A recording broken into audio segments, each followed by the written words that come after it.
Convene.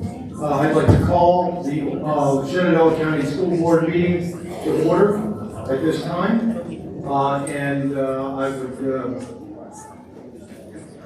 call on the superintendent for a recommendation. Thank you. I recommend the School Board of Shenandoah County convene a closed meeting under the Virginia Freedom of Information Act in order to discuss and consider several personnel matters involving the assignment, appointment, promotion, performance, demotion, salary, discipline, or resignation of several employees of the Shenandoah County Public Schools under Virginia Code 2.2-3711A14. I recommend the School Board of Shenandoah County convene a closed meeting under the Virginia Freedom of Information Act for the purposes of discussing and considering several student matters involving the admission, discipline, or disclosure of information contained in the scholastic record of students in the Shenandoah County Public Schools under Virginia Code 2.2-3711A2. And I recommend that the School Board of Shenandoah County convene a closed meeting under the provisions of Virginia Code 2.2-3711A29 to discuss the award of a public contract involving the expenditures of public funds, including interviews of bidders or offerers and discussion of the terms or scope of such contract, or discussion in an open session would adversely affect the bargaining position or negotiating strategy of the public body. Do I hear a motion that we convene a closed session to consider that suggestion? I move that the Shenandoah County School Board convene a closed meeting under the Virginia Freedom of Information Act in order to discuss and consider several personnel matters, including the assignment, the appointment, promotion, performance, demotion, salary, discipline, or resignation under Virginia Code 2.2-3711A14, and to discuss and consider several student matters involving the admission, discipline, or disclosure of information contained in a scholastic record of students in the Shenandoah County Public Schools under Virginia Code 2.2-3711A2, and pursuant to the provisions of number 1, Virginia Code 2.2-3711A29 to discuss the award of a public contract involving the expenditure of public funds, including interviews of bidders or offers, and discussion of the terms or scope of such contract, or discussion in an open session would adversely affect the bargaining position or negotiating strategy of the public body. I second. We have a motion by Mr. Gutschall and a second by Mr. Rutz to consider this matter in closed session. All those in favor, please signify by saying aye. Aye. Opposed? It is our intention to reconvene an open session at approximately 7 o'clock.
I expect we have a lot of personnel matters, so we're sorry about that, but we're here now, so we're ready to get going. So I would like to reconvene an open session.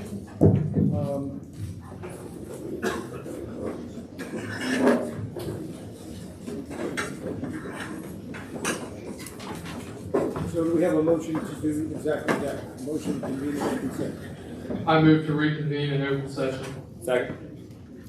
Thank you, Mr. Dutchoff. Thank you,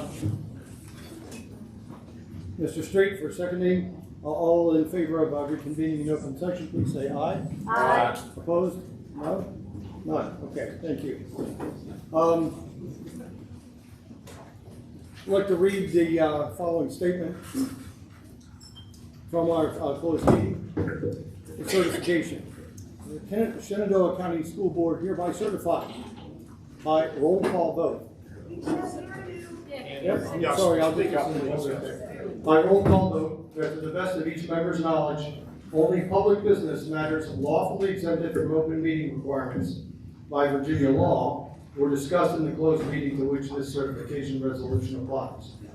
And only such public business matters as were identified in the motion convening the closed meeting were heard, discussed, considered by the Shenandoah County School Board. Each member responds, I so certify when called. Roll call vote, please. Mr. Street, I so certify. Ms. Carlinio, I so certify. Mr. Bettshaw, I so certify. Ms. Roots, I so certify. Mr. Rickard, I so certify. and Mr. Barlow. I so certify. And now I would like to call on Mrs. Rutz for the invocation and the pledge.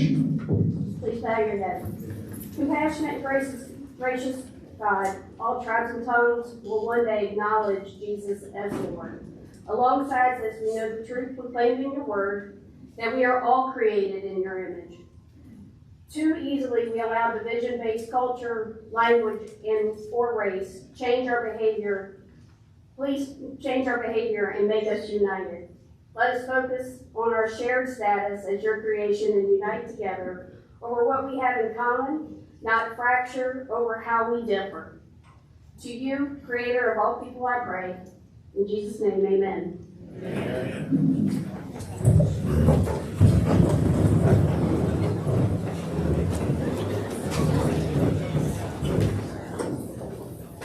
I pledge allegiance to the flag of the United States of America and to the republic for which it stands, one nation, under God, indivisible, with liberty and justice for all.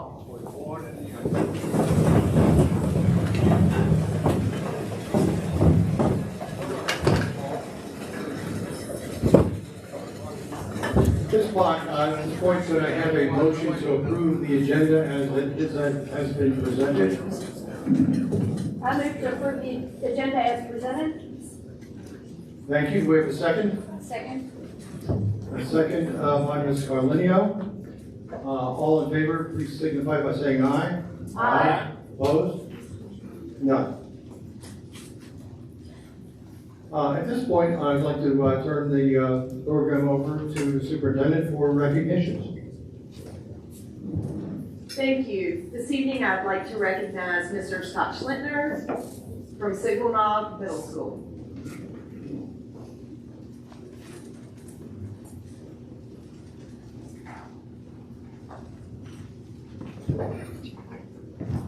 Good evening, Mr. Chairman, members of the board, Dr. Shepard. I do want to thank you for having this opportunity to come before you again to talk about one of my staff members.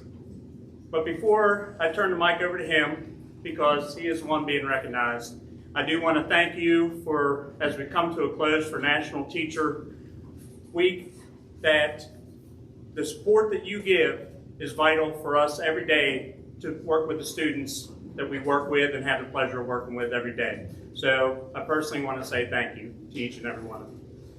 At this time, I have the great opportunity of introducing Dakota Stroud and one of the accomplishments you'll be hearing about more later on. But for this moment, I'll turn it over to Mr. Stroud.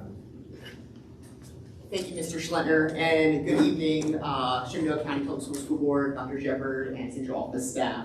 Thank you for the opportunity to speak with you today, and I want to express my gratitude for the continued support you provide to our educators in our district, particularly in the area of professional development. Your commitment to our growth as teachers and leaders is truly invaluable. As many of you are already aware, I was recently awarded the 2024 Virginia Association of Agricultural Educators Teachers Turn the Key Professional Development Scholarship Award. This recognition from the Virginia Association of Agricultural Educators means a great deal to me, as it validates the hard work we've put into our agricultural education program at Signal Knot Middle School. With this award, I will have the privilege of attending the National Association of Agricultural Education Conference in San Antonio, Texas this December. This conference offers a fantastic opportunity to engage in professional development activities with other early career teachers from across the country. I'm looking forward to bringing back new insights and strategies to benefit our students and our program. This accomplishment would not have been possible without the support of our school community and your belief in the value of quality agricultural education. Thank you for your continued encouragement and providing the resources we need to excel. I am grateful to represent our division at this national conference, and I look forward to sharing what I learned with you and our school community. Once again, thank you for your continued support.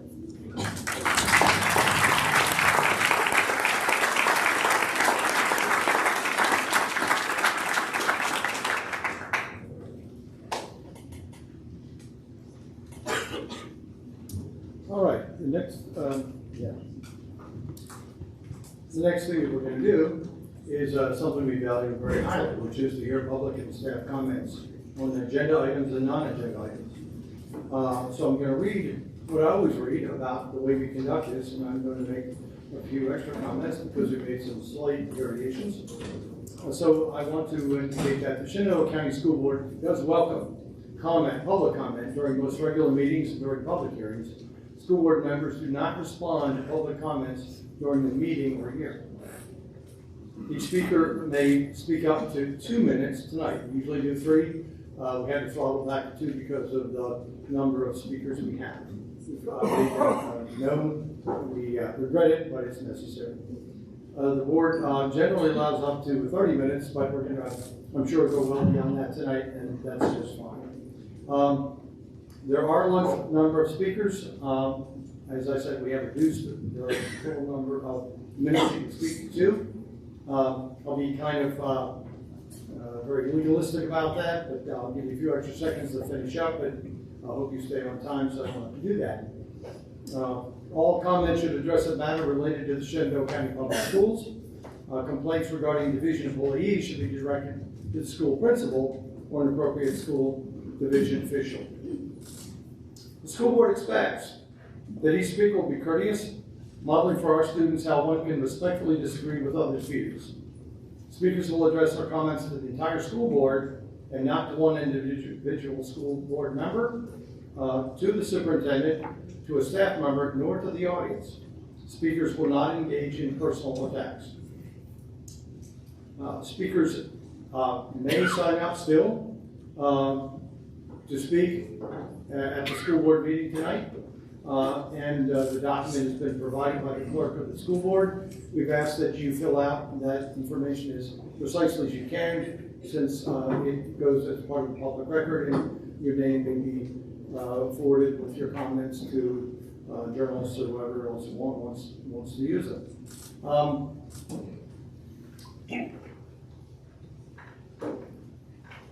At the end of that time, I'm not going to allow any further people to sign up, but along the way, if you would like to do so, you can continue to go over there. I see that the sheets have been filled out. It looks like very properly. That's good. If you don't have the specific information on there, please put that on there between now and then. It looks like we have a good number of speakers, and you've all signed up very well. So thank you for that. I'm asking you not to make comments or any kind of public display while the speaker is speaking. I think that's only courtesy, no matter who's speaking, and I think if we follow that, it would be a night filled with good decorum and good speechifying. So I hope that's where we go. If the speaker would like to present written comments to the school board, any copy should be provided to the school board clerk as is necessary. So, with that, we go down the list in the order that they were given to us. So when I call your name, please move to the podium, and you will have your 2 minutes. The first name I have is Bo Dickinson.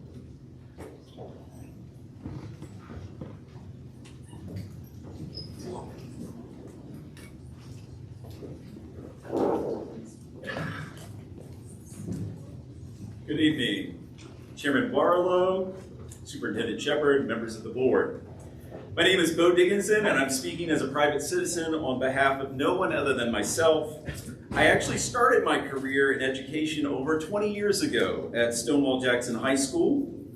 As an American history teacher, I realized that most students thought of Stonewall Jackson as a place and as a building as much as they thought about him as a person. And this may be the case for many who remain attached to the Stonewall name.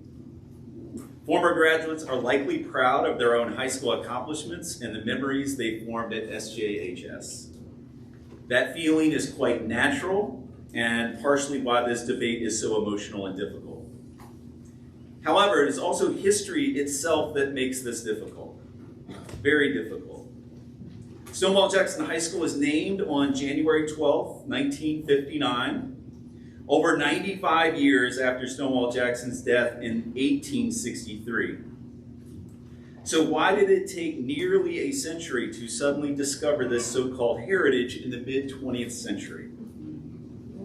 In 1959, the national news spotlight was centered on Virginia as federal courts issued the first court orders to desegregate public schools. In response, Senator Harry Byrd declared massive resistance to racial integration, and Governor Lindsey Almond forcibly closed schools that attempted to integrate. In fact, the very first school closed by the governor was just a few miles away from here in neighboring Warren County. And I'm actually honored to be here with some of those former student plaintiffs. It was precisely at this very moment that the Shenandoah County School Board chose to name its new high school after a Confederate general who fought in the defense of slavery and states' rights. If you vote to restore the name of Stonewall Jackson in 2024, you will be resurrecting an act of 1959 that is forever rooted in massive resistance and Jim Crow segregation. Mr. Dickinson, your time is over. You have 5 seconds.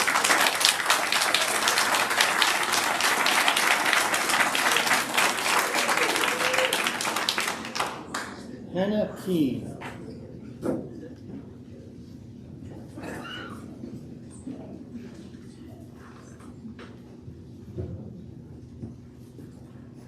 I'll begin with pointing out the irony and why a lot of us are here tonight. Some people in the county feel that the initial name change stripped them of their democratic processes while advocating for the honoring of an individual that stripped African Americans of their democratic rights. 13% of the surveys sent out by the Coalition for Better Schools were returned. That hardly sounds like the majority to me. Not even the entire 13% that were returned pushed for the names to be restored. That's about 7,347 opinions that are completely unaccounted for. Let's go back to 1954, Brown versus Board of Education, where it was ruled that separate is not equal. 1956, Virginia adopts the massive resistance policy to block the integration of public schools. In 1959, SCPS constructed the southern campus. And conveniently, in 1960, in the height of massive resistance in Virginia, it was formally dedicated as Stonewall Jackson High School. Shenandoah County Public Schools didn't fully integrate until 1964, 10 years after Brown versus Board, and 2 years after the NAACP filed a lawsuit for an African-American student to attend Central High School. This was the historical climate when these schools were named, and this is what that name represents. In the times when this school was named, it would have been illegal for my husband and I to get married. My husband, who works tirelessly to ensure the safety of this county's people as a deputy at the sheriff's office. Regardless of the decision that's made, history will be made in this building tonight. And the fact that we are here having this conversation is an absolute travesty to Shenandoah County. The restoration of this name is going to set us back 70 years. And my heart breaks for the children that are going to have to walk into schools named after people that wanted them and their families enslaved by the white man. I urge the school board to make the right choice and uphold these names.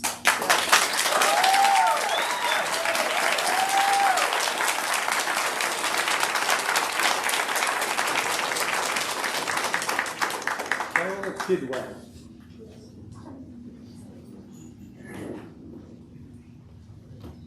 Thank you, Mr. Chairman and board members.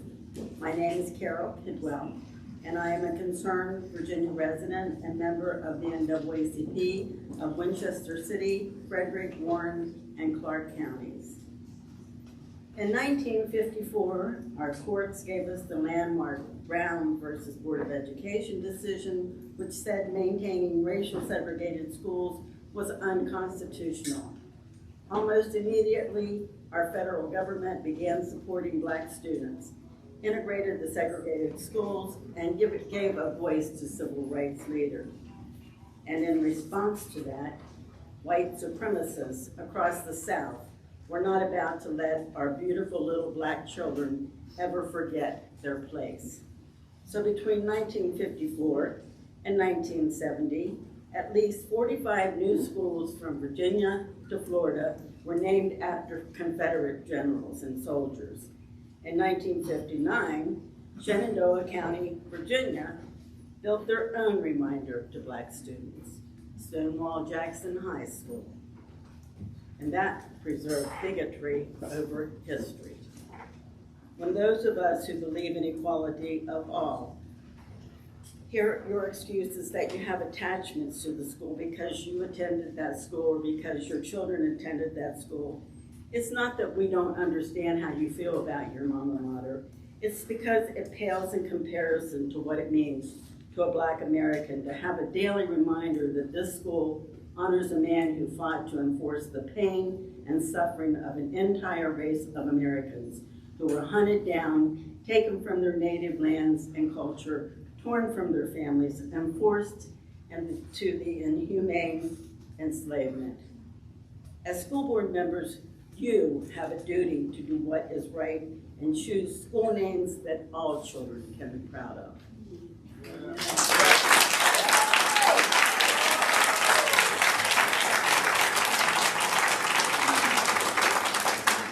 Gene Kilby.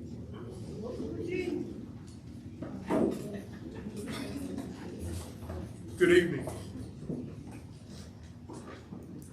My name is Gene Kilby. I'm the last surviving son of James Wilson Kilby, one of the individuals that was very instrumental in desegregating schools in Virginia.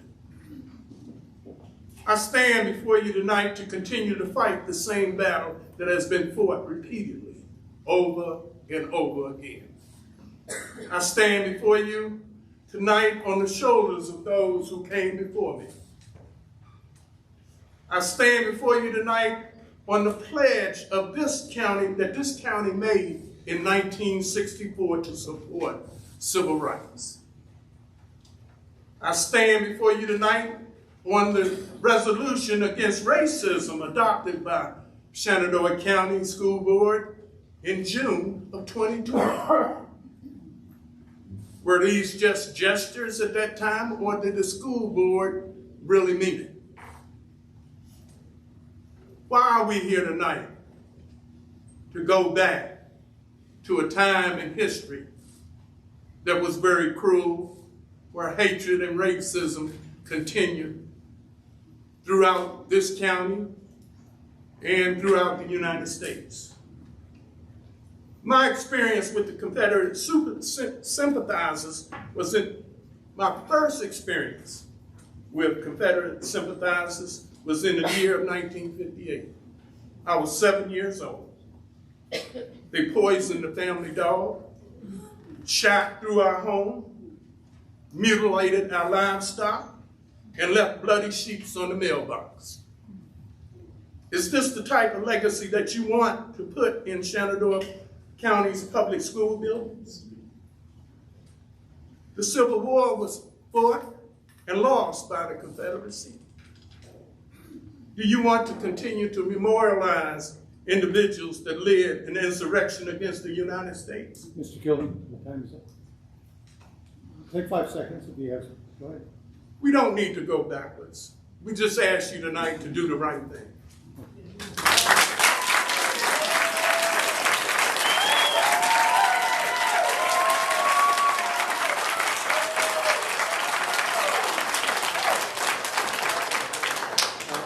Is it Suetta Freeman? Is that the way it's pronounced?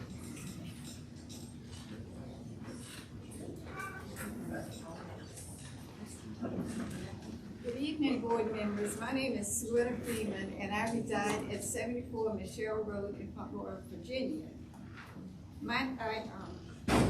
I was one of the original 21. Mr. What if you could, yeah. I was one of the original 21 that walked up the hill to Warren County High School in Front Royal, Virginia, with past hecklers and policemen on February the 18th, 1959. This day will be forever etched in my mind. The insults hurled at us was almost unbearable. This was one of the worst demonstrations of hatred and racism I have ever experienced. Our parents only wanted their children to get a quality education at the school and where they paid their taxes. Afro-American students in Warren County would have to travel numerous miles out of town to locations in order to get an education. We walked up that hill in Warren County almost 5 years after Brown versus Board of Education in Topeka, Kansas. State-sanctioned segregation of public schools was a violation of the 14th Amendment and was therefore unconstitutional. Virginia was a state that opposed integration and did not care what the courts had mandated. Massive resistance was a terrible time in the state and our communities. Confederate sympathizers led the charge to further divide our communities, and then it continued to raise its hateful head today. Frankly speaking, slavery was wrong, and we don't want to continue to be reminded of these atrocities. Naming public buildings after Confederate soldiers is a slap in the face for civil rights. I ask you tonight for the board to vote to keep the current name of the schools. Thank you.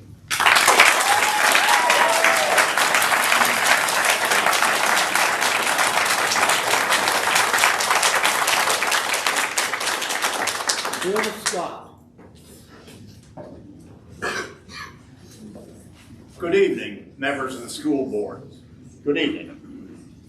First of all, this is one final chance to decide whether Shenandoah County is going to maintain names that are non-controversial, names that will remain non-controversial. Nobody needs to argue about the name Mountain View or Honey Run. Chances are, at some point, if these names are reversed, they will be reversed again, okay? The basis for the Confederacy is best spelled out in the cornerstone speech of Alexander Stephens, Vice President of the Confederacy. He made it very clear that secession and their purpose was to maintain what they said was the view that black people were inferior and were destined to live in slavery. Robert E. Lee believed nothing less. Stonewall Jackson, we don't have too many statements from him on it, but we know what he fought for. Turner Ashby led a mob raiding the home of an anti-slavery plantation owner in Clark County. Okay, these are things that this heritage, as we call it, are about. I understand sentimental attachments. I went to Central. Fortunately, that name is never going to be argued about either. But the thing is, people talk about generals. You can still be generals. Mountain View generals, okay? If people are attached to that name, that's already there. But do we want to be remembered as the county that reverse these names to bring back this horrible history and celebrate slavery and those who fought for it? Or do we wish to maintain names and be in the 21st century? Thank you.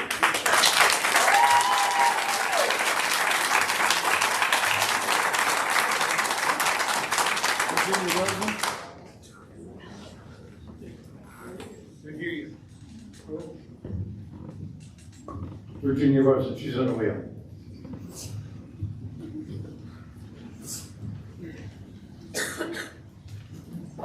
Well, here we are. On July 9th, 2020, there was a school board meeting. The names were changed, and no one was in the boardroom. Tonight, it's kind of ironic that there's a school board meeting and none of us are in the boardroom. To me, this is fitting, or what others might call karma. And you know what they say about karma? I'm fed up with people lying about how our schools were named. I think it's really rich when people lecture me about morality, but yet excuse the actions of the 2020 school board. I don't like the name Mountain View. It's too generic and it's boring. And Honey Run sounds like the name of a moonshine operation. It's so bad. Thank God we didn't go with the Timber Rattlers. I mean, can you imagine? The 2020 school board was dishonest. They lied about the funding and violated the rules for Zoom meetings during the pandemic. Of course, they didn't seek re-election. They should have been taking care of students instead of having secret meetings. Yes, you heard that right.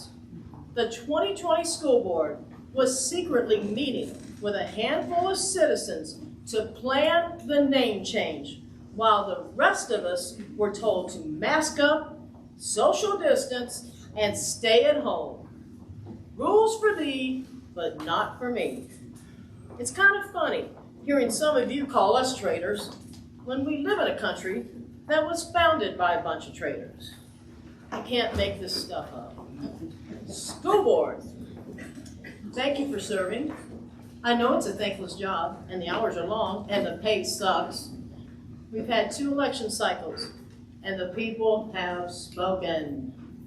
When the address of the school is Stonewall Lane, then the name should reflect that. It's time to restore the names. Thank you.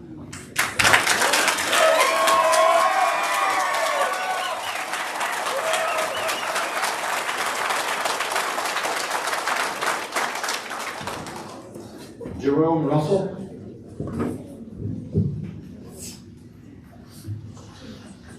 Would that be G. Russell? I'm sorry. Is it Jean? Yeah. Oh, I'm sorry.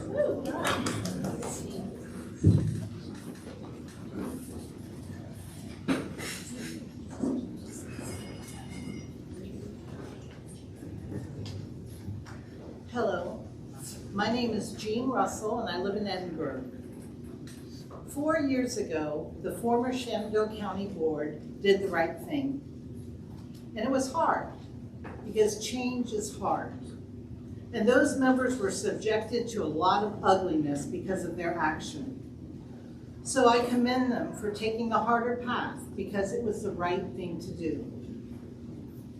In my mind, the school board is elected to improve the quality of education. They should work to improve things for students, teachers, and staff in Shenandoah County. I'm not sure that this board has been focused on that. There are real issues in the schools that need to be addressed. It's getting harder to attract and retain good teachers and staff. Morale is low, and the board seems more focused on division. This board seems focused on plain politics, which have nothing to do with the job which you were elected to ensure that our students get the best education and opportunities possible. I think you should start focusing on how to make the schools a better place for everyone. The action you're considering does not help the students of this school system. It hurts them. And I believe it will also hurt the county. Do we really want to be known nationwide as the county that wasted so much time and energy to drag itself backwards, to defiantly say to our students that your future is less important than this shameful past? Tonight, you have the opportunity to embrace good change and move forward. I implore you to please do the right thing. Keep the current names and move forward with grace and dignity. You can do it. Thank you.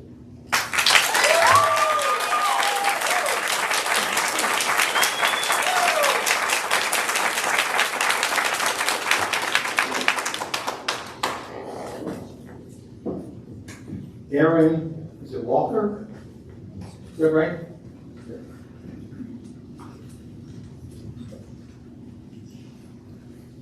Thank you, board members and community members. I am a Strasbourg graduate who is currently studying history at Shepherd University. And to follow up with what so many people brought up, I've already said about the history. I've learned a lot from my history courses. The Civil War just lasted 4 years. Some Southern history buffs focus on that time while they ignore the other history that followed.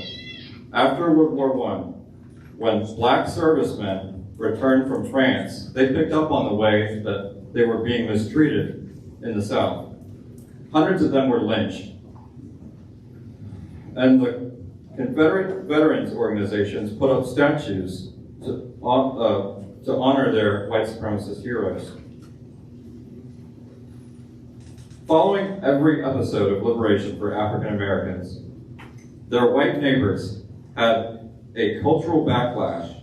This is the context that these Confederate names were chosen, following Brown v. Board. I ask that for the sake of historians, teachers, it's Teacher Appreciation Week, students, and the community, that you vote no and, to keep the names. Thank you.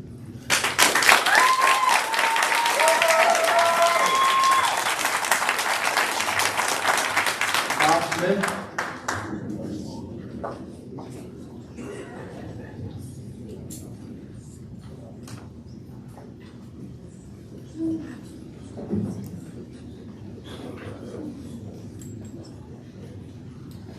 Isn't it wonderful to see such a huge crowd here tonight? It really is. Half of them believe that we ought to be going back in history, and the other half says we need to move forward in history. What should we do? My relatives came here in 1700 and settled down in Bedford. They went through the Civil War. Half from the north, half from the south.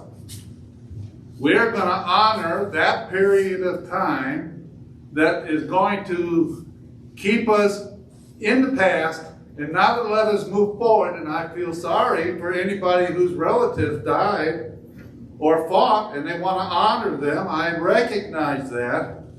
But you can't keep history forcing the next generation to keep having those subconscious memories of war and fighting. I had a conversation here earlier, and as I started talking about what I thought, oh, you're this, and I said, I don't want to talk about it anymore.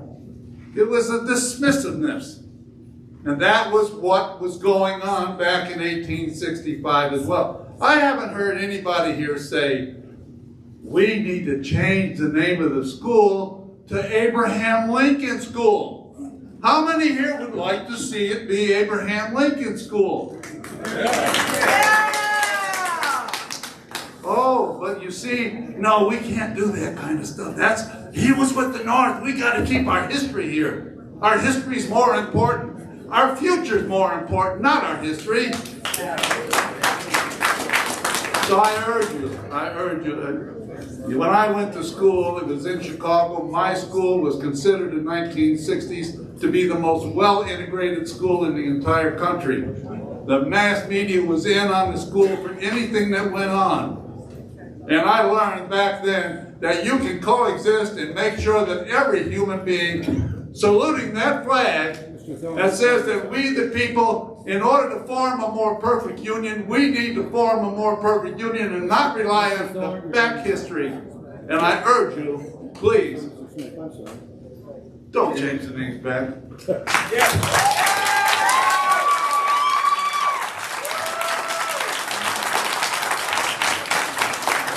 Now, kneel forward.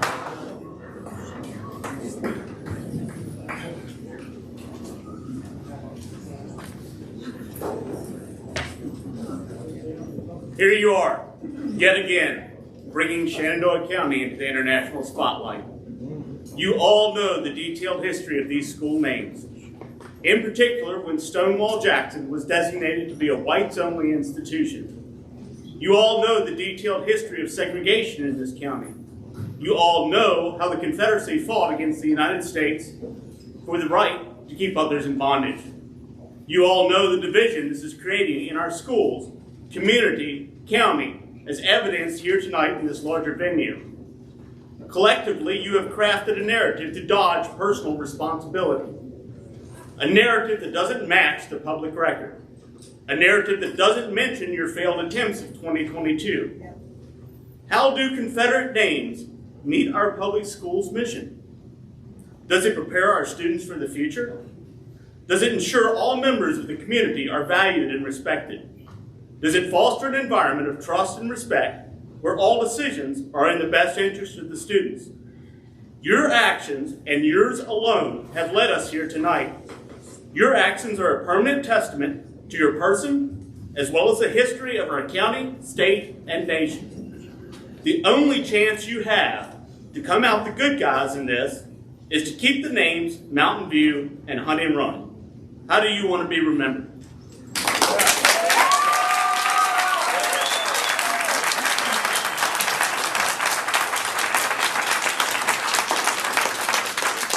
Brad Skipper.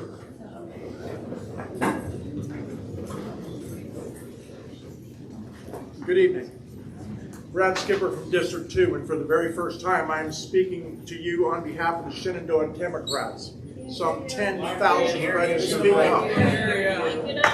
I said I'm speaking to you on behalf of the Shenandoah Democrats, some 10,000 registered voters. Mountain View High, originally named Stonewall Jackson, opened in 1960. Built and funded illegally for white students only. The money set aside for integrating these schools was used to continue segregation in violation of Brown v. Board in 1954 by the U.S. Supreme Court. Ashby Lee was built later on in 1975. In 2020, this board voted 6-0 to adopt a resolution condemning racism, and in July voted 5-1 to retire the old names. There was a 90-day community review process, and in January of 2021, the names Mountain View and Honey Run were chosen, effective July 1. The decision was first challenged in court in August of 2020. The case was heard throughout the fall of that year into 2021, ending in a dismissal in November by the Supreme Court of Virginia. The letter of the law was followed despite claims to the contrary, and subsequent efforts to rename the schools in 2022 failed on a 3-3 vote. According to School Digger, we ranked 68th out of 131 districts statewide. We have schools that are not fully accredited, and yet you folks feel that pursuing transgender students and grievance-based name changes is more important than actual education standards. This vote, if carried, flies in the face of Governor Youngkin's Executive Order No. 1, which expressly prohibits inherently divisive concepts. And we can't think of anything more inherently divisive than naming schools after men who committed treason and were responsible for killing 360,000 American soldiers. Your time is up. Name the schools after Little Sorrel and Traveler if you want to change the names again, but not.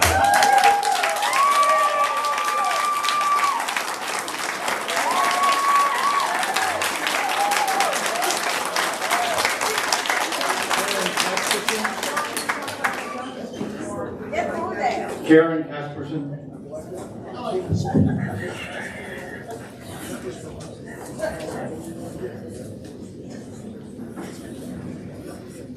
Good evening. I am the Reverend Karen Casperson, District 4. I just think it's kind of ironic that it's been 1,400 days since the decision was made. The Civil War lasted 1,492 days. I hope we're not relitigating it again. What kind of message are you sending? That if you yell loudly and wrongly enough, you can get what you want? That if you have enough money, you can buy whatever influence and school name you want? If you're lily white and haven't experienced racism, that it doesn't exist, and the few black people you happen to know haven't shared their stories with you, so therefore there is no racism here. What kind of message are you sending? That those who are teachers, I know of at least 3 who have resigned in the last week or so because of the turmoil that's in our school. What kind of are we making? Look at the national and international press. It's been covered in Syria and East Asia. Reuters is here tonight, as is the Times. What kind of reputation is our county getting? We've got a beautiful valley around here. Why are we not? Why have we pulled out the welcome mat and said, if it's not our way, you take the highway of I-81 North? Thank you for your time.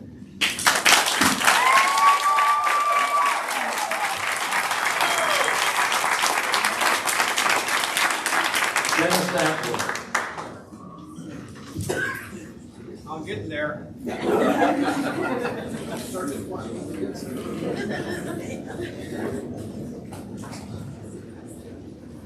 can't see that forward, so I'll try to use the mic. You let me know. I know, Mr. Chairman. Get the mic right.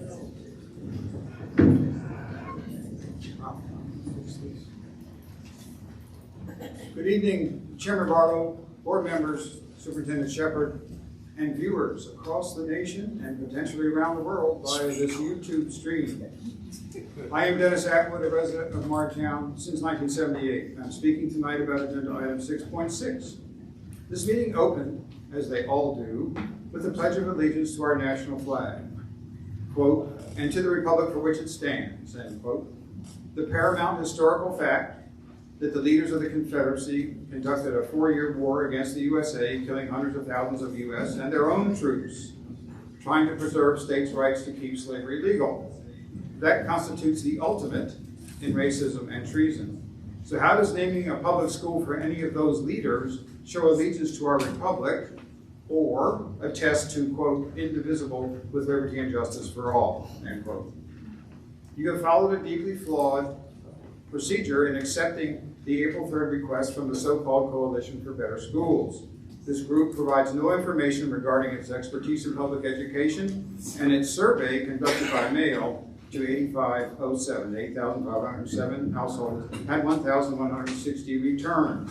That's a mere 13.6 return rate and represents a minuscule 3.2% of 35,000 plus county residents who are voting age.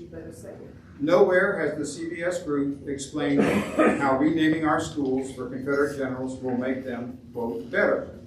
Further, I've seen no information on the SCPS website about how CBS's proposal would impact the school system's vision, goals, and strategic plan.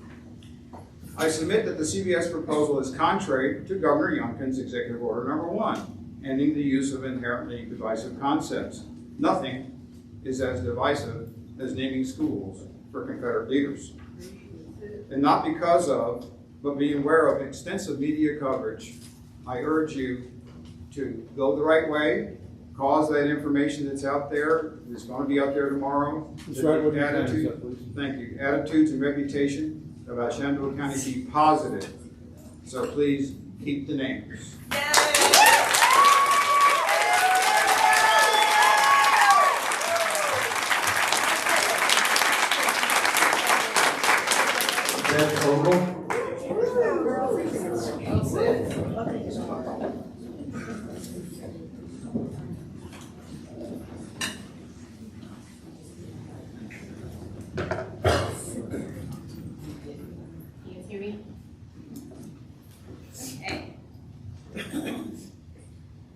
Hello, my name is Beth Ogle, and I'm the parent of students who attend Honey Run in North Fork.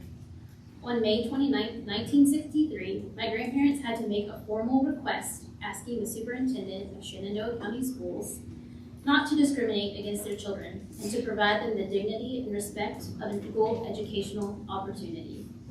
61 years, and here I stand, formally making the same request for their great-grandchildren.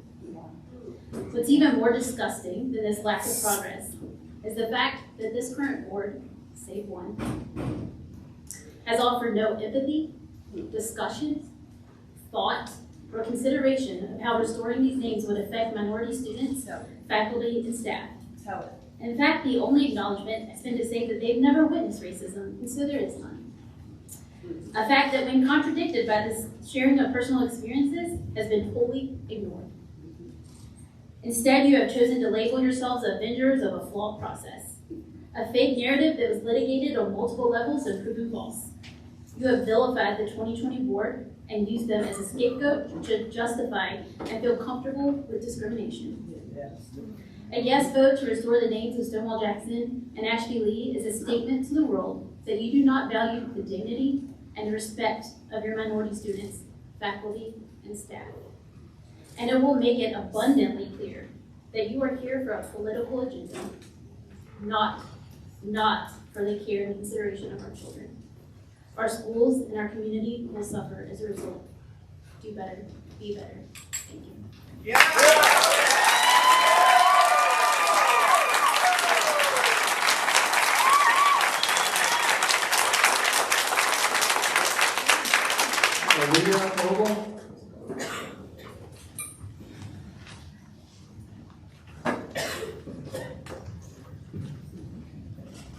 Hello, my name is Aaliyah Ogle, and I am currently an 8th grade student at North Fork Middle School. This year I played 3 sports at Mountain View, and I take Algebra 1 there. I am a Black student, and if the names are restored, I would have to represent a man that fought for my ancestors to be slaves. That makes me feel like I am disrespecting my ancestors and going against what my family and I believe, which is that we should all be treated equally and that slavery was cruel and an awful thing. I think it is unfair to me that restoring the names is up for discussion. People don't take the time to think about students like me who would not be proud to graduate from a school with the name Stonewall Jackson.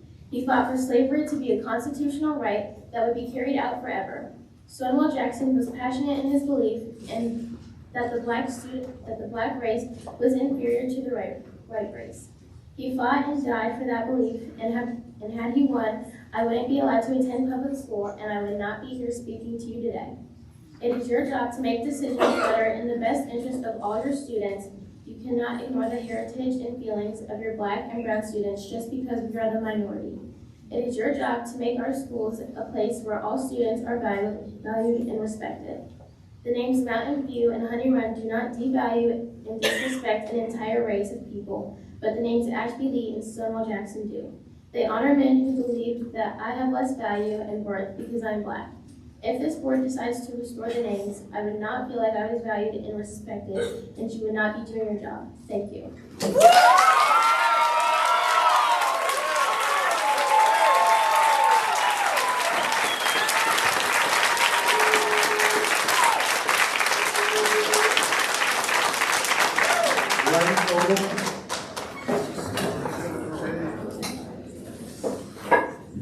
I really don't know much to say after that. But I'm not going to mince words here. Racism and discrimination. It's hard to understand those two things until you've actually lived it. And fortunately I have, and I have in this county. This decision is rooted in both racism and discrimination. The media is not here tonight because you all are about to make a decision that will put you on the right side of history. The media is here to witness a truly embarrassing, racist, and discriminatory decision to change the names back to Confederate generals. I never thought a board of elected officials responsible for all children, no matter what race, no matter what color, would consider a decision that is based in racism and discrimination. It's a loud and clear message to me as a parent and to any students of color that our well-being is none of your concern. Please leave the school names Mountain View and Honey Run. Let's move forward into a more positive, inclusive future. This decision rests on you all. This is nobody else's decision. This is you six that make this decision. And I've got 35 seconds to sit here and let you all look at me.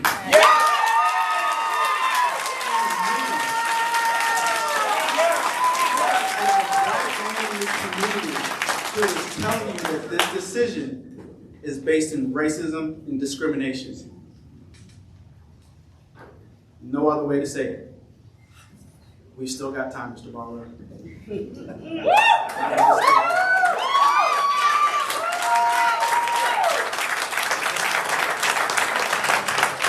Thank you.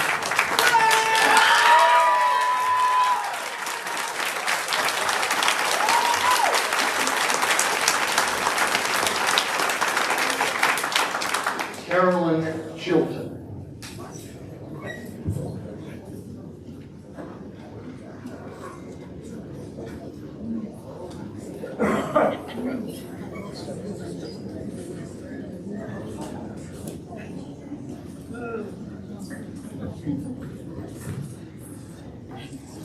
Fellow citizens and school board members, thank you for welcoming the public here tonight. My name is Carolyn Chilton, and I was born and raised in Shenandoah County and live in District 1. I am a 1972 graduate of Mountain View High School, then named Stonewall Jackson. I spent all 5 of my high school years there and all of my elementary school years at Triplet Elementary in Mount Jackson. I went on to college and graduate schools and felt well prepared for those by our county schools. I stand before you tonight in my general's letter jacket as a member of the Stonewall Jackson community opposed to the name change. Why am I opposed to this? Because of the kind of choice we are facing here tonight. It is presented as an either-or question. Either change the school names again and upset some people, or don't change them and upset other people. Either way, the county remains in conflict. Why do we only have this choice? Where is the leadership to help us find other solutions and answers? I believe this county has a God's plenty of good and faithful people to help figure this out and who are willing to work together to solve this issue.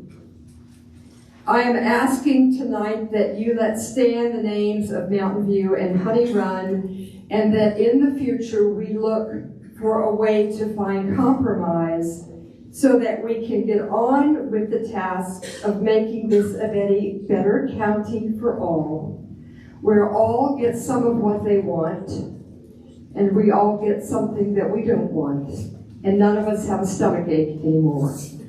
Your time is up. I'm not finished quite yet. Tonight, the 6 of you will vote on whether to leave people in this county divided and in conflict, or whether to lead us in conversation and compromise. Which legacy do you want attached to your name?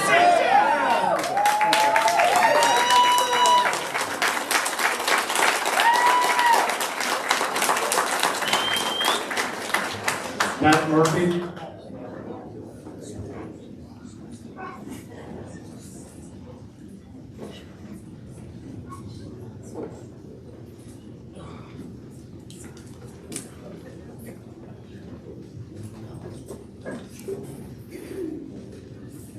Hi, thank you for being here. I'm sure it's not a fun job for everybody, right?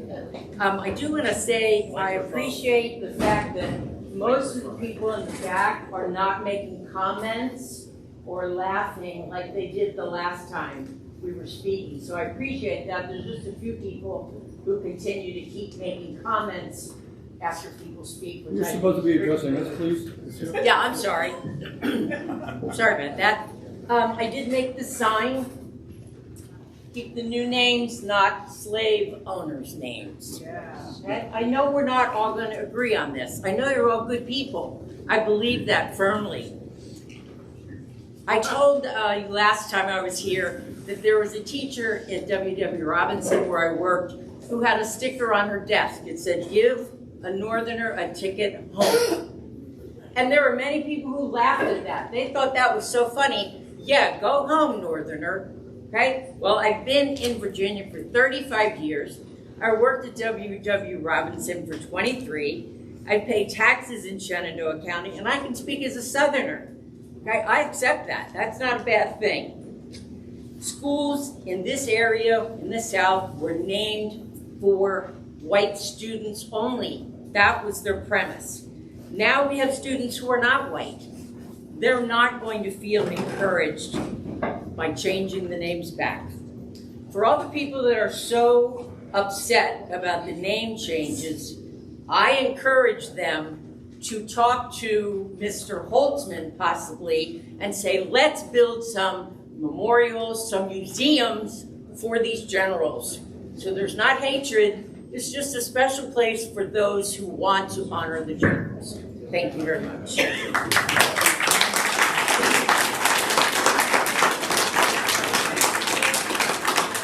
Kelsey Lawrence.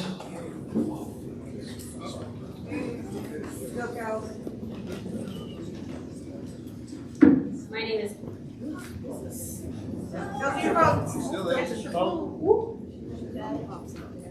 Sorry, hopefully it's not taking my time. My name is Kelsey Lawrence, and here we stand at the crossroads of history facing a serious challenge that demands our attention. In Warren County, we've stared adversity in the eye before, coming together to protect our public library from the chopping block. And let me tell you, we didn't flinch then, and we sure aren't backing down now. I've seen the power of community coming together, raising their voices, and refusing to accept defeat. We've halted madness before, and we'll do it again, and again, and again. It's downright ludicrous that we're even debating whether to name schools after villains of a bygone era. We've learned these lessons, and it's high time we apply them, not repeat the mistakes of the past. You can't say you care about history and ban books. So let's cut through the nonsense, stand firm, and show the world that decency isn't up for negotiation. We're not just fighting against the shadows of the past, we're fighting for the future of our children. Today I stand before you today, not just as a concerned citizen, but as a voice for future generations. I've had it with divisive policies and outdated ideologies creeping into our schools. No one is taking your memories, your old yearbooks, or your letter jackets. We're simply asking to leave the past in the past. Our children deserve better. They deserve schools that nurture their potential, embrace diversity, and provide safe spaces where every child feels valued and respected. If some of our children are not safe, then none of our children are. As parents, it's our responsibility to speak up, stand tall, and demand change. We cannot afford to stay silent while our children's education is at stake, and we must unite, demand action, and demand it now. Together, we can reclaim the narrative of our schools. So let's choose names that inspire pride and unity, not division and fear. Let's build a future where every child has the opportunity to thrive, where diversity is celebrated, and where history is learned from, not repeated. Let's roll up our sleeves, raise our voices, and get to work, because together, united, we're unstoppable. Yeah!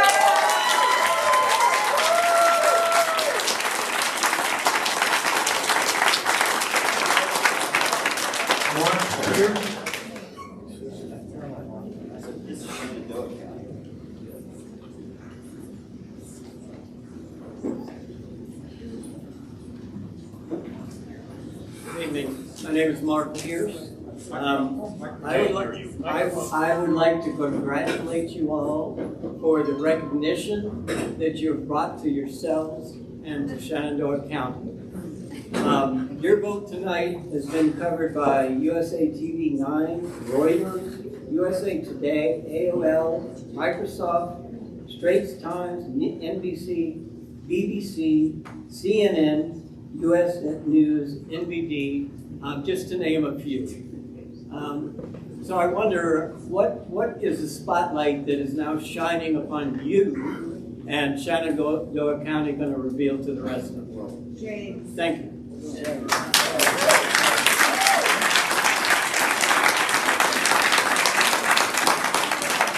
Laura Fogel.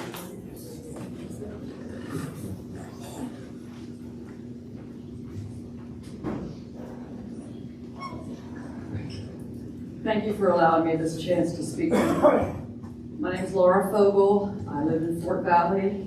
I'm a lifelong resident of Shenandoah County, born and raised in Woodstock. My husband and I raised our daughters here, and owned and operated a small business here for over 40 years. I am ashamed to say that my full awareness of the offensiveness of the former school names and what they represent did not happen until after the neo-Nazi white supremacist rally in Charlottesville that resulted in the death of a young woman and the injury of 35 others. That horrific event became a catalyst which sparked a movement of change across our entire country to remove Civil War statues from public spaces and change the names of public buildings, including Stonewall Jackson High School and Ashby Lee Elementary School. I supported those changes once I truly understood how important it was for all of our students and their families to feel welcomed in our schools and our community. The name changes did not and do not erase any of our Civil War history, which is alive and well at Newmarket, Fisher's Hill, and numerous battlefields up and down this valley where that history belongs. Nostalgia over the former names, not liking the process by which they were changed, are not valid reasons for changing them back. Our students' education should be the only consideration of this board. The old names will not make the schools better, but will instead teach our children that we value names and symbols of a painful past more than we value their education and the present needs of their schools, which are many, and I know you understand that. If you vote to change them back, the question is, what next? Do you honestly think this issue will go away? You have a chance here tonight to put it to rest. The old names of these schools represented a war over the right to own and enslave other human beings and the segregation era of Jim Crow and the KKK that followed. Your time is up. Voting to return them does not preserve history, but makes that your legacy.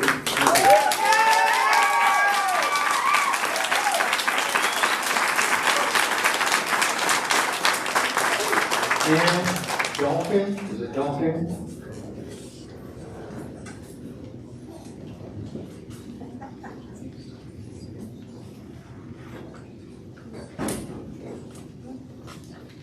Take the view of yonder mountains and the gold of God's own sun. Our colors wave majestically. We face what will with courage true. Grateful hearts we lead with you. I am Anne French Dahl. I live in Wakelands Grove, Edinburgh, District 2. I grew up here. When I graduated from Central in 1968, I sang our school song as a proud member of a family who first arrived in this county 8 generations ago. Tonight, I am not proud. After working for 35 years as an English teacher, I now volunteer 2 days a week as an English language tutor here at Peter Muhlenberg. I know a lot about what our school children need, and I know that many of their needs are not being met due to inadequate funding and staffing. I beg you to turn your attention to these pressing challenges. You are wasting our time replaying the eras of slavery and massive resistance, as well as more recently perceived slights and insults. 4 years ago, all of us were free to join in the deliberations over the school names, and many of us did. If you really believe, however, that the process was flawed, then you certainly are obligated to create a better one now. Don't rely on questionable surveys with low return rates. Postpone your vote tonight. Sponsor a county-wide referendum conducted by a reputable company. If you are unwilling or unable to create a fair and democratic process, then please, at the very least, look to a future more inclusive than our past has been. Retain the names of Mountain View and Honey Run. Take a step in declaring that all children, not just those of my ancestors, are welcome and will be nurtured here. Thank you.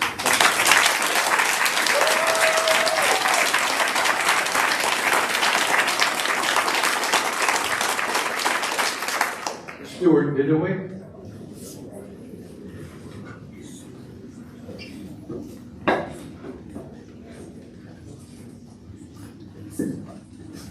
Well, you certainly don't want me to sing. My name is Stuart Didoway. I live in Edinburgh, which for the record is in neither Frederick County or Warren County. Amen.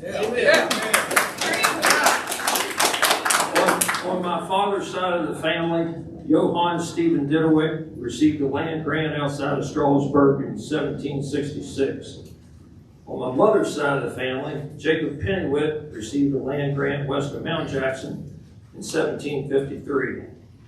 My family has lived, worked, and paid taxes in this county for 271 years. When you vote on the name restorations, will you listen to the opinions of woke outsiders who have, for the most part, no ties to the land, the history, or the culture of this county? Or will you listen to the voices of the people who elected you to represent them? The people whose families built and have sustained this county for generations. The people who are the majority in every petition, every poll, every survey, and the best is yet to come, every school board meeting. We are the majority. That's the way government works, by majority. We were elected by majority vote. This board has a moral and ethical obligation to the citizens you represent to undo the dirtiest, most underhanded political stunt in the history of Shenandoah County politics. We've made this easy for you. There should be nothing other than a 6-0 vote to restore the names. Unless, of course, my opponents find some school board votes in Georgia at 3 a.m. It's been known to happen.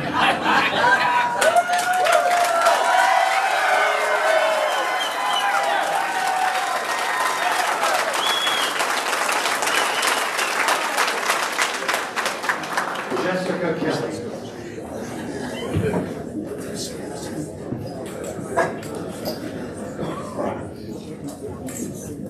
Good evening. My name is Jessica Kelly. I live in Mount Jackson, and I have 2 children at Mountain View High School. First, I am here today representing a group called Claim the Names to emphasize that the school names should remain Mountain View High School and Honey Run Elementary. These are names that bring forth images of our scenery and are non-controversial. Second, for me personally, I want to say thank you to all of those students, parents, teachers, staff, and community members, past and present, that have raised the issue and stood in opposition to the previous names of Stonewall Jackson High School and Ashby Lee Elementary. Whether that was in the 50s, and you were taught in schools without heat, or were required to move away or be bused outside the county for high school, since there was no high school for non-white students in Shenandoah County, even after Brown versus Board of Education was decided and reaffirmed. I am in awe of your persistence. If it was later in the 20th century and you objected to the Confederate flag in the school seal, or being displayed at sporting events, or you objected to the name of the building, I am sure that it has been exhausting hearing that the only people who complain must be compeers or outside agitators. I know that you have been here your whole lives. Thank you for your voices. Or, if you have just come to these things more recently, I am glad that you are here. To all of you who continue to question why it is that this community you live in, love, and know is full of good people holds on to these vestiges of the past, regardless of if you are 3rd generation and your parents and grandparents are walking this path with you, or if you're the only one in your family or friend group who is speaking out. Thank you. No matter what happens here tonight, do what you need to do to stay healthy and safe, but know that you are not alone.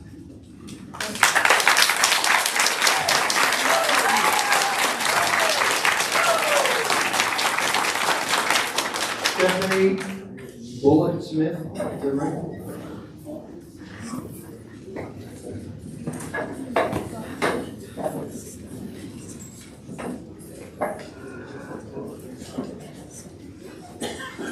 Good evening, everyone.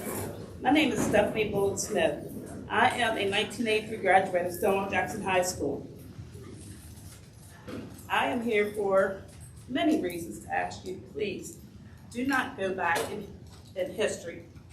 We don't need that. Our children don't need that either. We all know that much has been said and heard about the situation that we're facing this evening. Times change.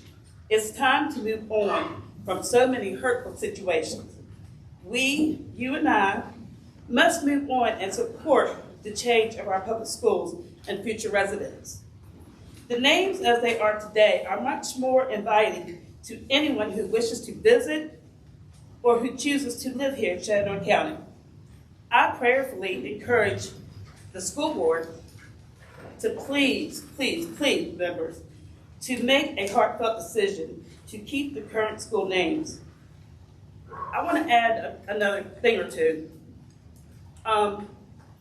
When my brother was in high school, Stonewall Jackson football team, a member, he was spit in the face and called a nigger by a school board member today, Tom Street. And people need to know that, because someone like that should not be serving in public office. I don't care where it is, they should not be serving in public office. You never apologized to my brother. You never even thought about apologizing to my brother. It went to the administration, and no one did anything to help that. Okay? It's not a personal attack. Blessings to all for better. Thank you. Thank you very much. Have a seat, please. She's got time. That's right. She's got time. She's got time. All I said to him was he never apologized to my brother. We heard you. Thank you. Have a seat.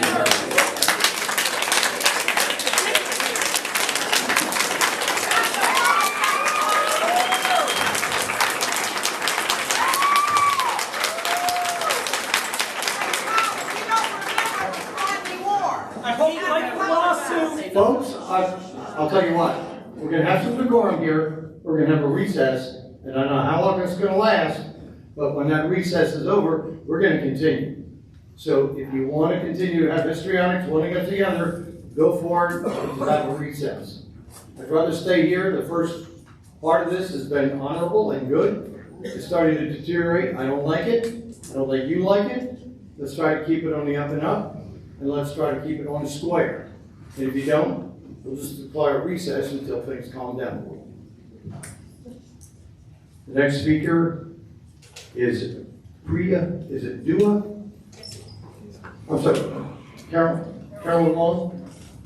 I'm sorry, almost got you. We'll get to you next. Carolyn Long, thank you.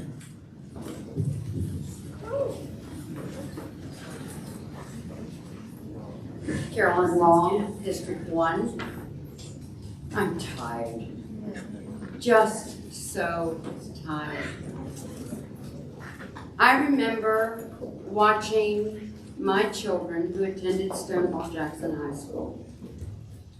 When they would have a function in the gym, I stood at the door. I would not, under any condition, enter the gym where hung the Confederate flag. Fortunately, that emblem, that horrible emblem of the past, was removed, and I was able to enjoy functions and concerts and volleyball games once again in the gym. I've had many good teachers in my lifetime, in Shenandoah County, in college, as I have met and knew people and learned from those I've known for a long time. But my greatest teacher was my mother, Marion B. French. And this woman taught me above all else that we tackle our lives and those circumstances that we have along the way with empathy and compassion. Empathy and compassion. Those are lessons that should be taught always. And in this decision, If you are using empathy and compassion, you will not change the names back.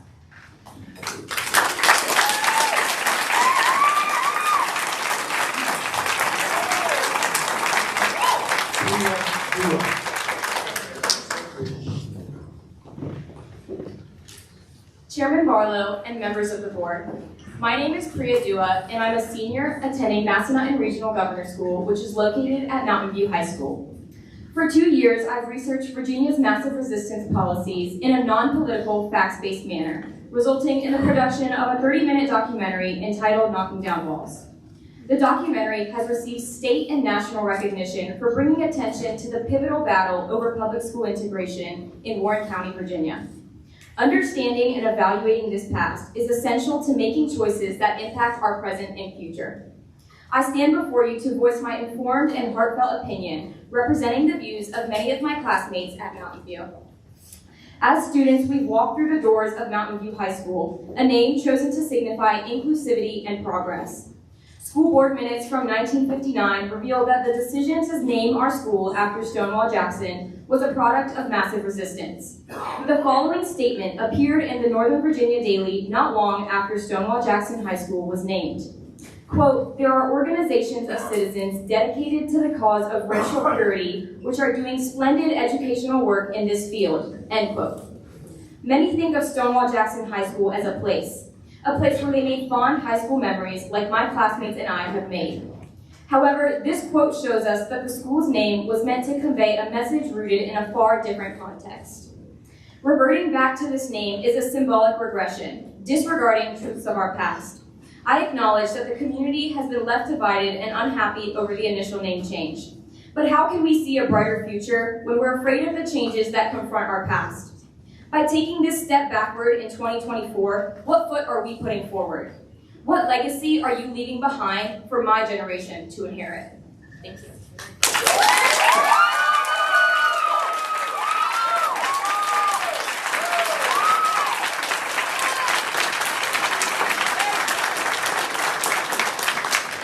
Mary Kate Manning.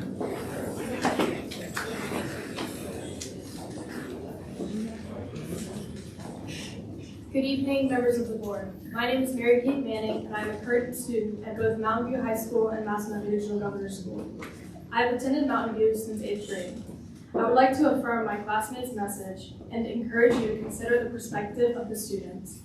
The Shenandoah County Public Schools' documented mission is to, quote, "prepare each student for a future of lifelong learning," end quote. Additionally, one of your belief statements says, quote, "all decisions are based on the best interest of our students," end quote. Both of these indicate a primary focus on current and future students. Keeping the name Mountain View High School does not have any negative impact on current or future students. However, changing the name back to Stonewall Jackson High School has potential to negatively impact current or future students. Aligning with the mission and beliefs of Shenandoah County Public Schools, important decisions like this one must consider the voices of the students. The students would be most affected by this change. As a current student, it is hard to imagine a scenario where reverting the name back to Stonewall Jackson would improve the education received by any student attending the school. I hope you consider the best interests of current and future students, as our voices should be a top priority in your decision. I appreciate your time. Thank you.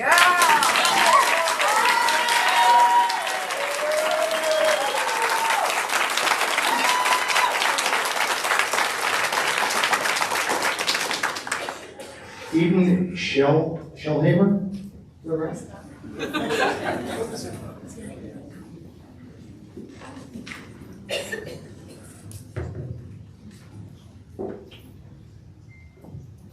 Good evening, everyone. My name is Eden Shellhammer, and though I'm a senior at Central High School, I also attend Massanutten Regional Governor School, located at Mountain View High School, where I spend the majority of my school day.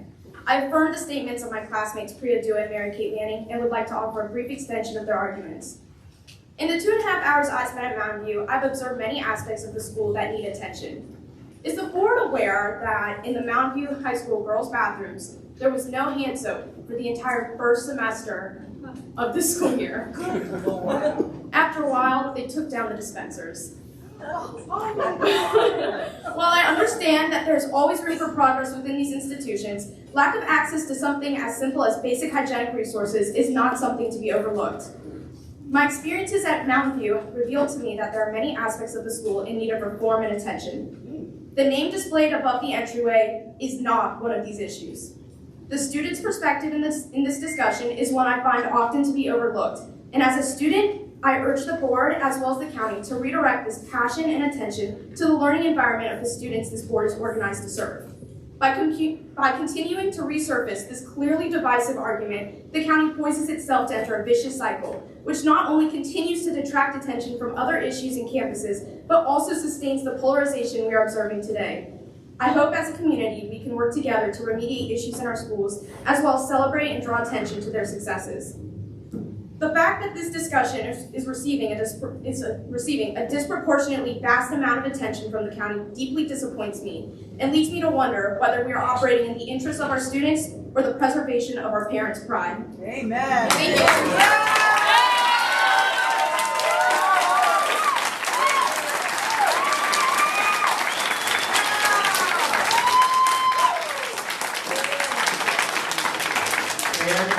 Wallinger?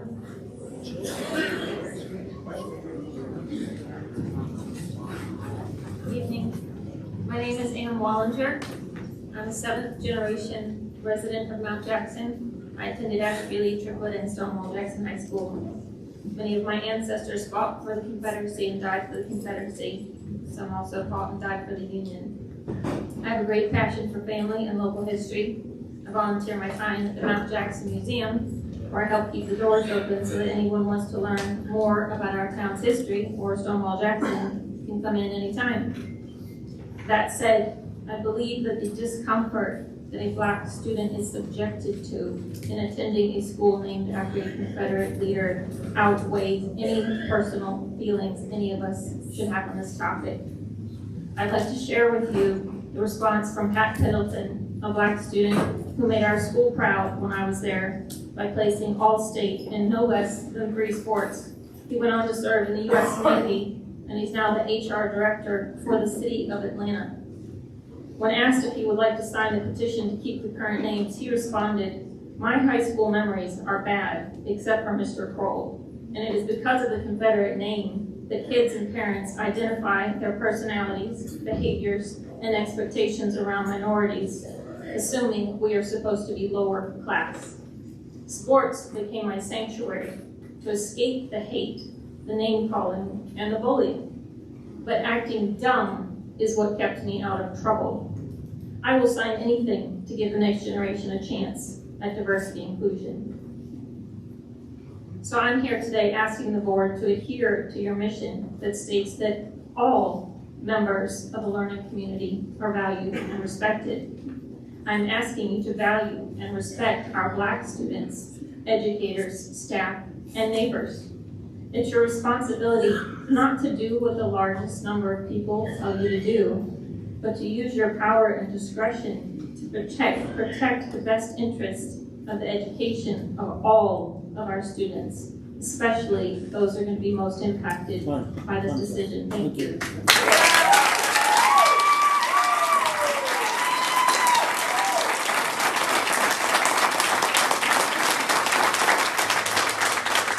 Reconvening.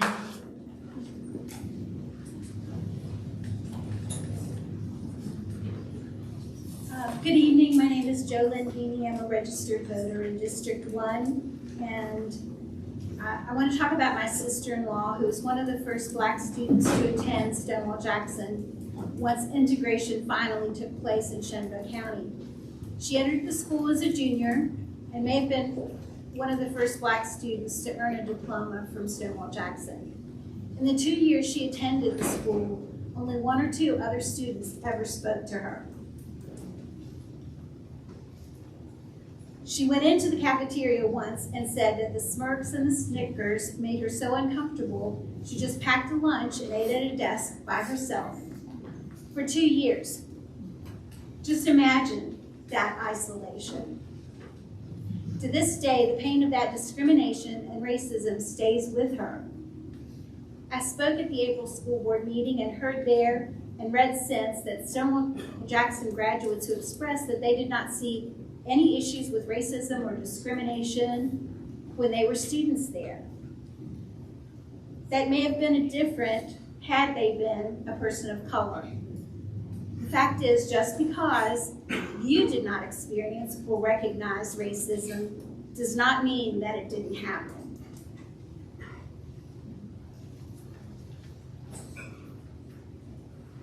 My grandmother taught me to be a critical thinker. Regarding the Freedom Press, if you're not willing to put your name on an article and list sources, my granny would call that propaganda.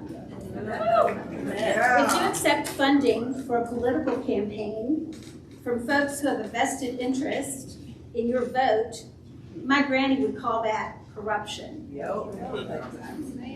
I would remind this board that your responsibility is to represent all students and stakeholders in the district.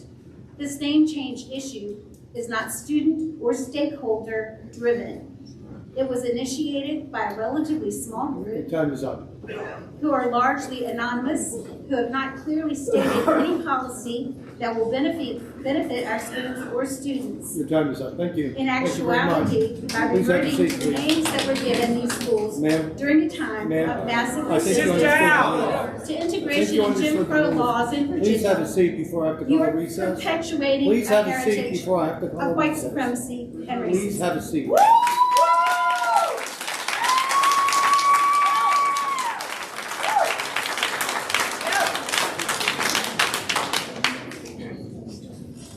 You know, we've given some latitude here, and then it gets stretched and stretched. So we're either going to have to follow the rules or decorum, or again, we'll have to recess and just stay here. But we have to do it.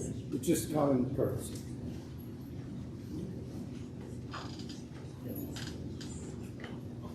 Elizabeth Cropper.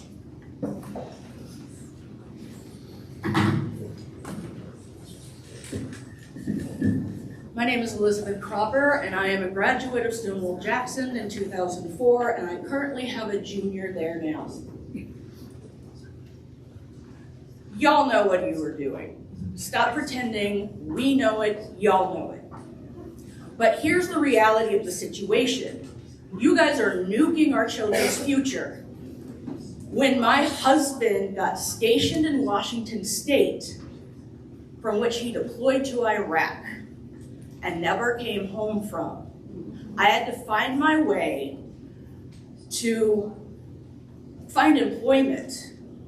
And even though I was incredibly qualified, and not just qualified, but had received awards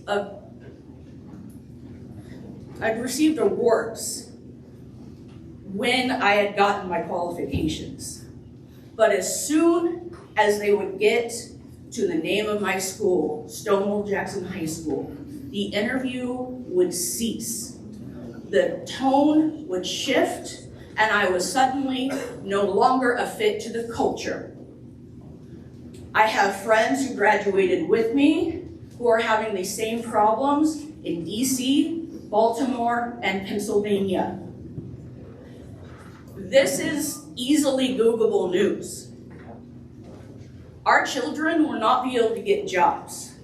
I will no longer be able to get a job because now everyone is going to think that we're racist rednecks.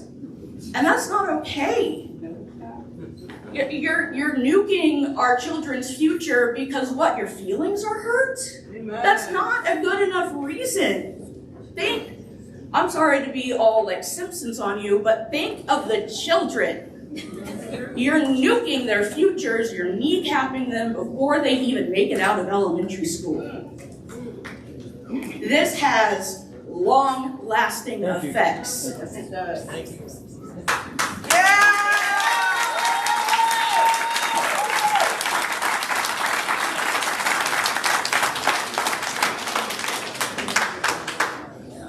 Don Eichmann.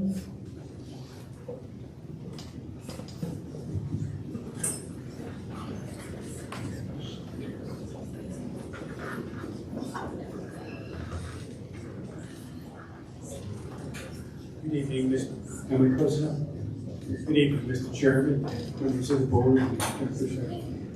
My name is Don Hyndman. I live in Woodstock. I'm a retired emergency room physician. I retired here at Shenandoah Memorial. I'm here tonight to respectfully request that you vote no on changing the name of Honey Run Elementary and Mountain View High School. Anything I say is going to pale in comparison to what some of the folks that you've heard from tonight. But first, thank you for being here. I really do appreciate you and the many of the volunteers in our county that are working tirelessly, passionately, and talentedly to make our community better. I respect the democratic process that has brought us here tonight, although I don't expect to approve your decision. We Homo sapiens, which is ironic because that's Latin for smart humans. But we're socially and biologically a complex species. How else can we explain how our country has had the original sin of slavery and racism, and that's been perpetuated even after we settled the slavery issue over 150 years ago? The Confederate generals' names given to these two schools, as you've heard tonight, that was done by an all-white board, just like we have here tonight. And that was an unethical decision then. It was politically smart. And as I suspect tonight, if you vote to change the names, that's politically smart in the short run.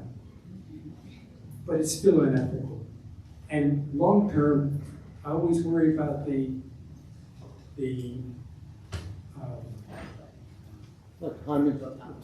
time's up. Thank you very much.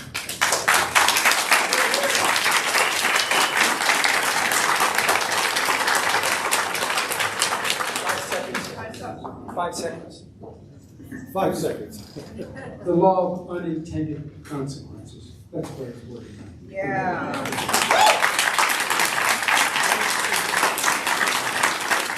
Edward Dean.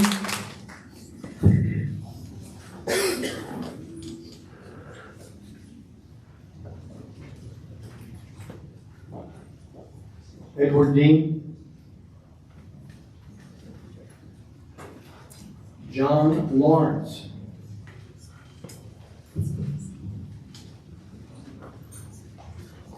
Good evening, my name is John Lawrence, District 3. I have 3 children in our school system, and I'm a registered nurse. I was born less than a mile away here at the hospital in Woodstock, and our family's roots go back hundreds of years in the valley. I'm here because I love this place, and I want you all to know I'm committed to respecting each of you and working with you to serve our kids and community. Thank you. For what I've heard you all say, I think you are framing the decision wrongly. I've heard a lot of talk about process, procedure, about rights and freedom. Like many of you, I grew up being taught from the Bible.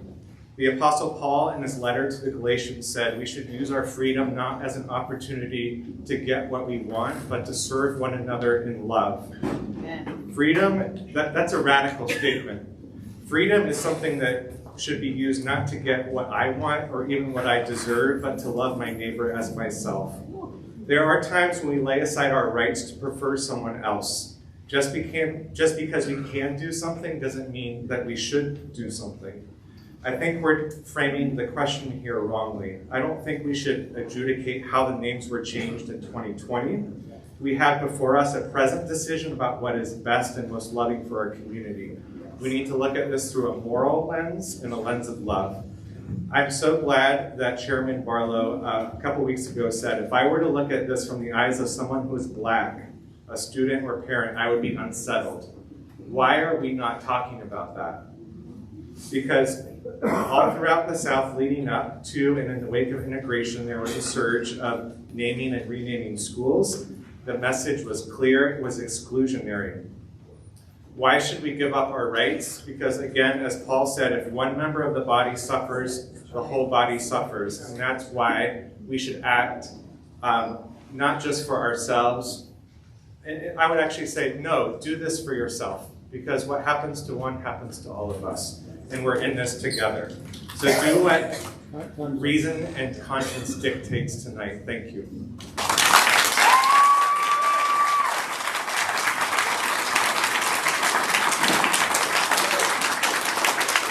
Rosemary Wallinger.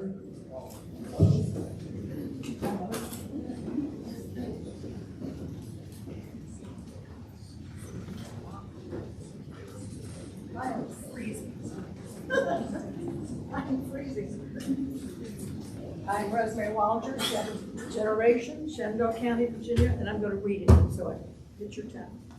Is the microphone? On February the 4th of this year, the Museum of the Shenandoah Valley held a presentation exploring what desegregation looked like here in the valley. The program included citizens from our African American community who lived through the experience in their childhood. Tom Dixon, Betty Gilbert Fisher Baldwin, Marquetta Mitchell, and Gwen Tolliver Nickens. Marquita, one of the first African Americans to attend Strasburg High School, continues to live in Strasburg and work to bring the story of the Sunset Hill School into our public consciousness. Gwen Tolliver Nickens, the first to attend Central, is the daughter of Jane Tolliver, who lived in Woodstock, and whom many of you probably remember. The program was an accounting and celebration of courage and resilience through difficult times. I grew up in Mount Jackson, where I was fortunate to call the Bullitt, Carter, and Green families my friends. Very few weeks go by that I don't miss Elizabeth Bullitt. Elizabeth Bullitt was a particular hero of mine from my mother's generation. Elizabeth, in her lifetime, petitioned the school board twice, once to acquire decent books for her children's school in Creekside in Woodstock, and again for their transfer to our all-white schools, 10 years after Brown had been decided. She managed the demeaning process with grace, as did Juanita Durrett, the mother of Teresa, the first to graduate from Stonewall Jackson High School. The Durretts still live in New Market. Juanita is in her 90s. To my knowledge, the lives of the Bullets, Durretts, Tollivers, Mitchells, Beanies, Rankins have never been celebrated in Shenandoah County. The program on desegregation that I attended in Winchester is but one of many occurring in communities all over the country. I swear I'm almost through, all over the country, in which the history of contemporary African Americans is acknowledged. Instead of honoring those who fought for the right to enslave their ancestors, we should be honoring and celebrating what they did to make our lives better.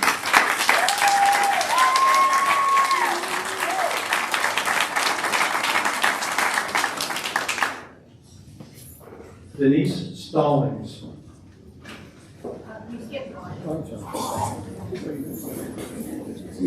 So, Brian Nuri? Let's go, Brian.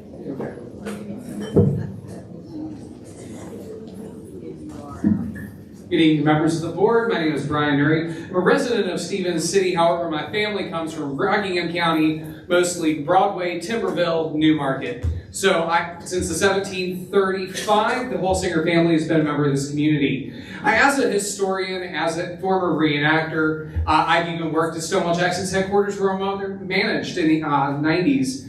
History has been a very important part of my life. Preserving history, not whitewashing it, not faking it. I hear the motion from this Coalition for Better Schools. Better what? What is the educational value in this? If they want to say true history, well, let's talk about true history. Stonewall Jackson, we can teach that he was a brilliant tactician that used the valley to his advantage and produced the best maps of the valley that had ever been produced up to that point. However, we can also remember why he was fighting that war in the valley to begin with, to uphold a system that seceded from the United States purely to protect the institution of slavery.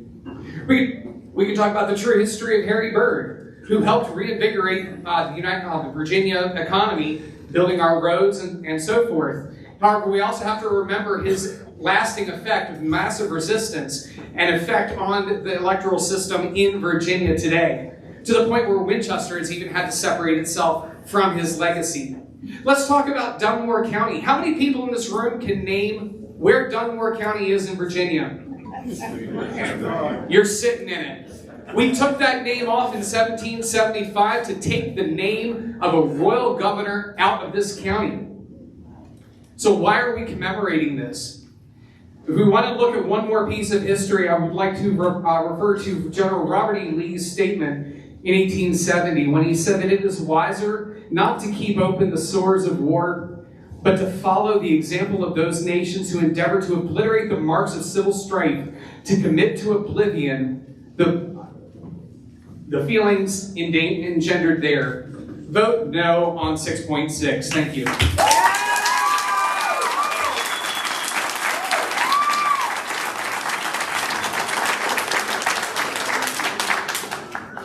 Good evening. Good evening. Thank you for this opportunity.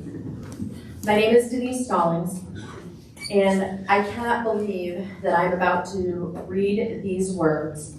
I was raised by the author of the 13th Amendment, the great-granddaughter, I was raised by the great-grandson of the author of the 13th Amendment, James Ashley.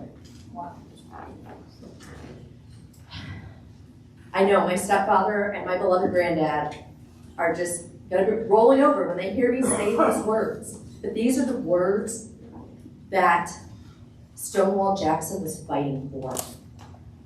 They are. The Declaration of Independence was fundamentally wrong.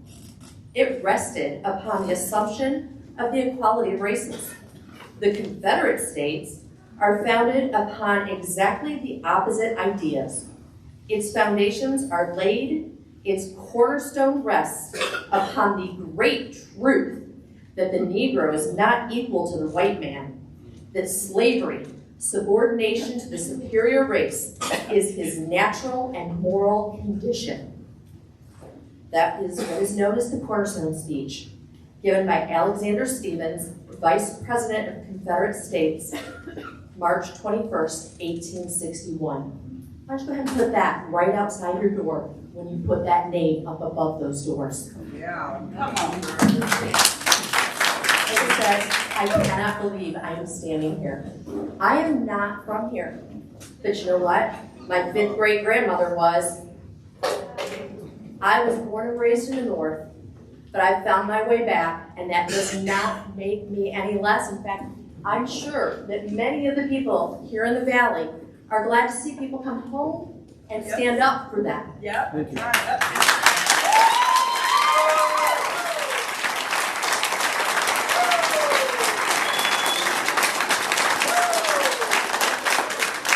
Elizabeth Michelson.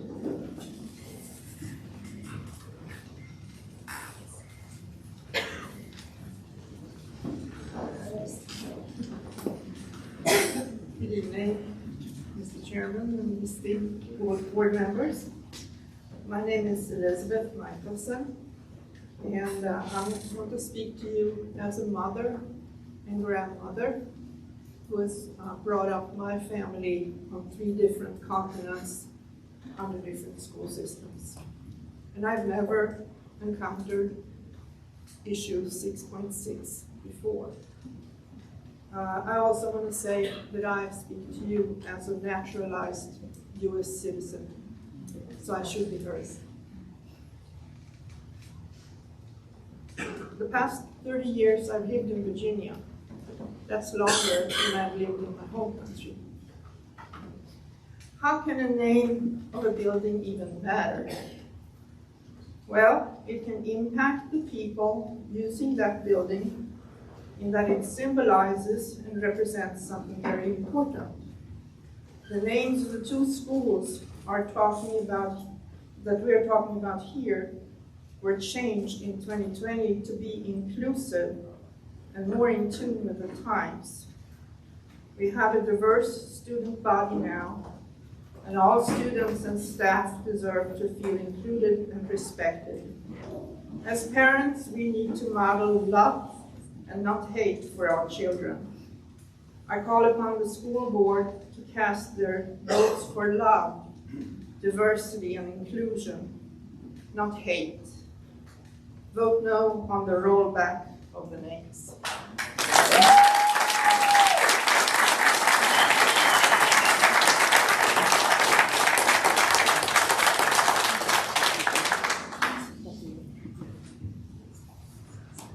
Fred Neese.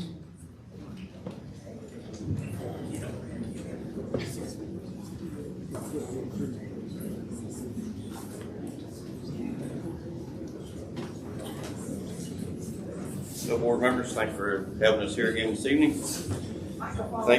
Thanks for letting the voice of the Southern campus being heard tonight.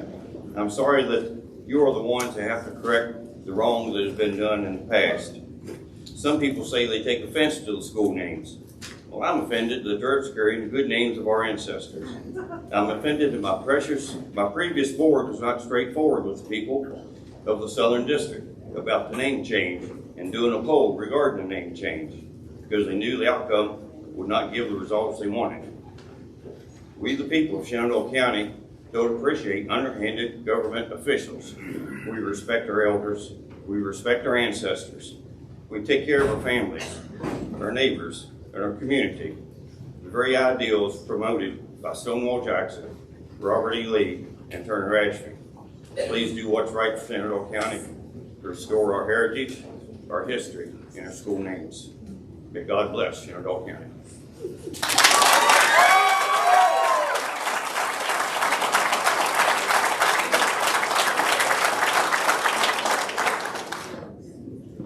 Becky Scott.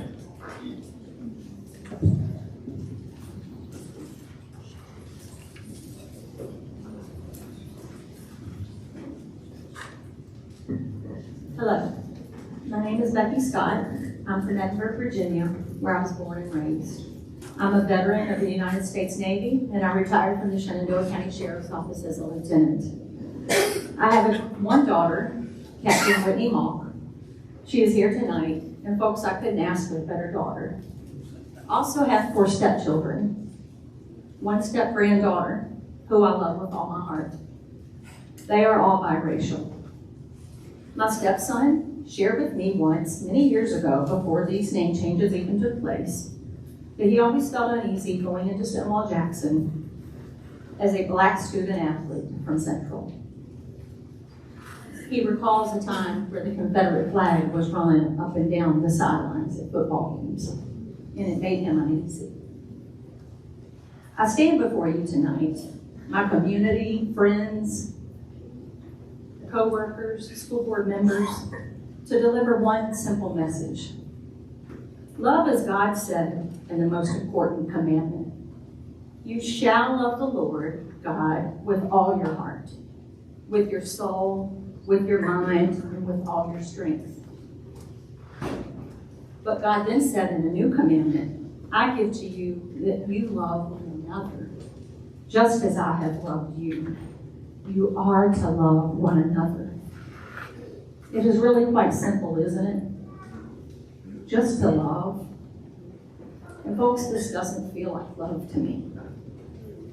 Let us keep that simple yet so powerful commandment in the forefront of our minds as a decision is made tonight that could take away all of that uneasy anxiety that my stepson felt and so many other students like Aaliyah feels. It really is simple, just to love. And anyone in this room who knows me, and there are lots, I respect. That's where I come from. I come from a place of love and respect. I have loved your children. I've worked in this county, and I'm just asking that you consider the black and brown children in this community with love. Thank you.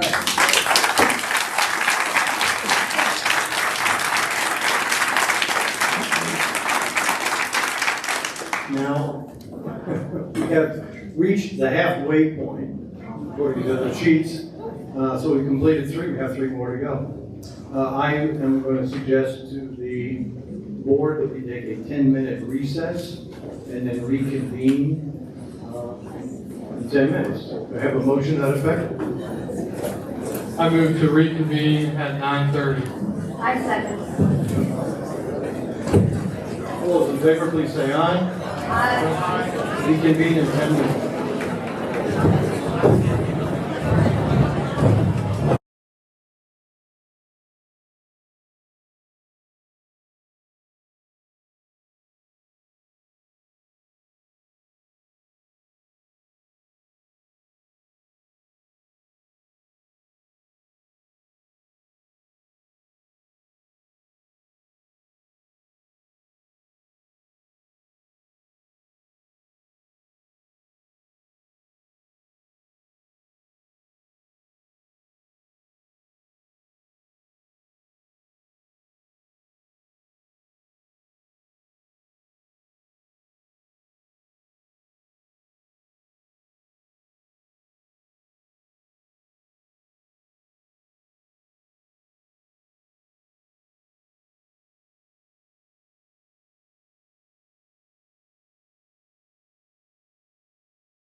right, ladies and gentlemen, please have your seats. If you want to conduct a conversation about call, that's fine, but if you want to loosen up, have a seat. And we're going to begin public comments immediately.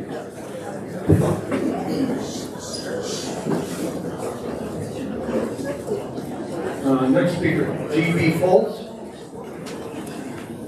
Outside the wrong seat, sorry. No, next home. Yeah. We all signed the wrong sheet. Susan Foltz? Adam Foltz? No. What we're going to do this sheet really fast. Karen Eastep.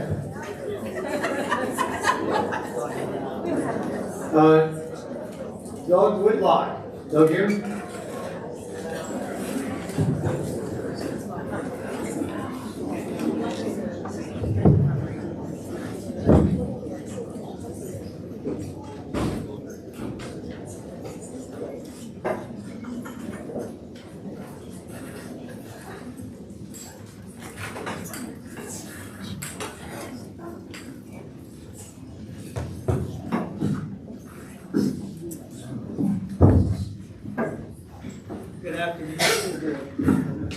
Good afternoon, school. Sorry, like this. One second, please. This microphone keeps dropping down. Do you have somebody who can kind of keep it up so people can be heard? Can you set the timer as well?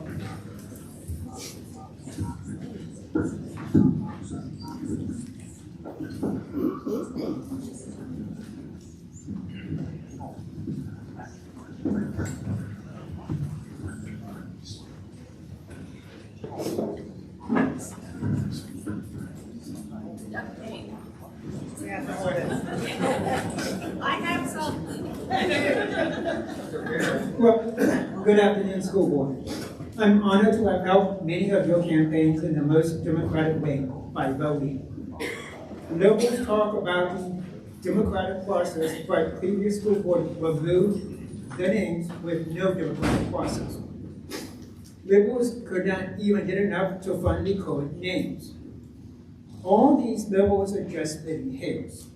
We must do the right thing for our taxpayers who had to fill this. Fix what was done behind closed doors and do the right thing and remove these code names. The names have not helped the community. If we even change the names back, it will never help the community. We are at a loss at this point. There will be no help in the future. It's done. There's one side and the other side. Please confirm what our Shenandoah County majority have elected you to do by voting yes. It's we the people, not we the woke. And I find it quite humorous that our other side can't even tell the time and they keep talking over. Have a great day.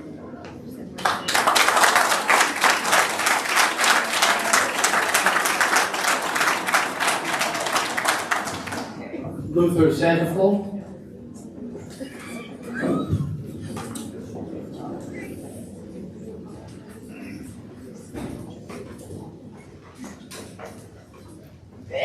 Mr. Chairman and other board members, my name is Luther Sandoval and I reside in District 2 at 758 Lance Road in Edinburgh. Anybody who is objective knows the naming of a school after a Confederate leader in 1959 was a racist act among other wrong reasons. In 2020, the then school board saw a wrong and they tried to fix it. In 2022, the new names were affirmed, but with some controversy. This is 2024, and if you rename the schools for Confederate leaders again, after 65 or so years, your actions will be doubly racist and wrong. Yep. That will be the stained legacy of you and your financial benefactors. If you insist on doing this, I can assure you that there are enough citizens in this county who will not allow you to take us back to the 1959 mentality and further destroy the positive attributes of Shenandoah County. These citizens include come heres and been heres. Although we understand the fear of some of the been heres to voice their opinion today, we know they are here. They're just afraid to say anything. We will continue to pursue our agenda through factual intelligence, love, and kindness. I truly hope you leave the names as they are. Thank you.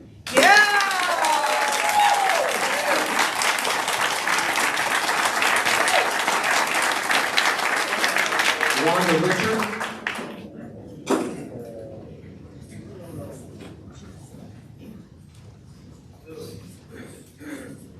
Good evening, Dr. Shepard, Chairman Barlow, and board members. My name is Rhonda Richard. I also live in Shenandoah County. Thank you for allowing me to speak and give all of us a voice tonight. And congratulations to all the upcoming 2024 graduates. I am happy to see everyone here this evening. I only wish you all care about all aspects of the school and not just the name change.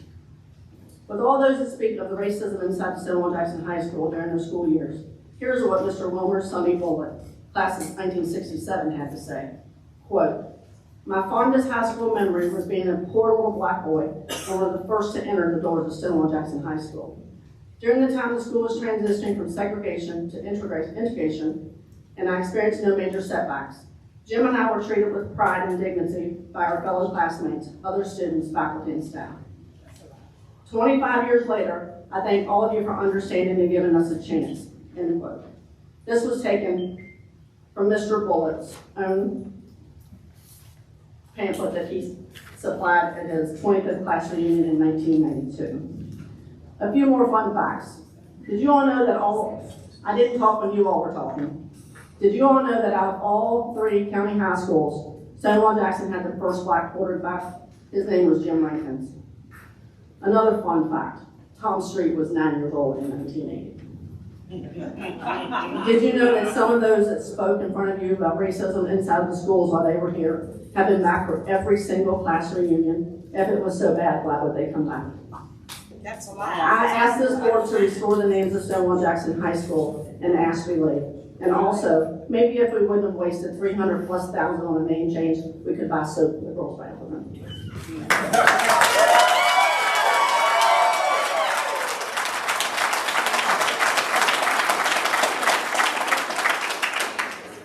Mark Feaster.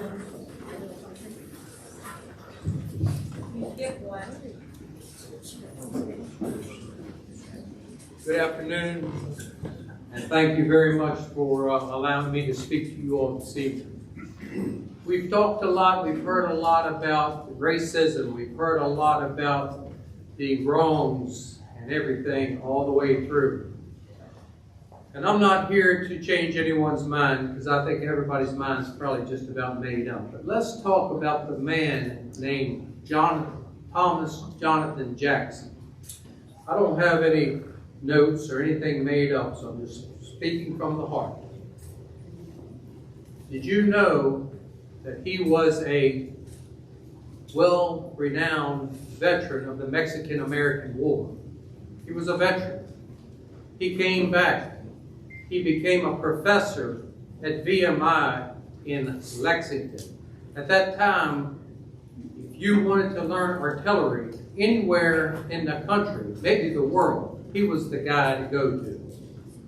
He had a lot of quirky ways, and believe it or not, most historians feel that he actually had autism. Okay, so he was a special needs boy himself. Okay, that's a fact. So I didn't say anything when you were talking, so do what you want to do. Okay? Also, did you know? Excuse me, Mr. Feaster, folks in the front row, the constant chattering is very distracting and impolite. Please, be silent. I'm sorry, I'm very offended.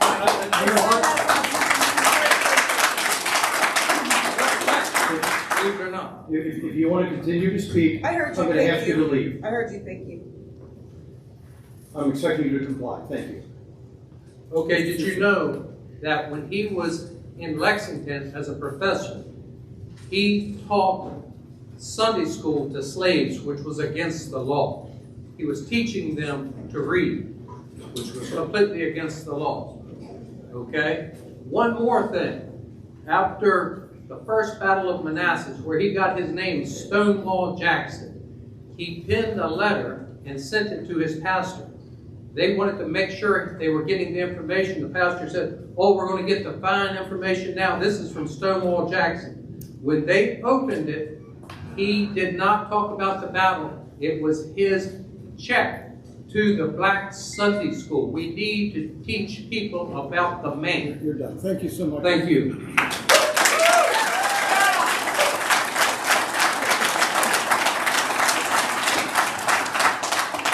Charles Street.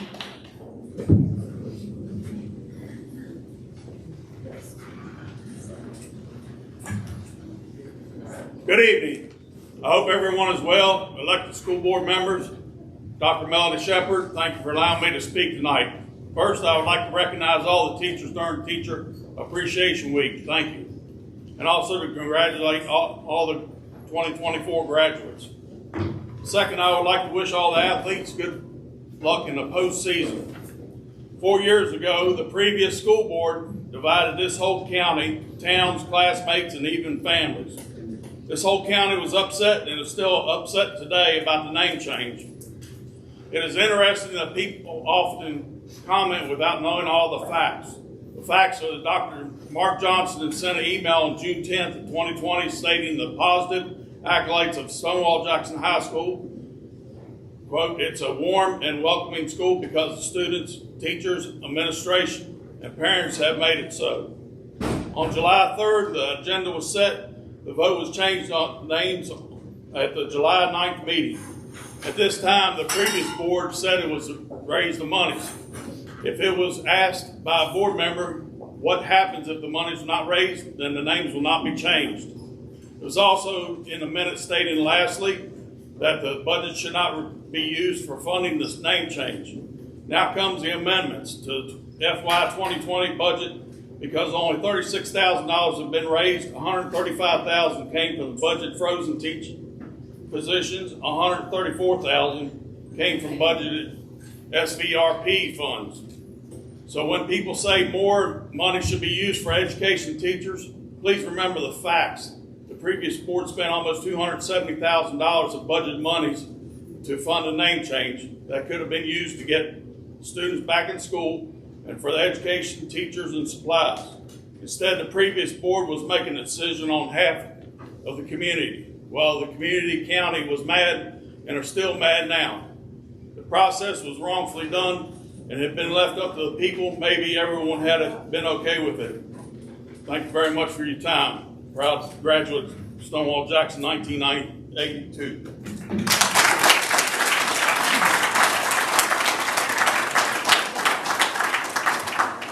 Mike Shiny.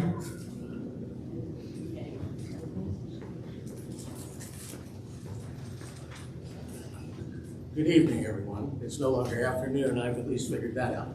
So, board members, Chairman Barlow, Dr. Shepard, thank you for the opportunity to speak.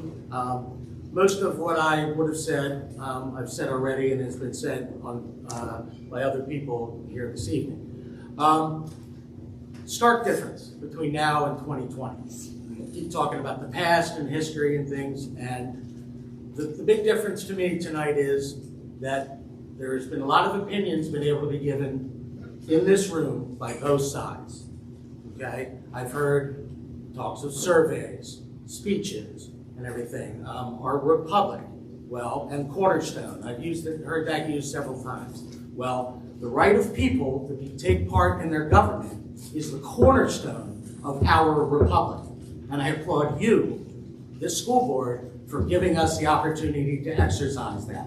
That was overlooked and that was not done in 2020, and I applaud you all for doing it. Thank you for your time.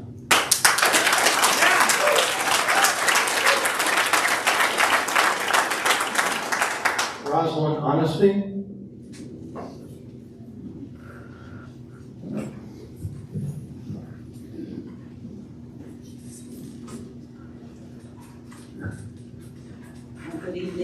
Thank you so much for allowing us, the public, to come in and speak. I'm not a resident of Shenandoah County. However, I do stand here as one of the co-facilitators for a national organization called Coming to the Table. TABLE being the acronym for Taking America Beyond the Legacy of Enslavement. And so with that being said, I think it was Brandy that prayed in her prayer for God to unite us. He already has. We're his. Problem is not about the name, is we've forgotten whose we are and who we are. And when we can finally come to understand that piece, then we can treat each other with dignity and respect. 400 years of making a pledge to the flag to be one nation under God, indivisible, with liberty and justice for all, is just a prophecy. It's almost, you say, an insult to our intelligence that we haven't quite figured out that we've lost our way. And our country was founded on a crack. You can't build anything on a crack. And so, my prayer is that we see each other as each other's. We belong to one another. And all the rest of it is just a bunch of wasted time. I have relatives who fought in the Civil War. Recently, I've been taken back 7 generations to understand that I have, why I'm white, because I'm part white. But we're children of God, and that's really what I want to say. It's not really about the name. The change name is that we're children of God. Let's just name the school Children of God, and then everybody will be. Thank you.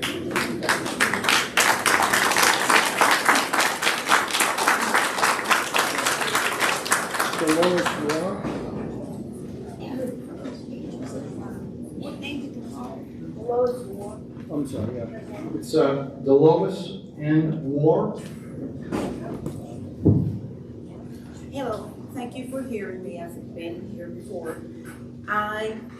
It was the first person of color to step foot inside Stonewall Jackson High School in 1964. That day I walked in, it scarred me for life. Right now, I'm trying to deal with it. I was fine in the last 2 years when the names went to nice names. But now I have 2 grandchildren out on that end of the county.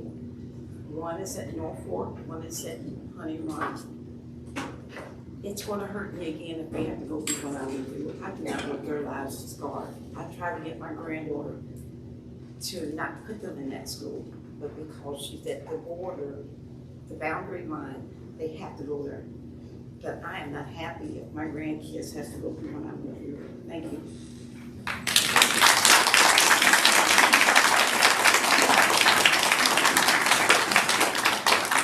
Jay Jarrett.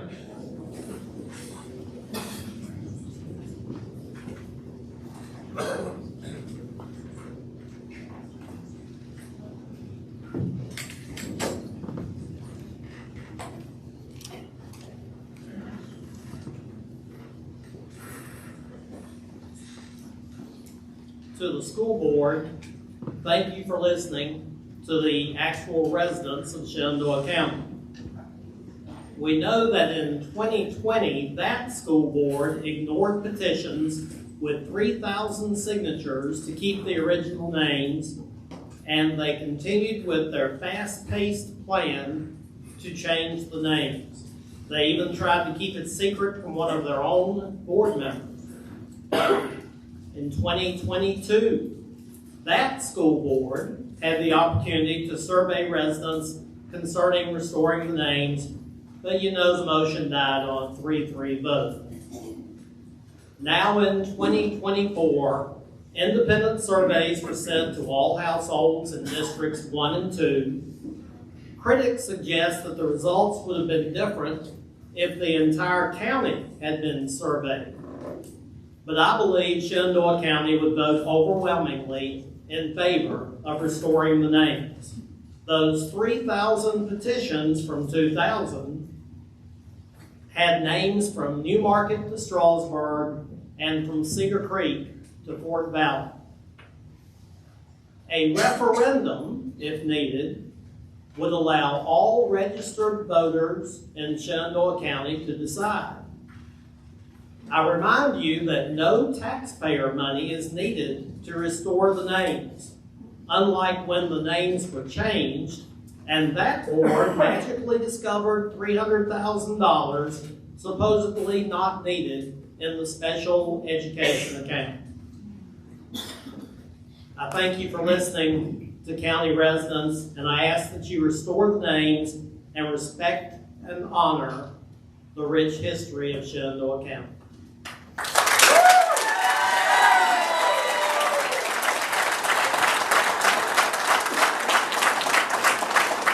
Sarah Balzersack.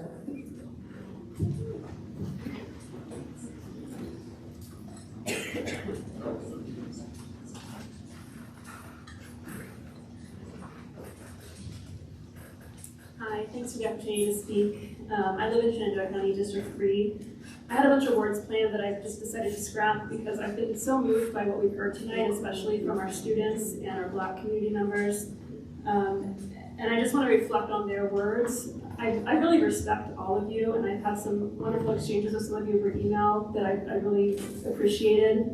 And I really believe you when you say that if you're interested in changing the names back, that it's not about racism for all of you. I think you're good people who really want the best interests of our community.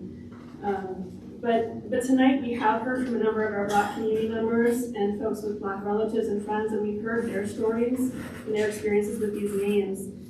And you may not have believed before that these names were racist, but if you've heard our community members, you know and you understand that they are actually racist names and they are harmful.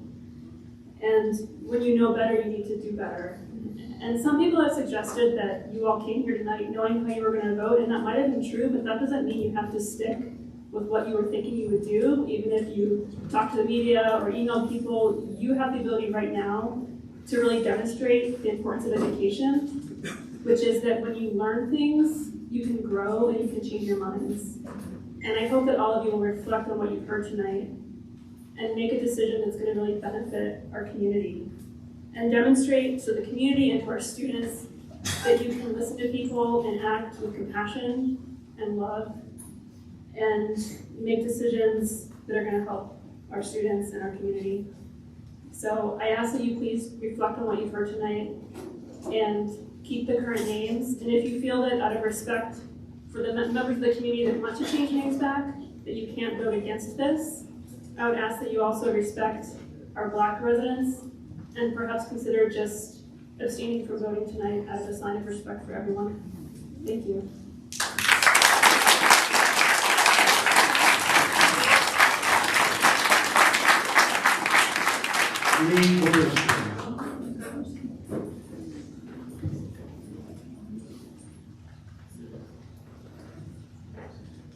Witherspoon.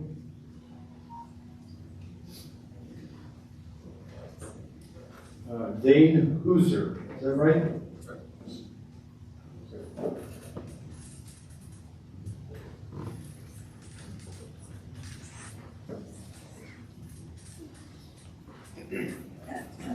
Good evening. I'm Dane, and I'm a lifelong actual resident of Shenandoah County, and I'm here tonight to speak in favor of keeping the current names Mountain View and Honey Run. And I hope I'm not the only person, who sees the irony in starting this meeting with the Pledge of Allegiance that says we're one nation that's indivisible, while we discuss whether or not to honor men who sought to tear our nation apart in a failed effort to keep our Black brothers and sisters in chains. We remember our history by studying it, not by naming public buildings after racist traitors to our nation. We wouldn't name a school after Benedict Arnold, and he was responsible for far less death and hardship than those Confederate pigs who killed American soldiers right here in Shenandoah County. You know what the right decision is.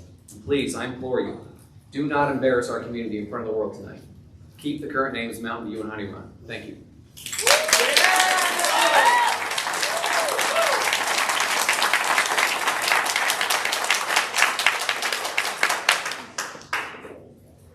Bill Wine.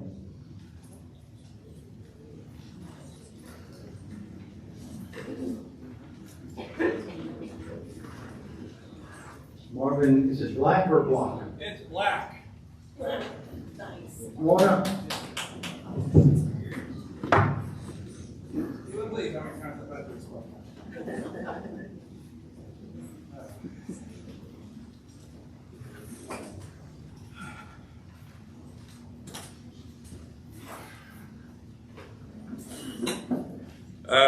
Is this on? Okay. Hello, my name is Marvin Black.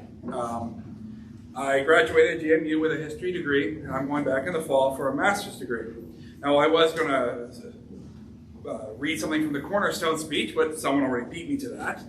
So I'm going to just add on to that the people that we're debating about restoring the names to, they weren't just average soldiers that were enlisted to defend their farms or whatever reason they had. These were officers in the Confederate Army defending the government based upon the Cornerstone Speech's foundation, which again was stated by Alexander Stephens, the vice presidency of the Confederates, the Confederate nation. I would also like to say that history is not remembered through names and statues and all that. By saying getting rid of them removes history, that's not the case. It is how we glorify people.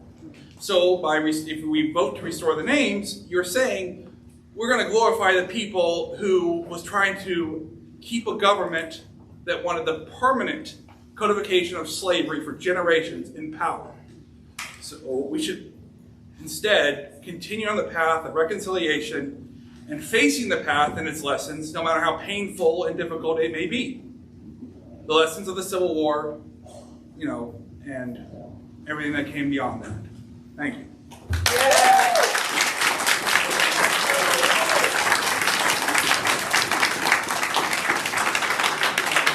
Trey Heisman.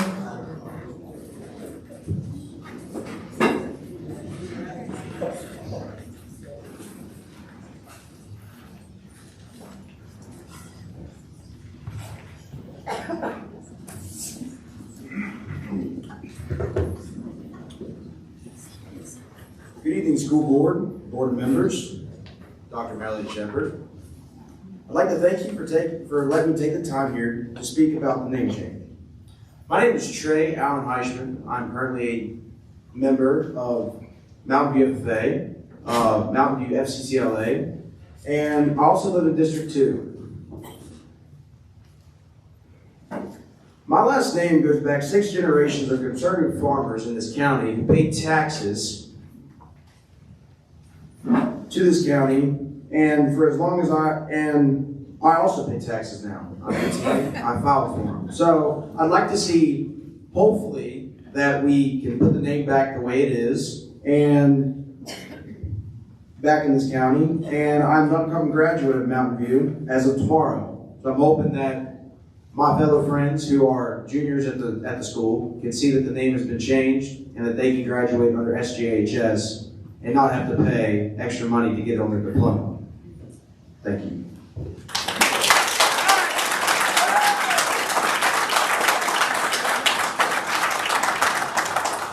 Otis Ryman. They're drafting people, is that possible? I'm sorry, say that again? I'd like to give my turn to this young lady.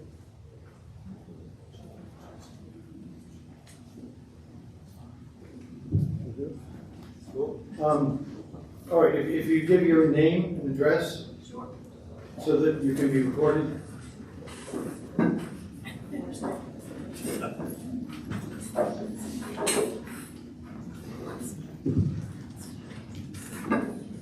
Hi. Hello, my name is Jody Hobatter. I live at 336 Dotson Road, Mount Jackson, Virginia. I am a taxpayer in Shenandoah County, and I am married to a farmer with 4 children and 3 grandchildren. Thank you, Otis. You and I are going to be friends later. I have 3 points. First of all, thank you, board members, Dr. Shepard, for being in a very difficult place and a very challenging evening. Second of all, to all educators, administrators, parents, thank you, because it is Teacher Appreciation Week. The last thing that I'd like to share with you is a little bit of a perspective. In 2020, a school board decided in 8 days or 9 days to make a decision. They had the right to do it. It has been challenged and it was upheld, but voices were not heard. Whether the names are changed or not changed, there has to be public input and watch the clock. As a result, we must understand that teaching and learning are obviously your job. That's your emphasis. Teaching and learning helps us learn the good, the bad, and the ugly from history. And certainly tonight we've heard excerpts when it wasn't very good. I would like to share that my family raised me to have children to participate in sports where they were the minority, and they excelled. And I'm very proud of that accomplishment. That took skill, it took understanding and empathy, the things that we heard tonight on both sides, compassion and kindness. A name is very important. However, it's the culture and the climate of the place where that name is. I'm very proud to have grown up in this environment, to now work in an environment where it's highly diverse and a very high poverty area. I am not working in Shenandoah County at this moment. Thank you. Thank you. I did good. Thank you.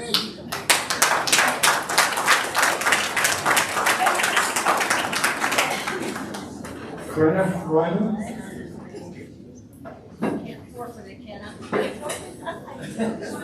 You can do whatever you want. Okay. Brenda's gonna pass. Brenda Welch.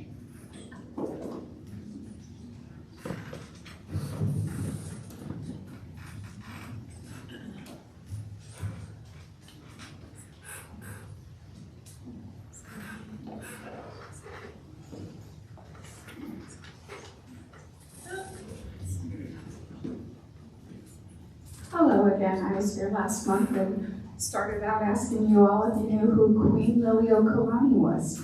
This time I'm going to ask you if you know who the Latin kings are. Have you ever heard of them? Okay, so, and just like Paul in Scripture, that was mentioned, I love the Lord. So with Paul, I'm going to boast like he did, but I'm also going to talk about some things that I think people need to know. So I have a degree in historic and political studies. My grandpa was a World War I vet. My dad was a World War II vet that fought in Germany and died. Not Germany, but when I was 13 years old. And if we tear down our history, we lose it. We're going to be determined to repeat it. And so many people have good and bad arguments on both sides. And I was like, wow, that's good. And I was going to say, no, I don't want to talk anymore. But I grew up in Chicago with racism and with discrimination. The Latin Kings was a game. They came and took my dog, threw him up in the air, and I was 6 years old and watched him go on the ground. Then we moved out to Skokie, Illinois, where the Nazis marched in 1977. And I came here, I'm so excited that we're at John Peter Gabriel Muhlenberg's middle school. He was an American Revolutionary War hero. And so if we keep tearing down our history, we're going to repeat it. So I know you all have a huge decision on your shoulders, but if we don't learn from history, we are going to repeat it. There's good and bad about Stonewall Jackson, but guess what? You can learn from it. And when we tear it down, we're going to repeat it. So thank you, and I hope you make the right decision for this county.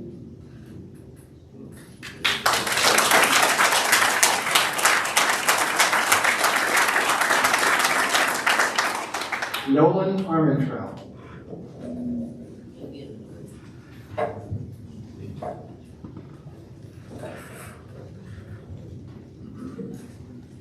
Good evening. Good evening. Due to the time, Nolan had to leave and asked if I could read this for him. So I'm reading on behalf of Nolan. Good evening, school board members. My name is Nolan Armentrout. I live in District 2 and I currently attend North Fork Middle School, but next year I would be at Stonewall Jackson High School if the previous school board would have asked the people. None of us would be here. I hope all of you don't make the same mistake. I want my FFA jacket to say Stonewall Jackson and my diploma to say Stonewall Jackson. The original names of the schools, Stonewall Jackson High School and Ashby Lee Elementary School, relate to our rich Civil War history in our county. I hope you vote for the voice of the people to restore the original names. Thank you for your time this evening.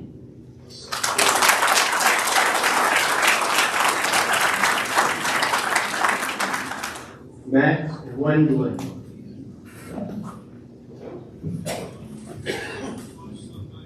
Mr. Wendling. No. Sarah Kors.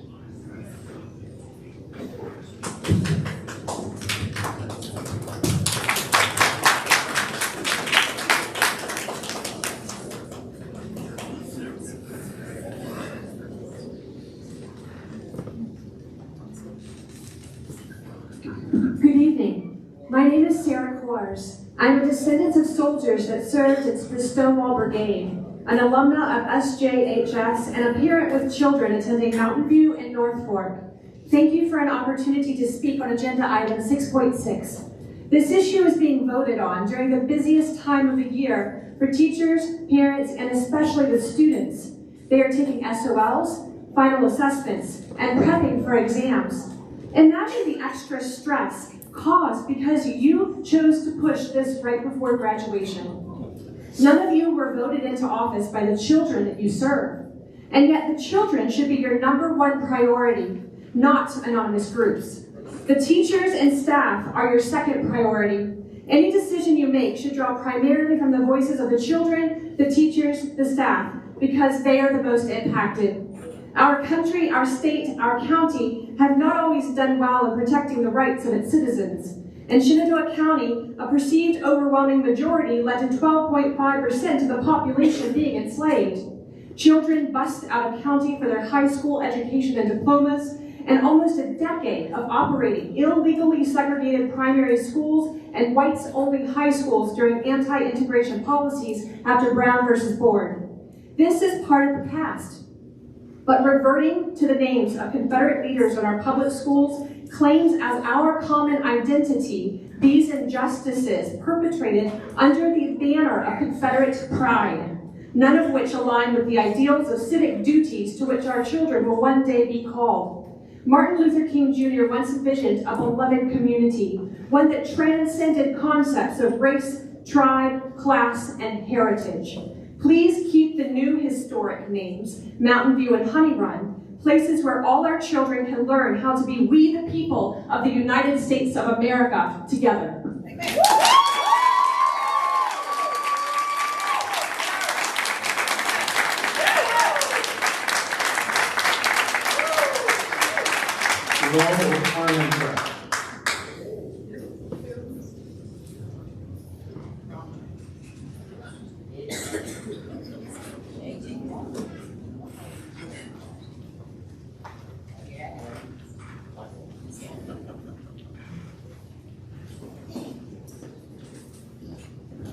Good evening. Thank you for letting me take the time to talk to you all this evening. First and foremost, I am a graduate of Stonewall Jackson 2001. Both my parents are graduates, 1969, 1974, Stonewall Jackson High School. My brother, 1996, graduated Stonewall Jackson High School. I am a father of 2 kids, 9 and 13, both boys. They are at Ashby Lee, and one is in North Fork. Regarding the name change, in my opinion, it was heritage. It was no hate in school. I am from Mount Jackson for 41 years. I am not from a different county. I am from here, home. This is what we call home. A lot of the kids here, got a couple back here go to school with my boys. They love it. So, restore the names back to Stonewall and Ashby Lee. There was no problems until they changed the names. And we all know that. There was no issues. So, thank you very much.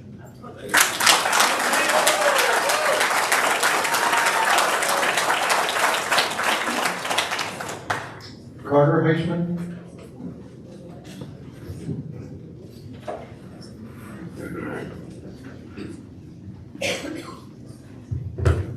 Good evening, Dr. Shepard and school board members. My name is Carter Heisman, and I live in Edinburgh, District 2. I'm a three-sport athlete who was just selected into the Mountain View FFA as a sentinel for this year. I stay very active and would like to wear a name that I'm proud of. Not only do I want to have my FFA jacket say Stonewall as I enter into high school, but I would also love to have my jerseys, which I wear all year round, say Stonewall. If this is all directly pointed to the students, then I think we should all listen to the students and listen to what they have to say. And I hope that you all will take into consideration changing the names back to what they properly were: Stonewall Jackson High School and Ashby Lee Elementary School. Thank you for your time tonight.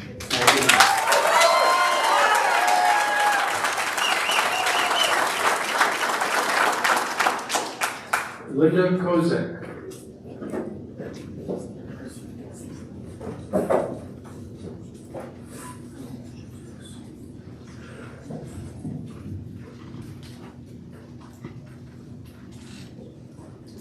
Good evening, everyone. Thank you again. I know you've all seen my face before.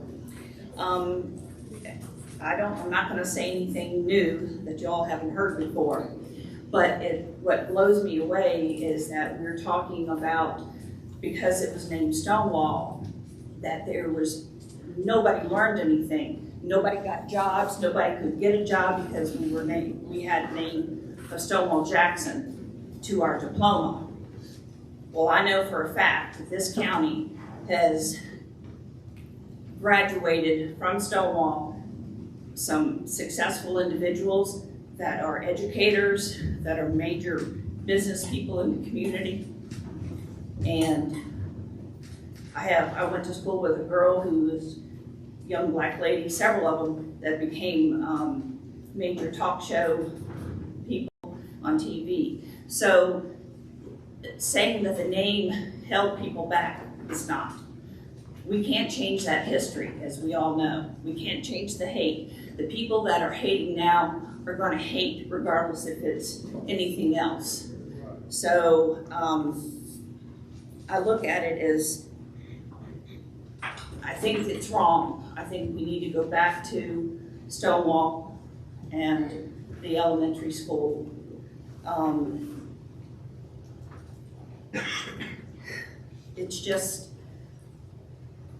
It's a sad state of affairs, and I'm sorry that you all have to be up to this, but it isn't about the racism.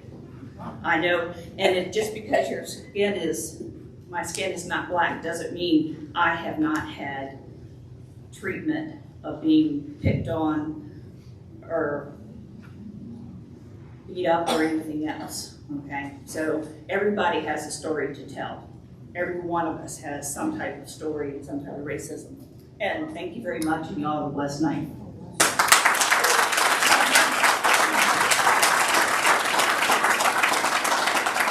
Gary Heisman. That's my mom.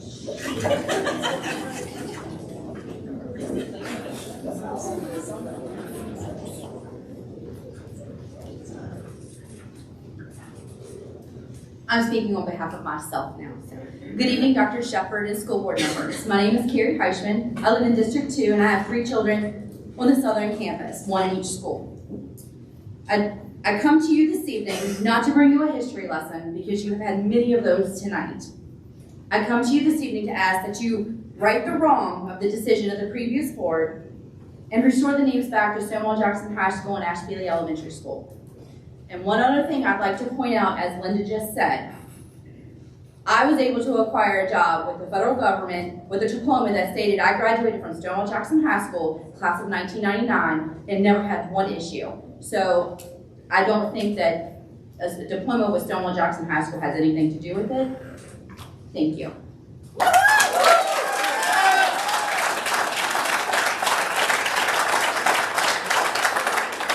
James Drake.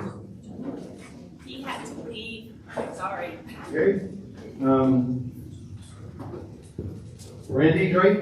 She had to leave too. Sorry. The Drakes are gone. Okay. Will Pence.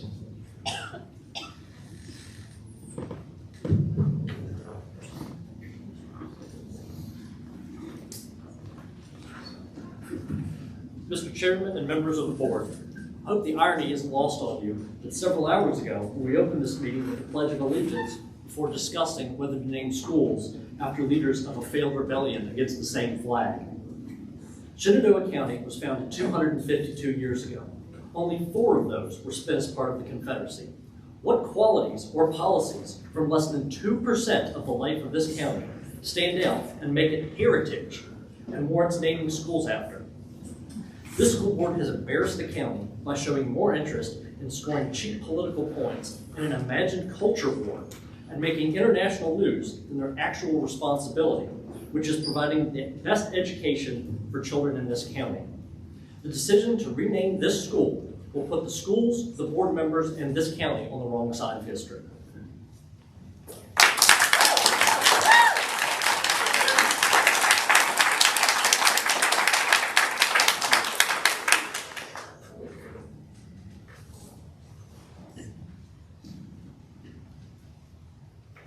Bill Pence.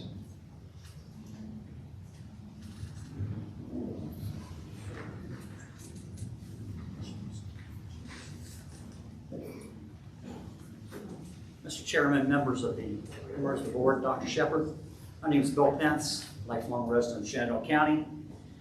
We come here tonight with the suggested premise that this action is righting a wrong or just simply restoring a name.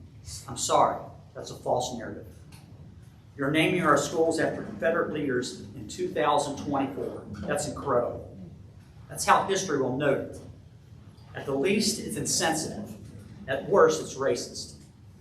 Most importantly, something you may not consider is it will reflect poorly on our county for many years to come, particularly in economic development. If we ever want to attract new businesses to our county, one of the first things businesses look for when they come is a school system. And would they be willing to relocate their employees to this area?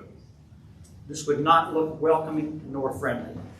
Please do not rename the schools.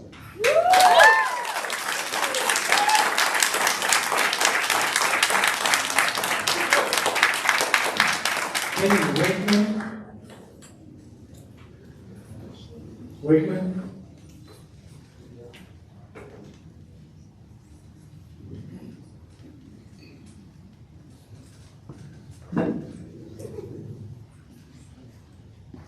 Chairman Barlow, members of the school board, Superintendent Shepard, thank you for allowing me to speak. My name is Kenny Wakeman. I live in Wakeman's Grove. I have been a lifelong resident of Shenandoah County, except for the time I spent in the Air Force. In the mid to late 1950s, 3 schools were being built in this county. Citizens at that time had the opportunity to name those schools. Strasburg in the north, Central here in the central part of the county, and for whatever reason, Stonewall Jackson was chosen as the name of the school in the southern campus. That name stood proudly for 60 years until in 2020, due to the actions of a road police officer in Minneapolis, Minnesota, the knee-jerk reaction of the board at that time chose to change the name of that school along with Ashby Lee. Citizens had no input. Tonight, we are standing here with citizen input addressing you to see if you would restore those names or keep them as they are. I do not envy you the burden and the task that is set before you tonight. It's heavy on your heart and it's heavy on your shoulders. You can take that responsibility off of you and let the citizens decide for you what those names should be. If they're voted to retain the names, the other side would gripe, grumble, growl, but go along with it. If they would vote to restore the names, the other side would do the same, but the citizens would have a voice, like we're doing tonight. Thank you for your time.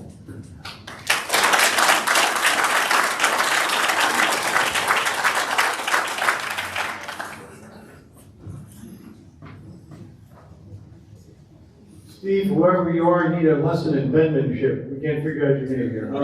It looks like Steve Wickham?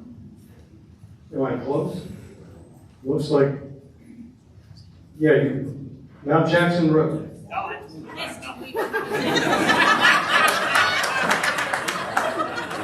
Somebody find that man an English teacher. I'm Steve Weaver, a graduate of 82 graduate of Stonewall. Thank you all for letting us talk and listening, and I'm like everybody else. This is a lot of responsibility for everybody, but for you all, I know it's gonna be a hard decision. But when I went to school there, I swear I never one time thought about racism at all, nothing. And we had black guys, we had white guys, and we didn't think that way, white and black.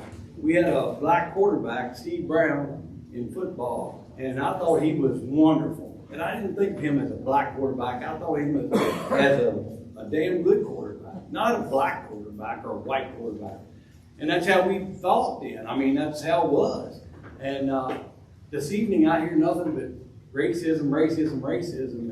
And I tell you what, I didn't think I was racist, but by God, I'm starting to think I'm going to be racist now. So thank you all for listening, and I hope you vote the right way, and I'd like to see it restored back to Stonewall Jackson. Thank you all.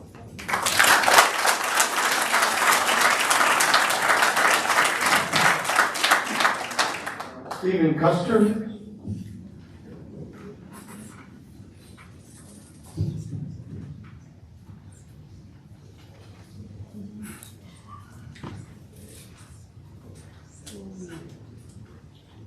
I'm Steve Custer. I grew up in Shenandoah County, went to Stonewall, graduated in 1978.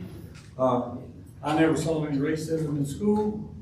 I'm a firm believer if there's racism, it's being taught. Because we've overcome that hurdle. Now we're trying to take history out of the county because somebody is talking about racism. Well, I got grandkids, I got sons.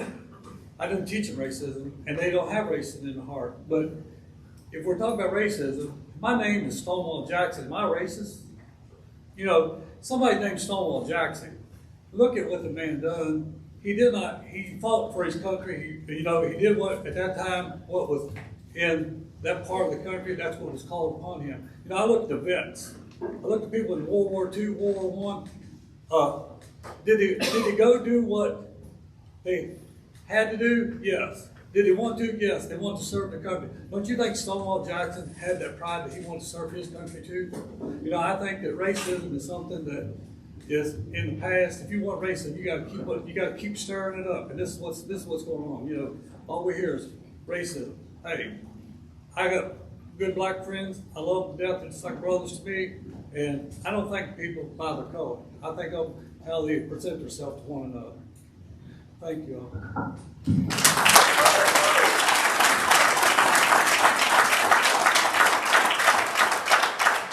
Joseph Coors.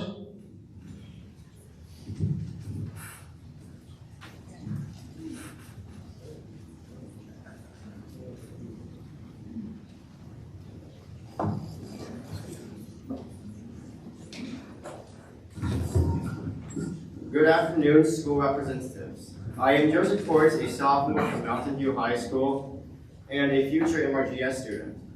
I implore you to vote against reverting the current school names back to Stonewall Jackson and Ashley Lee. This is my third time speaking on behalf of this issue. Can we not move on? The school name was settled when the board voted to accept the names Mountain View and Honey Run twice. I'm exhausted. The other students here tonight are exhausted. Please stop wasting time deliberating on a solved problem that is inclusive to all students and faculty, and instead devote your time and resources to improving the infrastructure and curriculum. Also, on the aspect of racism in the schools, I've seen and heard other white kids that I can name say the N-word and literally raise their fist and say white power. I've seen that at a track banquet. Someone did that by accident, but it's still something that happened. Thank you for your time.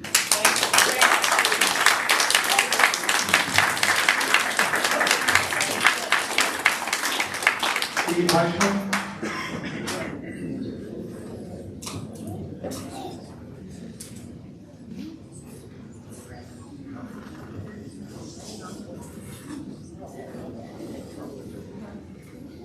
Good evening, school board members, Dr. Shepard, Chairman Barlow, thank you for allowing me to have my voice heard this evening. I'm Steve Heischman, District 2, Conningville.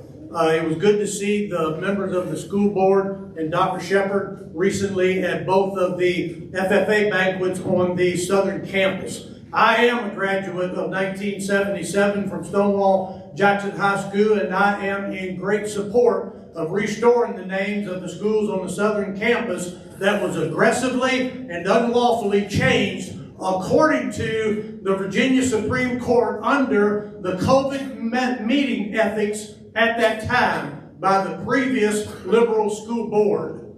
As I have asked several times at school board meetings with controversial wrongdoings like library books with adult sexual content available to minors, where is the accountability? A couple years ago, this woke movement swept across this country like a dirty cancer. This school board and the leadership of Dr. Shepard has a priority of educating the students of this county and should not have to deal with gender identity, pronouns, furies, furries, LGBTQ issues. None of these issues should be allowed in the public schools. These issues are a large part of why 10% of the children of Shenandoah County are homeschooled today. And that should sound a major alarm to all of us. Tearing down statues and monuments and erasing history while indoctrinating children is exactly what Adolf Hitler did in the late 1930s in Germany. We learn from history to become a better people. In America, we live in a constitutional republic that is government of, by, and for the people. You have listened to a couple dozen people this evening, and remember the several thousand that you have heard. Thank you.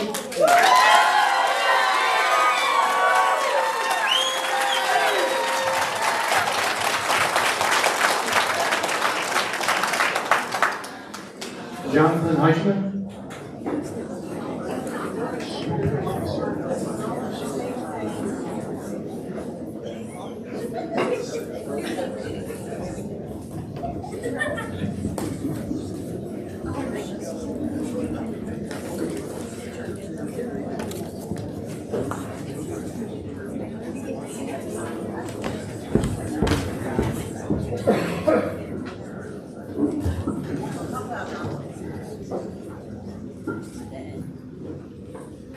Jonathan Heischman, District 2, Educational Facts to Consider.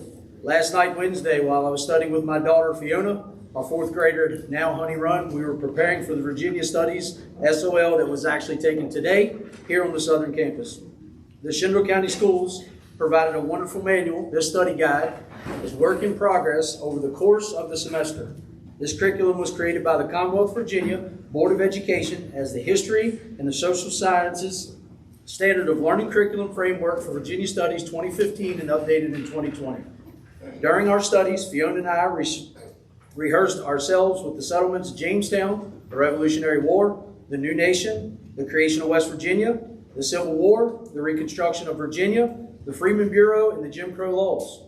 Definition terms like enslaved African Americans, freed African Americans, segregation, racial segregation, desegregation, discrimination, and civil rights were all included in the approved curriculum from the Commonwealth as history needed to be retained by our students to pass the SOL.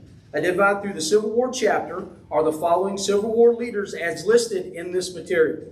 Union Northern leaders, Abraham Lincoln and Ulysses S. Grant. Confederate Southern leaders, Thomas, Stonewall Jackson, Robert E. Lee. The provided material in front of you, identified by the Commonwealth, Thomas Stonewall Jackson as a Confederate general that played a major role in the Battle of Bull Run, where he earned his name Stonewall for bravely and courageously holding his ground. The study material clearly outlines the good and bad of Virginia history, with the above leaders included Thomas Stonewall Jackson as an impact and a positive example without negative impacts to their legacies, the true character that they possess. The Commonwealth of Virginia clearly outlines the Civil War and its history as needed events in the education of our children and highlights the leaders of the war to include Thomas Thomas Stonewall Jackson as a positive role model as he was. If the Commonwealth of Virginia educates our children with these standards, then who are we to question the Commonwealth with the personal opinions and feelings? Thank you. Thank you.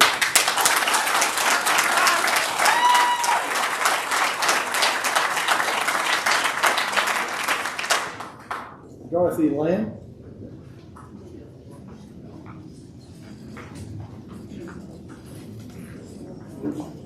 Good evening. Thank you all for the time and dedication that you have put forth in listening to those representing both sides of the name change issue. Can't hear you. I am certain that no one on this board anticipated the passion that each would bring in highlighting their preference on the subject. I'm afraid you're just going to have to hold it up there. It looks like it's nice. Okay. There have been allegations made not only about the history of General Jackson and the building and naming of the schools here, but also of an individual who not only did not say or do the actions that he has been accused of, according to the mother of the alleged victim, but who also was a student at Newmarket Elementary School and not associating with students at the high school. To you, sir, I apologize that you have been erroneously targeted. I ask that when you cast your vote, you remember that Stonewall Jackson and others fighting on the side of the Confederacy in this area were intent on protecting and preserving the land, the buildings, and the lives of those under attack. Preservation is the focus of those wishing to restore the names of Stonewall Jackson High School and Ashby Lee Elementary School. Please consider the leaders of those schools over the years. Leaders like Max Hutton, Bill Smitherman, William Brimley. Do you believe that any of these individuals would tolerate racist behavior? I assure you, they did not. For that matter, do you believe racist behavior was tolerated by Karen Wetzel during her 10-year tenure? I want you to leave the personality It's not negative. I promise, it's not negative. in the shadow. During her 10-year tenure from 1998 to 2008, during some of those years, Dave Heingardner was the vice principal. Again, the individual who would draw a hard line where racism could have been alleged. It is under their leadership and their predecessors that the first African-American quarterback in the county was chosen at Stonewall Jackson High School. It is also under their leadership that the first African-American was voted in as her SCA representative. I can't finish when I can't. The mic is issue. 5 seconds. Okay. 5 seconds. It is also under their leadership that the first African-American was voted in as her class SCA representative at every grade level. These are celebrated, and we are proud of them. Thank you. Fine. Thank you, Mrs. White.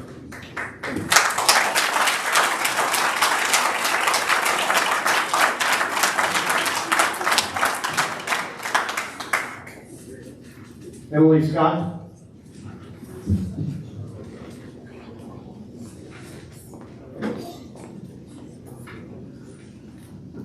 Good evening, Mr. Chairman, members of the board. I can't believe that we're here again. I really am heartbroken that a room full of people that I grew up with and knew feel the way that they do. I cannot understand how we can listen to a parade of white people tell us there was no racism at Stonewall Jackson High School. The only people that we need to hear from in terms of racism are the people that suffered from racism, my African American brothers and sisters. I really would like to advocate for my brothers and sisters and suggest that we not change the names back because it hurts people. I don't think that people are taking into consideration they are hurting their friends and neighbors by sitting up here and saying that racism still doesn't exist. I suggest that even changing the names back is an active act of racism. There is no reason to even bring the issue up except to make a point that, well, we're not going to let liberal wokes tell us what to do. Well, I resent being told what to do. I'm a Shenandoah County native. I don't like people from outside coming here and telling me what to do either. But I know right and wrong. And it's not right to be deliberately racist. It's not right to make statements that are deliberately racist. And it is absolutely wrong not to take into consideration the passionate feelings of my African American brothers and sisters. Thank you.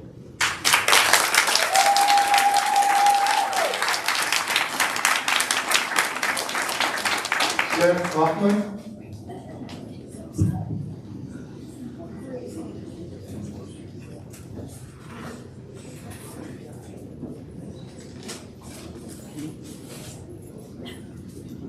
Good evening. My name is Seth Kaufman. I live in Quicksburg. Throughout the past few weeks at the board meetings, each of you have talked ad nauseum about the process in 2020. But next to nothing has been said about the actual name someone the schools changed back to, or the appropriateness of Confederate general names on school buildings in the 21st century. Nothing has been said about the students and what is in their best interest.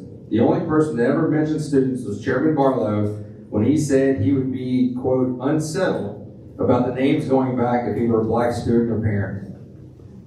My guess is you probably felt unsettled tonight with some of the things you heard. And that unsettled feeling is a little bit of empathy and compassion sneaking in. It's putting yourself in someone else's shoes and trying to imagine what they might be feeling and what they might be experiencing. So I got a couple questions for you. If Shenandoah County were to build a new school today in 2024, would you consider naming it after a Confederate general? My guess is the answer would be no. And so if that's the case, the follow-up is why? Ask yourselves why. Would it be because there's meaning in a name?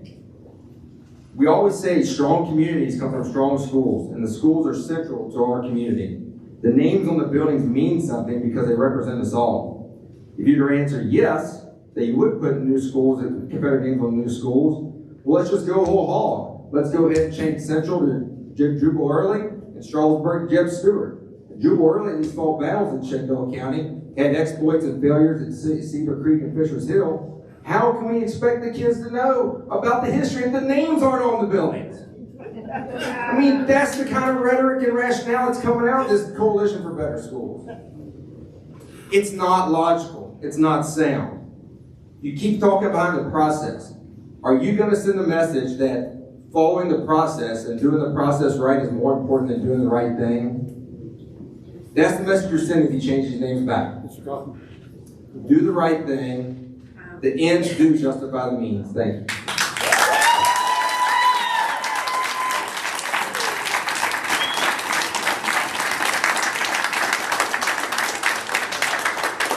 James Dellinger.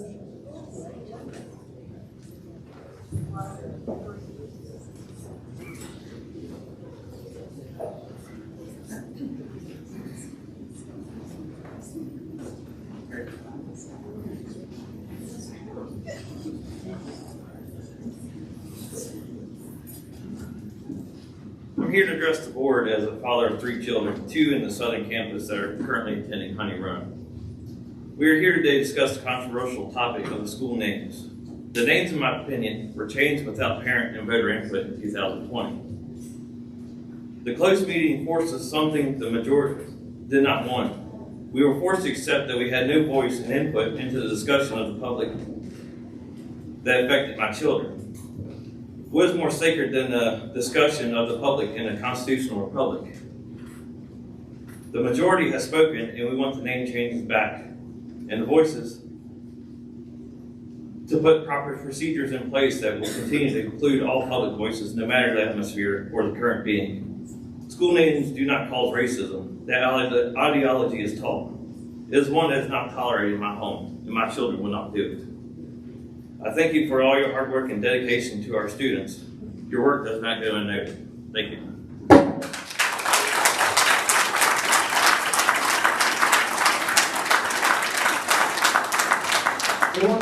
Andrew Hamilton.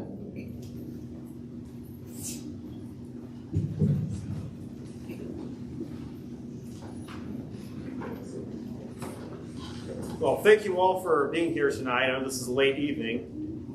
And I drove all the way down from Charlottesville, which is an hour and a half drive, just to speak here today. But while I'm not a resident, I feel very passionate about this issue because I'm a member of the Virginia Council. Our chairman is John Reed, and he's actually running for Lieutenant Governor of Virginia. But our organization stands firmly against the removal of monuments in Charlottesville and Richmond, the renaming of our schools after the woke revolution of 2020.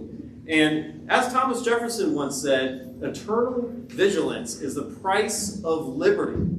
And the folks in this county stood up and they said, we do not want to have our schools renamed. They spent over $300,000 to do this instead of spending money on the children's education. Now I come out here today for the first time since 2020 in support of the name change. Let's put the names back.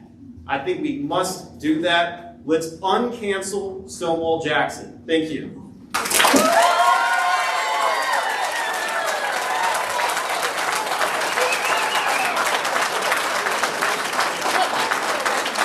Katie, briefly.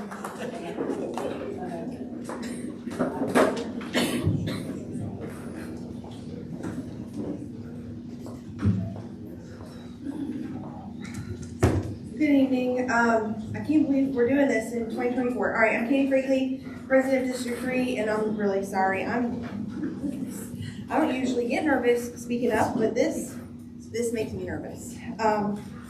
Earlier this evening, with a shaky voice, I had to tell my teenage son that I would be home late tonight because I had to do my part. He knows why we talk about it. We talk about why it's important for him to do his part too. We have to talk about it. It's the only way to break the cycle of systemic racism. It's the only way for him to know right from wrong. It's the only way he'll learn that it's shameful to make excuses for unkind behavior. Excuses like hiding behind a propagated faulty process as a means of justifying the continuation of systemic racism.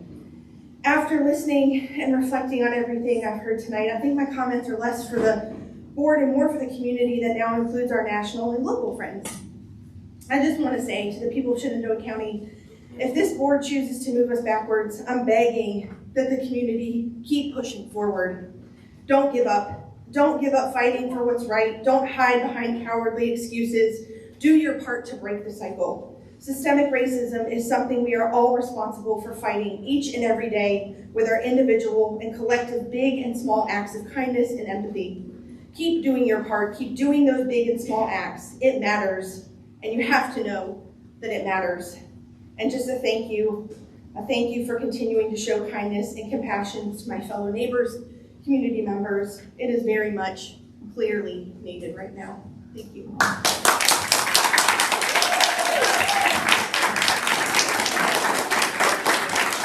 Amy Carter, the fifth.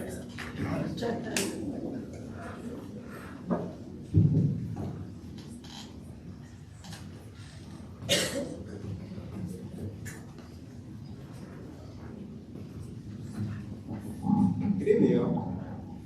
Hey, so I'm here talking about how I want the names to stay the same and not be changed back because though I'm a student of Strasburg High School, I'm also a student of Massanutten Regional Governor School, which was recently moved from Triplet Tech to Mountain View High School.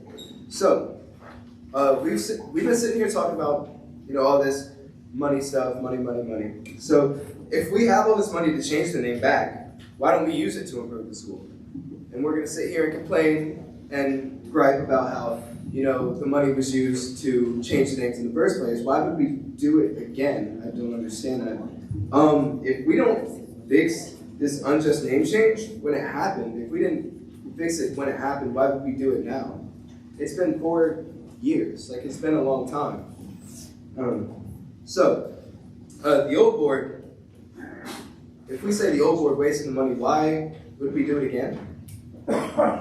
I don't know. I'm struggling to understand why we would do that again.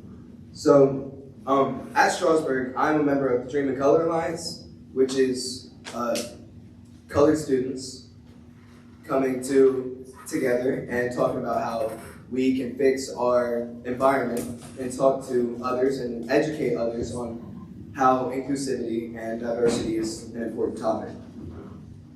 So, yeah, if it didn't before, a diploma with the name Stonewall Jackson High School on it, with all this press here, I don't know if we're going to sit here and talk about how awesome it's going to sound if they realize we came from there. And I don't know, it won't sound great, that's all I'm thinking. So yeah, if we're going to talk about repeating history, they named the school due to racist thought processes. And so we're going to rename the school back to it. Don't understand that either. Thank you.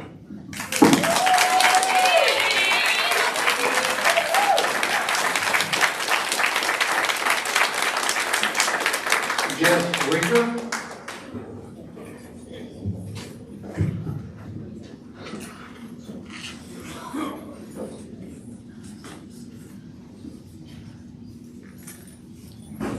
Good evening, school board members. I'm not prepared, I'm sorry. It's been a long week in the concession stand at the high school.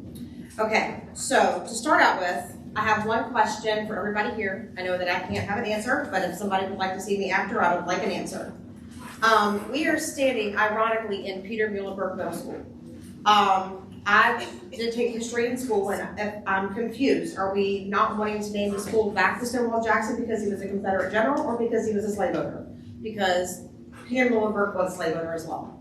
So I would like someone to answer that for me. Spending the money that was spent prior to when we did the name change, I know that once again, that in southern end of the campus was the redheaded stepchild. Not all uniforms were replaced.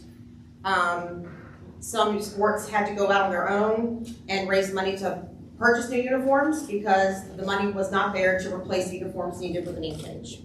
Some of the uniforms even had to have patches put over the name because they did not have the money to purchase a brand new uniform. So we covered the SJ up with an MV. So that's a little bit, it's frustrating for us on the southern campus. And as far as racism goes, I've worked in the concession stand since Charles Street took over. It's been kind of my thing. I enjoy doing it. I see a lot of kids. I don't see the racism. I worked under Stonewall Jackson and I'm now in Mountain View. But I can tell you, when the name change was going down the first time, my son, who played 3 sports, he was a 3-sport athlete, was called white trash, a cracker, from other schools in the county that he was friends with prior to the whole debacle of the name change. So it was reverse racism on my son, who was, obviously, he is white. But I can also tell you really quickly, well, I'm gonna run out of time, but thank you.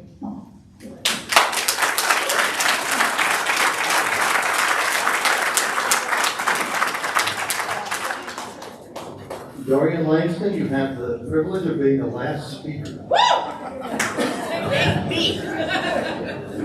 So you guys know me very well. I probably don't need this, but it's very ironic that Jessica brought up the fact that we are standing, all of us, who has had our voices heard, in a gentleman's building named after a gentleman who owned slaves. None of us have seemed to have problems out of that. We've all been okay tonight. We've all said our piece, and we've all said what we had to say, it's very funny that we've heard a lot about racism and that our Black Americans have experienced so much racism. Let me give you a quick story. My daughter was in 5th grade. She was in North Fork, which was not named by a Confederate soldier, North Fork Middle School. She is now in 7th grade. When the Black Lives Matter movement hit, one of the teachers put up a sign that said Black Lives Matter. The children, the black children, walked around. She's supposed to be talking to you guys. Well, everybody talked to everybody today. But the black, I'm not referring to you. I'm just saying there was a black child walking around North Fork Middle School saying white lives did not matter. Then the Hispanic kids started joining in. And another teacher had to go into that teacher's classroom and tear the sign down because they were told that white children did not matter. Racism is everywhere. It's not just whites who we've heard for the last 2 months that whites are racist. I heard a comment out of someone today saying the fact that a gentleman that just spoke said they're racist, and they pointed at him as they walked down the aisle just about 10 minutes ago. So I'm telling you, it's not a racism is taught. Point blank period, racism is taught. And the thing of it is whites are not racist, as we have been pegged that we are, just because we want our name back on a school. You know, the thing of it is blacks are racist against whites just as well as they say we are against them. Racism is taught. And nobody is, you know, racism is taught. It has nothing to do with the school name.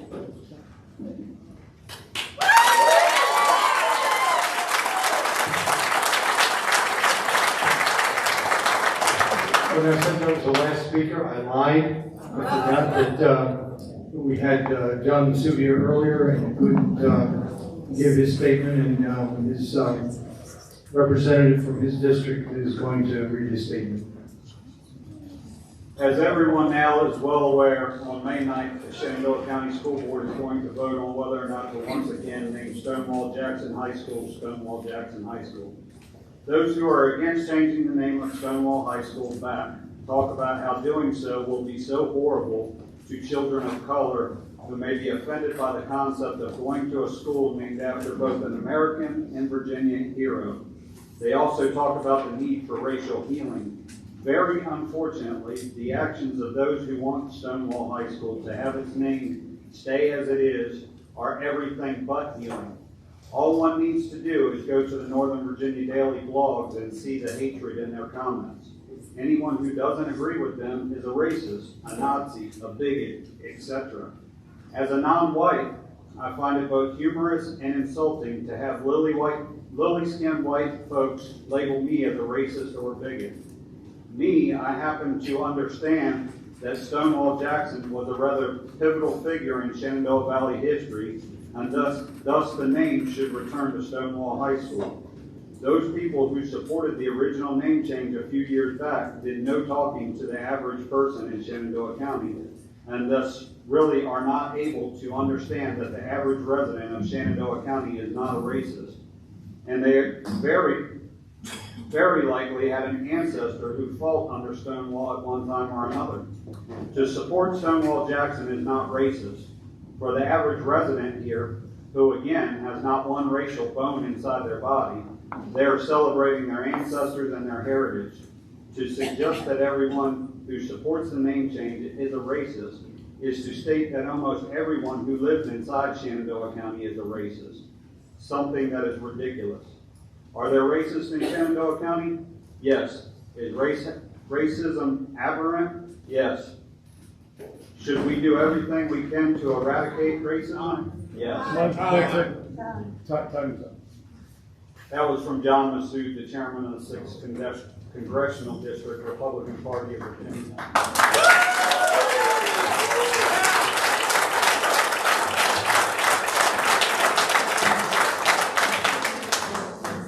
That concludes the public comments. I'm going to ask the board one more time. We are ready to move on to consent agenda and then eventually action items. I'm ready to entertain, though, a short recess before we take up the rest of the agenda. Do I have such a motion? I move to recess for 10 minutes. I second. We have a motion and a second that we recess for 10 minutes, and we'll do so.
Please have a seat, quickly as you can.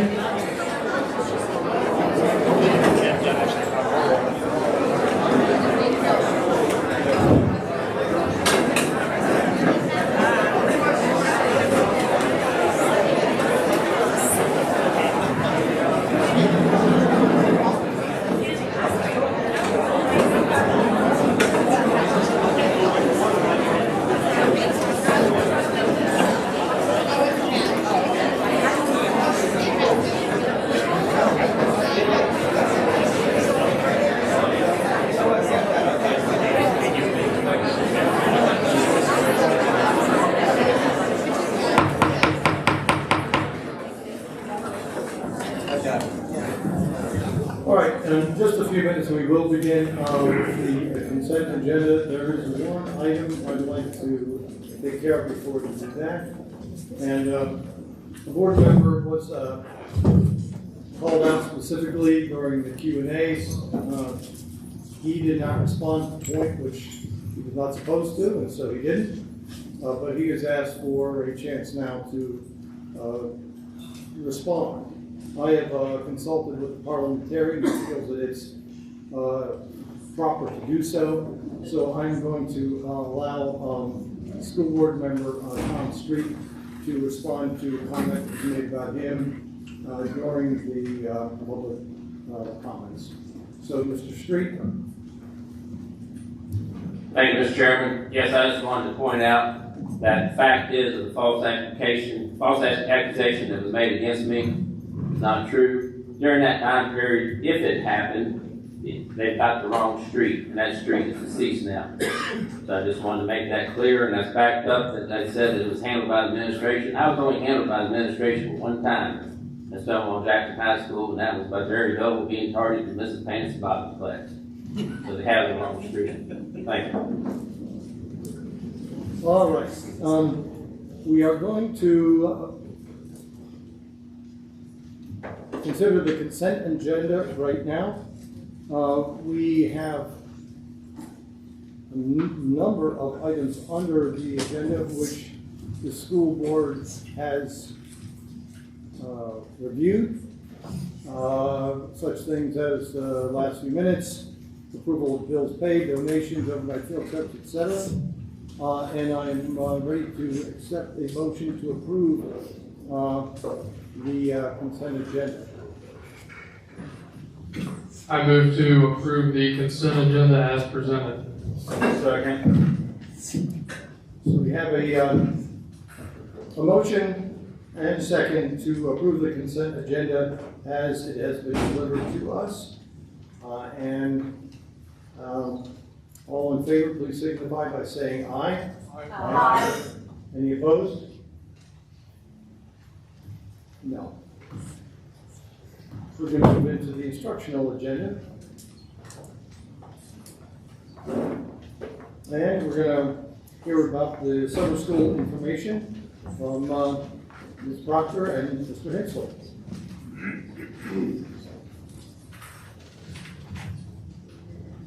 Good evening, Mr. Chairman, members of the board, Dr. Shepard. Thank you for giving Jennifer and I an opportunity to give you a brief overview of our summer school coming up and a little bit of tease of what the students are going to be doing during that time. We have teachers every year help collaborate and build our curriculum for our summer school that supports our standards of learning in English and math. And then we also have some staff that help run that as administrators during the time. So we're really appreciative of the teachers that have worked to develop this up to this point, and we're proud of the things that they have our students doing during the summer. Okay. Can you hear me? Okay, so we have summer school dates are June 3rd through the 28th. Teacher hours are 8:15 to 3:15, and then student hours are 8:30 to 3. And then we are serving breakfast and lunch every day, and that is free of charge for our students. And our class sizes in summer school are significantly smaller. They're usually around 10 to 12 students in each class. Some might be a little smaller, some maybe a little bigger, because it just depends on how that the students that sign up and the need of each grade level in those schools. So based on the students that sign up, which are approximately every year about 90 per campus that sign up, we have transportation. That transportation is limited. It goes to certain spots based on what parents request. It's not feasible to run from house to house during that time because obviously if there's only 90 students attending on the campus, you would be running a lot of roads to be able to get to all those students. So we collect that information. Our principals right now are working with teachers to collect information and get that from our parents. So just to give you some insight as to what our theme this year is for elementary, it's actually the same for middle school as well, but it is Career Quest, Exploring Paths to Success. And so this year our students will be exploring various career paths and businesses within our community.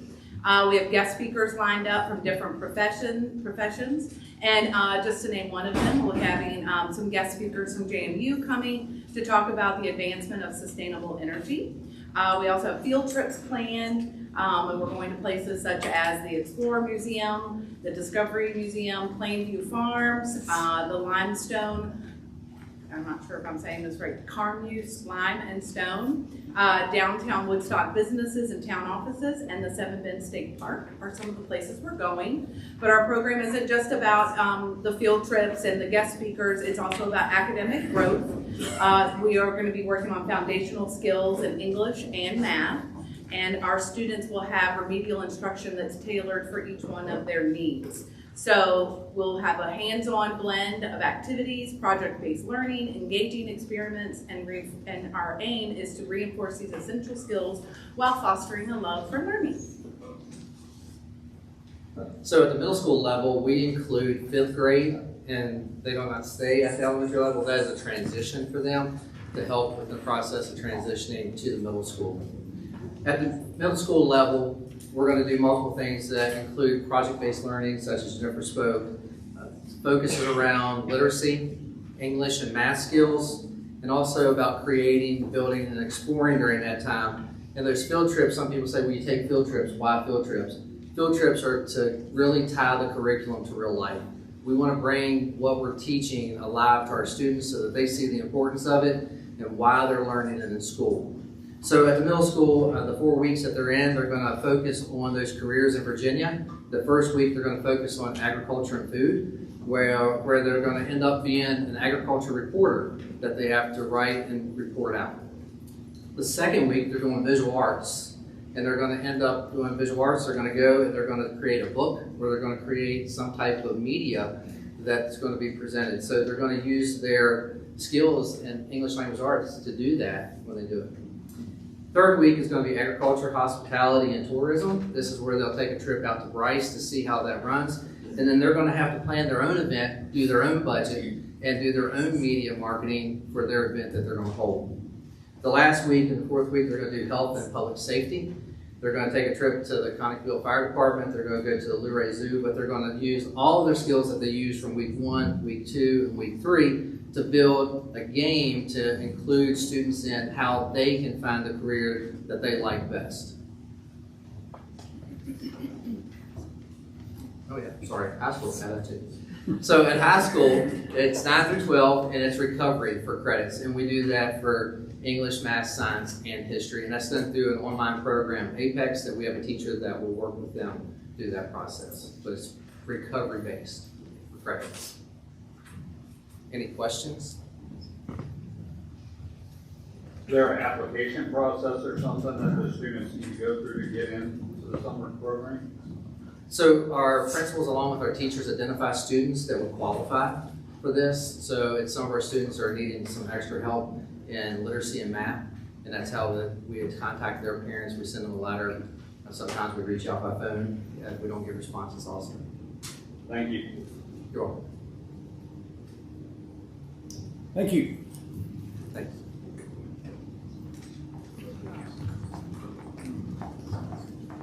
Moving on to the informational agenda. We are going to hear about a request to increase the fiscal year 2024 food service budget. Ms. Stein.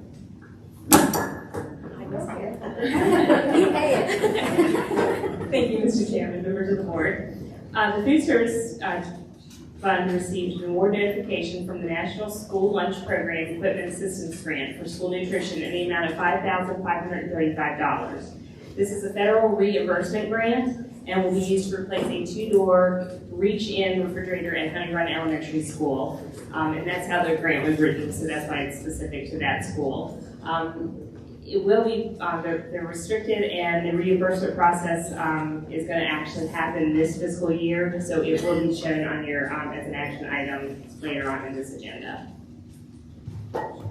Any questions? Next one. All right, the next one. So the Shenandoah Community Foundation is home of the Bowman Shannon Cultural Arts Fund. The purpose of these funds is to educate, guide, stimulate the enjoyment and participation in cultural arts in Shenandoah County, Virginia. Staff have been in discussions with the foundation and have submitted an application for funding from the Bowman Shannon Cultural Arts in the amount of $150,000. The request, if awarded, it will be used to upgrade the sound systems at each of the 3 high schools. And this will help enhance the success of the performances and better showcase the talents of our students. If approved, these funds will likely be received prior to June 30th of 2024, and therefore you will see this also as an action item this evening. Any questions? Thank you. Thanks, Ann.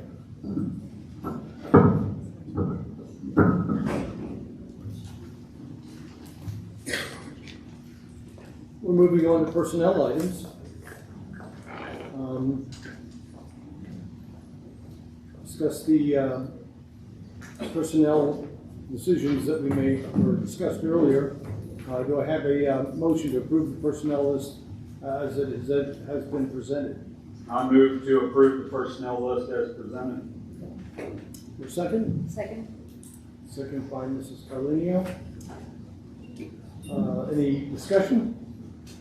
All in favor, please signify by saying aye. Aye. Any opposed? 6.2, policy updates.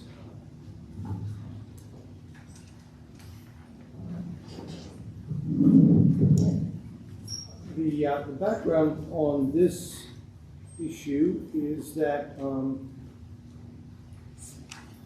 we received a briefing from Dr. Heingartner, which the policy committee did, and there were 41 policies that were presented to us to be reviewed. And you should know that we have to review these policies once every couple of years, and the time for this review came up. The policy committee's job is to review, and Mrs. Rutz and I have been on that committee, and we have looked over these 41. We've also had these on our board doc for the last 2 months. I've invited school board members to peruse and review that, and so I think we are ready to accept a proposed motion for accepting those recommendations. So we have such a motion. I move that the February 2024 policy updates 1 through 41 as presented to the school board be accepted as presented, with the understanding that policy number 25, which is policy IKB for homework, be redrafted in a collaborative process between the Shenandoah County School Board and the central office staff, and then presented to the school board for action. That policy number 25 actually did away completely with the homework policy because. We need a second. All right. Second. Been a long All right, night. now we're ready for discussion. Mrs. Rice. Sorry, long night. The policy itself did away with homework because it wasn't lawfully required.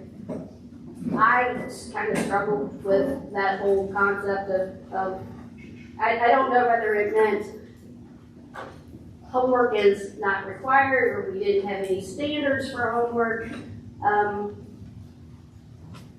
When we send our kids out of here to higher education, homework is a part of it. To master anything may require extra efforts and extra work. And I would hate to do away with a policy that might indicate that we don't have a standard for either giving homework, doing homework, or what's expected. So I'd like to see that reworked and kept. I have a comment too about that. The way it was presented to us from VSBA was that the policy of giving homework is not legally required.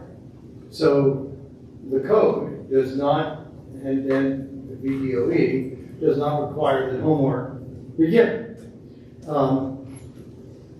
But we felt that that's the one policy limit we wanted to hold back and to work with the essential staff, because we believe that under certain circumstances, homework is indeed a robust and a rewarding thing to do, and wanted to make sure that by deleting that concept, by deleting that policy, that it would be sending a message that we thought it was not appropriate to assign homework. And we believe that in many circumstances, it not only is the right thing to do, but getting students ready to do independent research, et cetera, probably depends on it. So we did discuss with Dr. Heingartner the ability to coordinate kind of redrafting this with the help of the central staff, and then running it by the board when that's done for final approval. So over the next several months, we'll be working on the policy that will be developed in collaboration between the school board and between the central staff. So that's the intent of the motion. I want to make sure that the school board members understand that before we vote. Does anybody on the school board have anything further to say about that topic? All right. With that in mind, I'm going to ask that if you approve of the approval of those 41 policy updates, with the exception of number 25 policy IKB, which is going to be redrafted in the collaborative process I've just described, please indicate by saying aye. Aye? Aye. Aye. Any opposed? Okay, so that motion carries.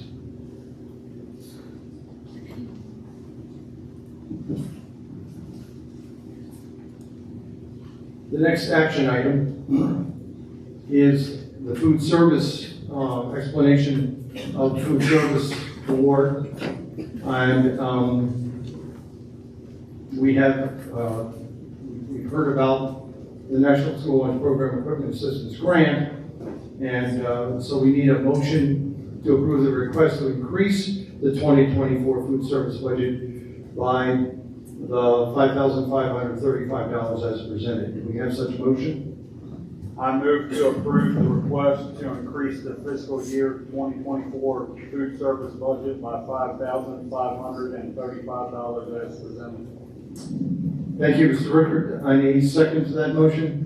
Second. Thank you, Ms. Carlinio. That is a second. Any discussion? If none, if you approve of the motion to request the increase, please signify by saying aye. Aye. Any opposed? Let the record show that it was approved by a 6-0 vote.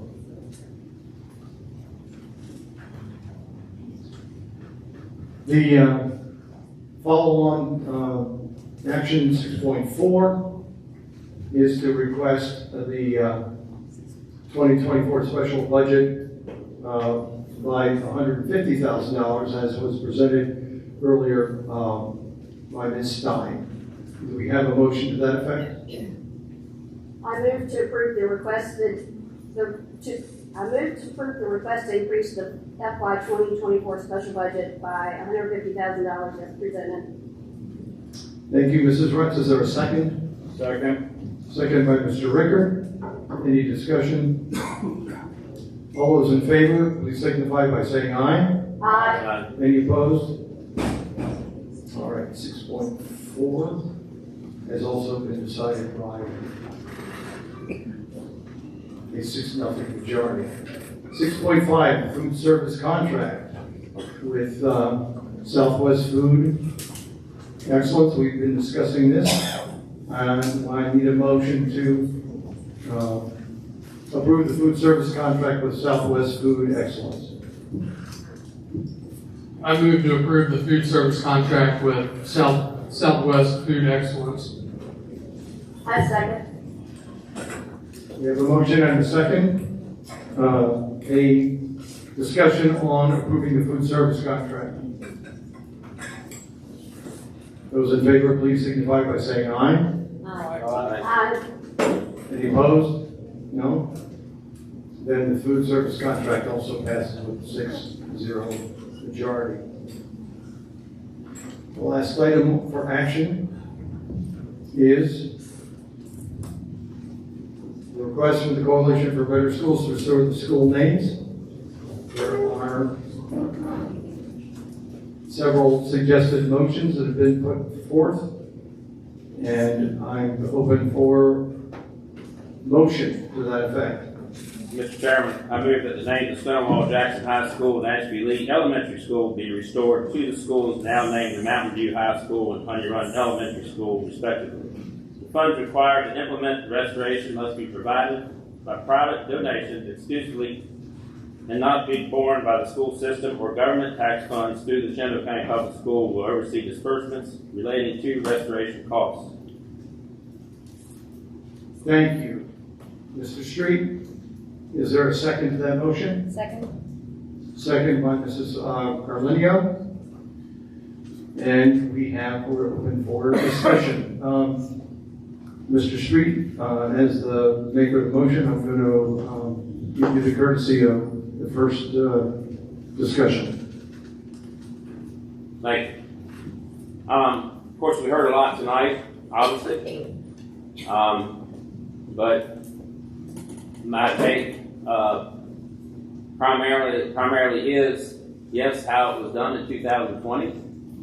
It was not done right. It was improper, done in a secretive in only 9 days. Part of the procedure of that procedure, the policy that is in place, is to include part of the local community, which did not take place. It was definitely, like commented before, I agree, a knee-jerk reaction. I was very disappointed in that leadership. I think it showed in, I hear the comments, the emails, what are we showing our kids? Well, what it definitely showed was the lack of accountability, the lack of respect, the lack of loyalty, integrity. It showed the lack of not wanting the community to be involved in it. The topic of the survey has been a big topic, the emails and tonight. And I did a little check on that. The survey that was recently done in District 1 and District 2, once again, because of the lack of the past leadership, they had the opportunity to do a survey for the local community, and they chose not to. So, someone did it, and it was done. I've heard a lot about 83% didn't return it, and their voices should be heard. Well, I thought about that. So I thought, well, I'm going to check in the official way. Pretty much know the answer, but I don't want to do it officially to give an answer tonight. So I checked with the registrar's office, And I asked Mr. McDonald, I said, in a community vote, whatever you want to call it, but the community vote, what is the minimum number that has to be required to make it an official vote? She said there is none. There is no minimum number. She said the answer is, officially, the results are determined by those who participate. If you choose not to participate, then that's your choice. And that's that.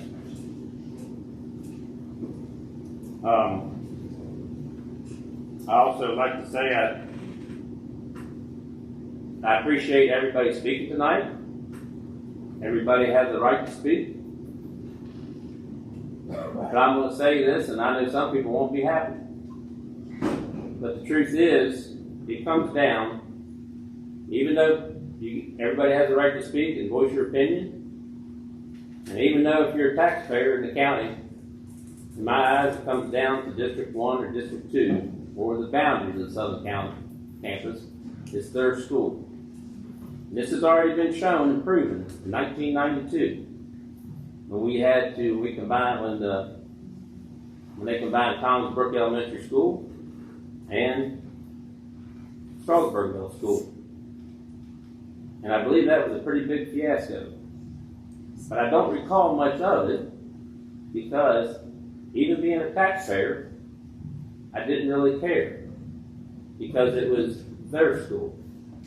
I didn't want to be a part of it. Let them decide. I don't care if they called their school Willy Wonka in the chocolate factory. Didn't matter to me. It's their school. Let them decide. And that's how it went down. They polled the northern end of the county, and that's how it should have been done. So yes, my take is it is up to ultimately when it comes down to it, the District 1 and District 2 citizens.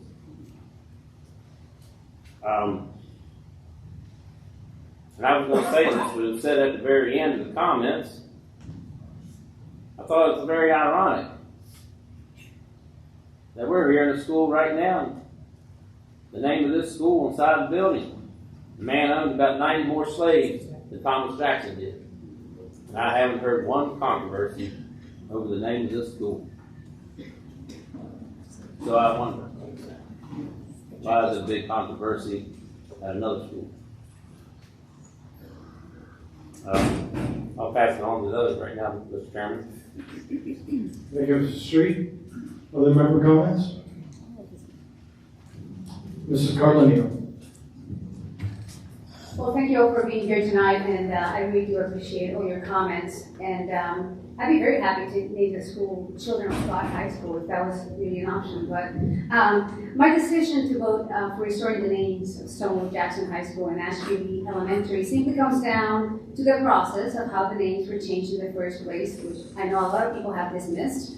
But I have studied the timeline of the events as well as the evidence extensively. And to me, there is absolutely no question that it was done intentionally in the space of about 7 days during the 4th of July weekend and under the cover of COVID to ignore the feedback from the community. This was not an innocent mistake by some inexperienced school board. No, this was the carefully choreographed machinations of a school board colluding to ignore the people they represented. This is what political indoctrination in our schools look like. If you had any doubts about that, just listen to their own words or the emails obtained from a FOIA request. One is from the chairman of the board to the then Superintendent Mark Johnston. This is from Karen Wetzel. And one of the things she said is, as Cindy says, once he knows it is on the agenda, a lot of others will know. Not trying to be secretive, but to condense the time that folks contact us. There was another comment from board member Cindy Walsh, which was, the email was named, sorry for the delay, I like the wording, and this is the quote. Just got off the phone with board member Shelby and board member Andrew Keller. Both are firmly on the yes category for renaming. Shelby is ready to do it in July. Andrew is hesitant about the timing because he worries that the public will be angry that we rushed it through without giving them the chance to weigh in. I joked that it only took 4 days for the whole county to know about the reopening plan, and he laughed. This is so funny. It is not acceptable. It is political indoctrination by a minority imposing their ideology on the majority, and it is our job to fix that. Now, some people have tried to argue that even if the process was flawed, we should ignore it in favor of the outcome. That is wrong. Not only does the end not justify the means, but the process is an integral part in our nation of laws. In fact, a lot of people here keep mentioning the decision about Brown versus Board of Education. That was a Supreme Court decision that overturned Plessy versus Ferguson, which actually was the one that says separate equal. So this is how we do it, through the process. This is how the process is important. So even when you say Brown versus Board of Education, you're saying that the process is important. Ignoring this would only encourage other rogue boards to act against the wishes of their constituents with the hope that their mistakes are ignored and never rectified. Instances like this erode the citizens' trust in our governmental system and must never be accepted. So for this reason alone, regardless of surveys, I will vote to rectify a situation that clearly violated our citizens' rights and divided our community as nothing else has. And this decision is very much in tune with the desires of my constituents in District 3, who have overwhelmingly voiced their desire to change the names back. As for those who are concerned, we're working to draft a policy in the future that will actually take the community into consideration if this issue ever comes back again. But I also want to address the inflammatory rhetoric and the name calling that we have been hearing from those against restoring the names. Specifically, I want to talk about the ugly accusations of racism and even white supremacy. I've heard from hundreds of people, and not once have I witnessed any instances of racism coming from those who want to restore the names. In fact, we heard today about a false accusation so egregious that the person should probably be sued for slander. It is not just a name calling and the baseless accusations, but the absurdity of some of these claims. And let's not forget that the names were originally changed for incidents that happened in a different state, not for anything that happened here. And out of all the different absurd comments that I got emails about, perhaps the most absurd was the one that came, and I got this more than once, asking me to put myself in the shoes of blacks or Hispanics. Yes, some people actually asked me, a Hispanic woman born and raised in Puerto Rico in a middle-class family whose first language is Spanish, to put myself in the shoes of a Hispanic. This type of condescension and ignorance may work on others, but it's not going to work with me. And as a side note, for those using the term Latinx, please stop. That term is not just universally hated by most Hispanics, it is also insulting, as it is a term we associate with white woke people trying to impose their made-up name on us. It is a term that implies that our language and our culture, which has been here since before this country was formed, is somehow defective, and we need a white person to come and fix it for us. But I digress. Then there are the comments calling Hispanics ignorant for not agreeing with those wanting to keep the current names. Take, for example, this quote, which I will keep it honest, and this is a quote. You know very well that it is now fewer blacks in the district and that the other people of color, including Hispanics, probably don't really understand that they fall into this minority group too. My guess is that they are not that knowledgeable about this issue enough to know, so they probably didn't get a survey, and if they did, probably didn't understand what is really going on with their schools. I hope that at least they know that they are in the minority too, but not treated quite as bad as blacks. End of quote. In other words, because we choose not to be victims and be offended by everything, we must be ignorant. Now, I don't know what it's like to be black in America. Frankly, I don't know what it's like to be black, white, Appalachian, Asian, or even Mexican, Argentinian, or Cuban. But I do know what it is to be the subject of prejudice and discrimination for being Puerto Rican. I know what it's like to be told, speak English, you're in America, when you're a kid talking to your mom or your little brother. Heck, I know what it's like to have a group of men throw a book bag in your table when you're, and make the same demand when you're just minding your own business and having a nice lunch with your friend at college. I also know what it's like to be denied a job because of my accent.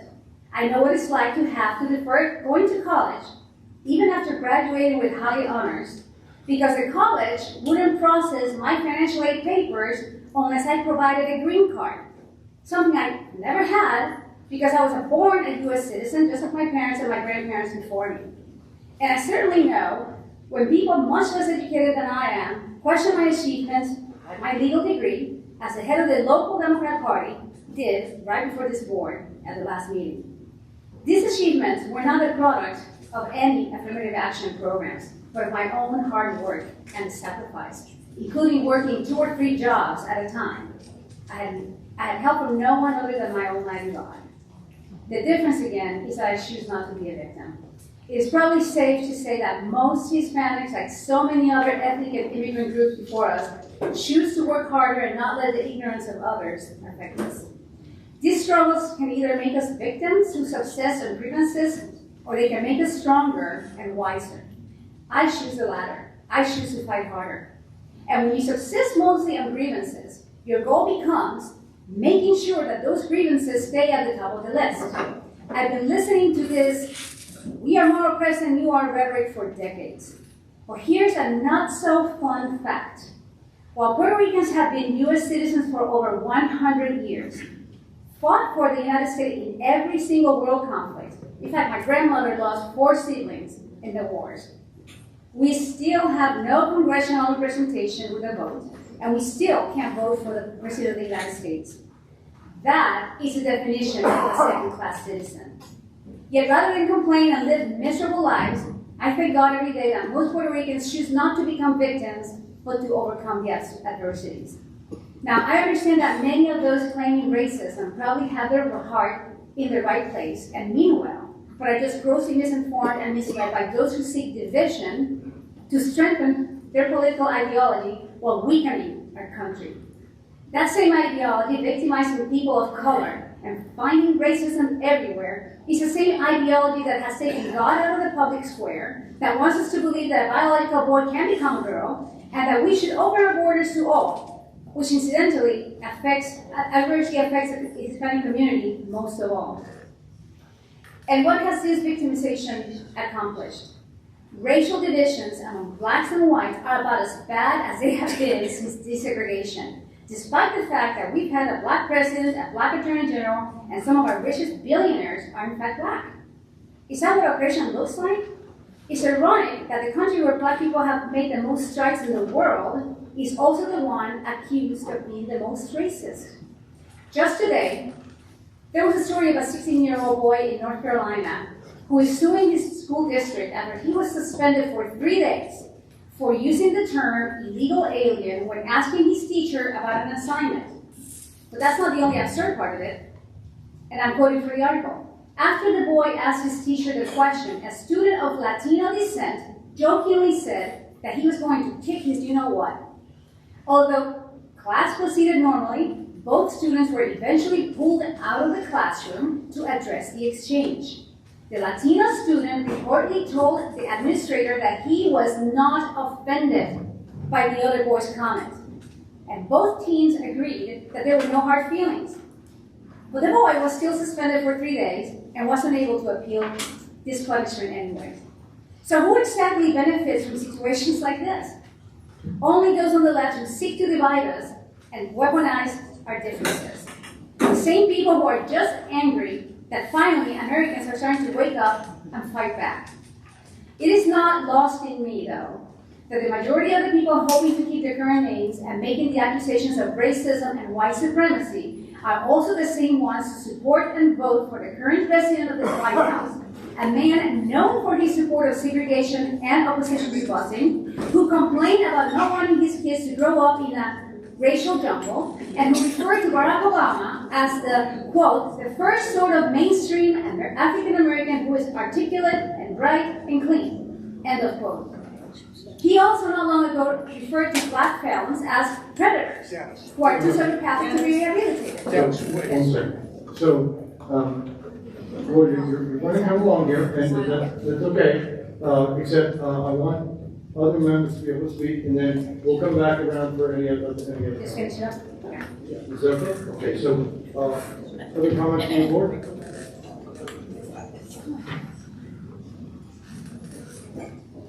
I appreciate everybody that's come out. This is my second year on the board. And we tried to address this last year with the survey. And, I listened to everyone this evening. And some of you stood here last year and was happy when we had a 3-3 vote to shoot down the survey. There's been several of you come up and talk about the flag and what that means, and yet miss the complete fact and the complete premise and the foundation of the country, which stands on rights in government. Transparency in government. We threw Key and Harbor over being represented in government. I heard something here earlier. I'm going to read a quote. It was August 22nd, 1862. If you don't know who Horace Greeley is, he was a New York Tribune writer, very influential at the time, and a friend of Abraham Lincoln. I would save the Union. I would save it in the shortest way under the Constitution. The sooner the national authority can be restored, the nearer the Union will be the Union as it was. If there be those who would not save the Union unless they could at the same time save slavery, I do not agree with them. If there be those who would not save the Union unless they at the same time could destroy slavery, I do not agree with them. My paramount objective in this struggle is to save the Union. And it's not either to save or destroy slavery. If I could save the Union without freeing any slave, I would do it. If I could save it by freeing all the slaves, I would do that. And if I could save it by freeing some of the slaves, and by freeing all the slaves, if I could save it by freeing some of the slaves and leaving others alone, I would also do that. What I would do about slavery and the colonial race, I do because I believe it helps save the Union. And what I forbear because I do not believe it would help save the Union. I shall do less whenever I believe what I'm doing hurts the cause, and I should do more whenever I believe doing more will help the cause. And I should try to correct errors when shown to be errors, and I shall adopt new views as fast as they shall appear to be true views. History is sticky, and a bunch of you down here were okay with having a school named after Abraham Lincoln, who was a vast politician, not unlike today's politician. He talked down both sides of his mouth. For me, I stood up here on the last break and listened to a few of you come up here talking about how you felt wronged. Mr. Rickard here read one of his constituents' emails. That quick, you were up here. The name changed in 6 days over a holiday weekend, violating Virginia FOIA laws. Now, you in identity politics can call me racist without ever talking to me. You can disagree with whatever the vote is tonight, but you won't come up here and say, Brandy, you weren't transparent, you didn't give me a voice. I wish we could come up with something that worked for everybody. I do. And I wish the process 4 years ago wasn't what it was. And to deny it, and to say, well, too damn bad, move on, is wrong. Your rights under that flag mean something. It's the foundation of this country.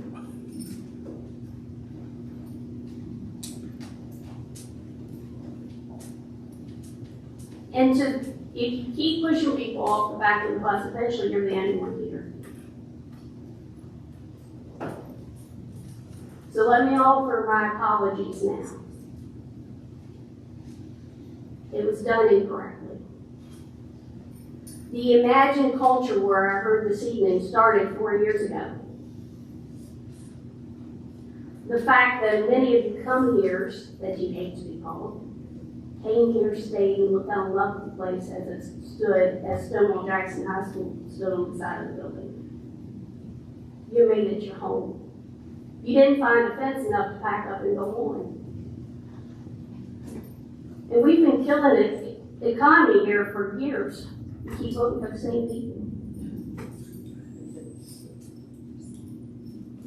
Identity politics gets nowhere. It does nothing.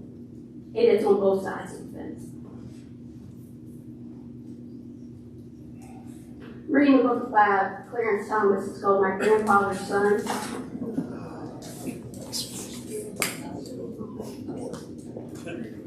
One of his biggest things is growing up in the Deep South and becoming and truly enduring the racism that he did in that time. One of his proudest moments when somebody he went to school with at an all-white Catholic school said, you know, I appreciate that I've gotten to know you as an individual and not as a collective. I hope that at some point some of us can move on and do the same thing.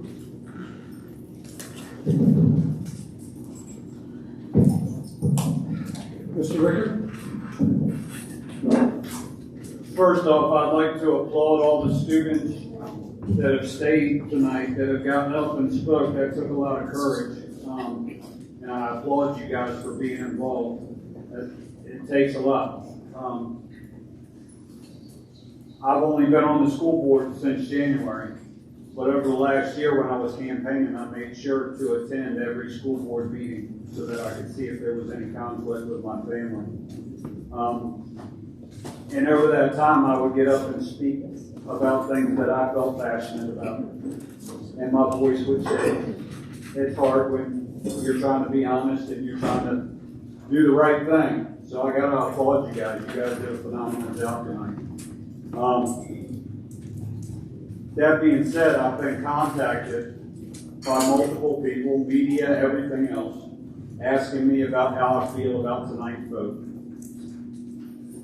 And one thing about being in this position is I was elected by the people for the people. It's not about the way I feel, and that's my response to them. I could vote the way I feel, but many people wouldn't be happy with me because I'm not representing them. I was put here to represent everybody. That being said, I was reviewing the policy on the school names because I thought about it, and I represent District 6, which is the town of Strasburg. And I thought to myself, would the town of Strasburg want people from Mount Jackson or Connickville having a say in the name of our school or in the name of our choice for mascot? And I don't think the people of Strasburg would. So I went back and I reviewed our policy, which was in place when this was done 4 years ago.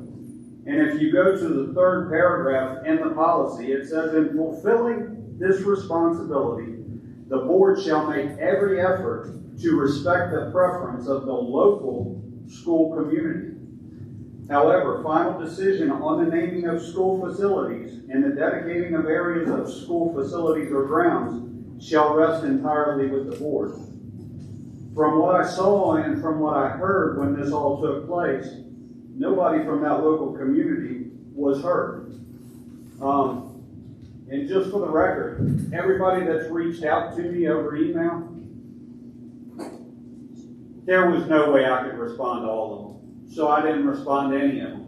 But I have every single one of your names right here. Whatever ties you to Shenandoah County. I was going through it as you were coming up to speak. I could tell which way you were going to speak before you spoke because I read all your emails. There's 260 names here.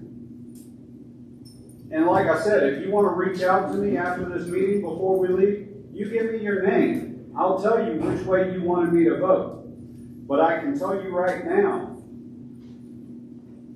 that I had 118 of you vote to keep the names the way they are, but I had 144 of you ask to restore the names. Now, that being said, there's people from all kinds of places in here. Some of them didn't even put where they were from, but I can tell you there was one in here from Nashville, Tennessee. To me, like I said, it says in our policy that it should be left up to the local community. Now, I did have one parent from my district reach out to me because their student goes to Massanutten Regional Governor's School. And that gave me a lot to think about because I hadn't thought about that before. So immediately I thought to myself, well, they have their own name. It's Massanutten Regional Governor's School. But then I started thinking about it more, and I'm like, when they were at Triplet, there was no issue. And yet at Triplet, he was a slave owner as well. And there was no request to change the name at Triplet. So I think all of this was politically driven. It was kind of ironic because I'll close in this. I didn't mean to go this long. But I'm a Bible-believing Christian. And when I was on my way here tonight, I would give you the shirt off my back. I love everybody as my own. I treat everybody like I want to be treated. And when I was here, on my way here, I thought it was ironic because I was making sure everybody that emailed me, their voice was heard. And this person sent me an email as I was praying, coming down the road. I'm like, God, give me the words to say. Open my eyes, open my ears. This person sent me this, and I'd just like to read it to you. I'm not going to identify the person. They know who they are. But she wrote, a brief note to tell each of you that you are being remembered in prayer tonight and in forthcoming days. This has been a troubling journey for everyone, regardless of each individual's personal stance on the matter. I'm asking God to grant each of you strength and wisdom as you make the final decision. May God grant all petitioners the grace and maturity to accept whatever will be and move forward peacefully. No one should have been left holding the bag and finding themselves in this predicament, but here we are. Lord, with your infinite love and wisdom, guide and protect our 7 representatives as well as everyone in attendance. Fill our hearts with respect, dignity, and honor for each one's personal opinions and beliefs. Help us navigate any rough seas which we may possibly encounter. Help all of us honor your name by remaining calm, using common sense, showing respect, courtesy, and empathy toward one another. We are a Christian people and proud Virginians. We represent your beautiful Shenandoah Valley and its place in the struggle of building these United States of America. I ask for peace and healing in our communities and beyond. In Jesus' name I pray. Amen. That struck a nerve with me on the way here. I'm like, here I am saying my own prayer, talking to God. This comes across the email as soon as I get in the parking lot, I'm reading it. No matter which way the vote goes tonight, I ask that all of you respect one another. Let's find what unites us again. And for whichever way it goes, if you feel like you've got the names to petition us to change the names one way or another, I implore you to follow the process. I'm sorry that 4 years ago the process wasn't followed. It puts us in a bad position. 2 years ago they could have done the survey and everything would have been done. That being said, I just hope all of us can leave here tonight respecting one another and loving one another. We're all Shenandoah County residents. Thank you.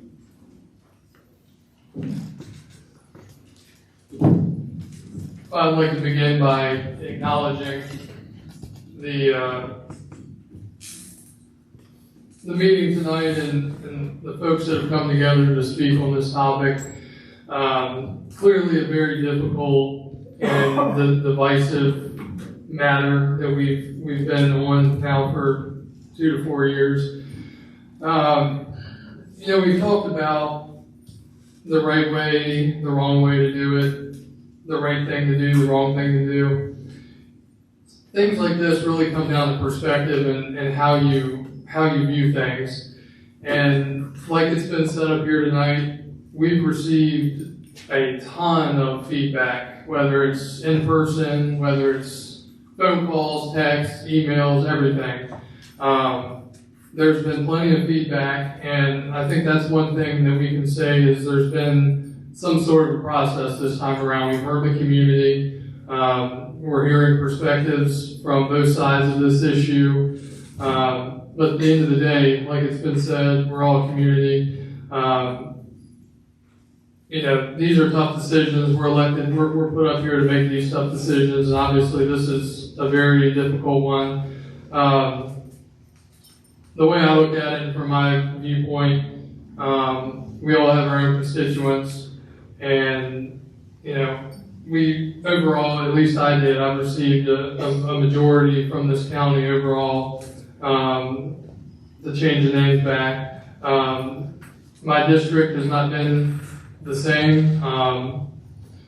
2 years ago when I voted to change the names back, the outcome and the feedback that I received was quite different. I would say time has gone on and some people just don't care anymore, especially in Woodstock, because it's not directly related to the southern campus, which is understandable.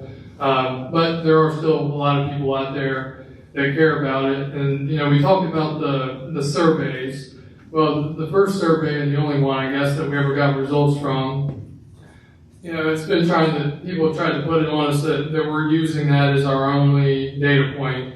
And I'm going to speak for myself, but I don't think anybody else is solely basing their decision making on a survey that received 1,300 people responding or whatever, respondents. I do wish, because there was another survey that was conducted a couple of weeks ago, I wish we would have gotten results from that.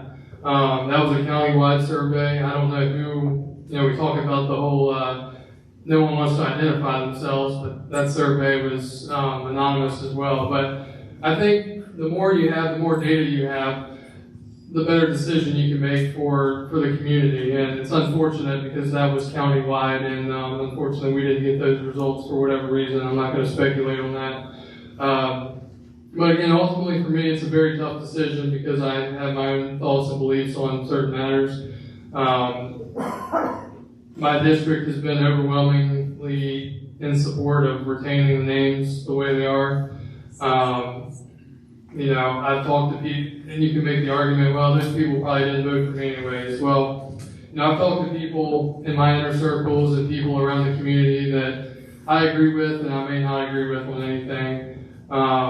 And as far as my district goes, like I said, the connection is not the same as it is with the southern campus.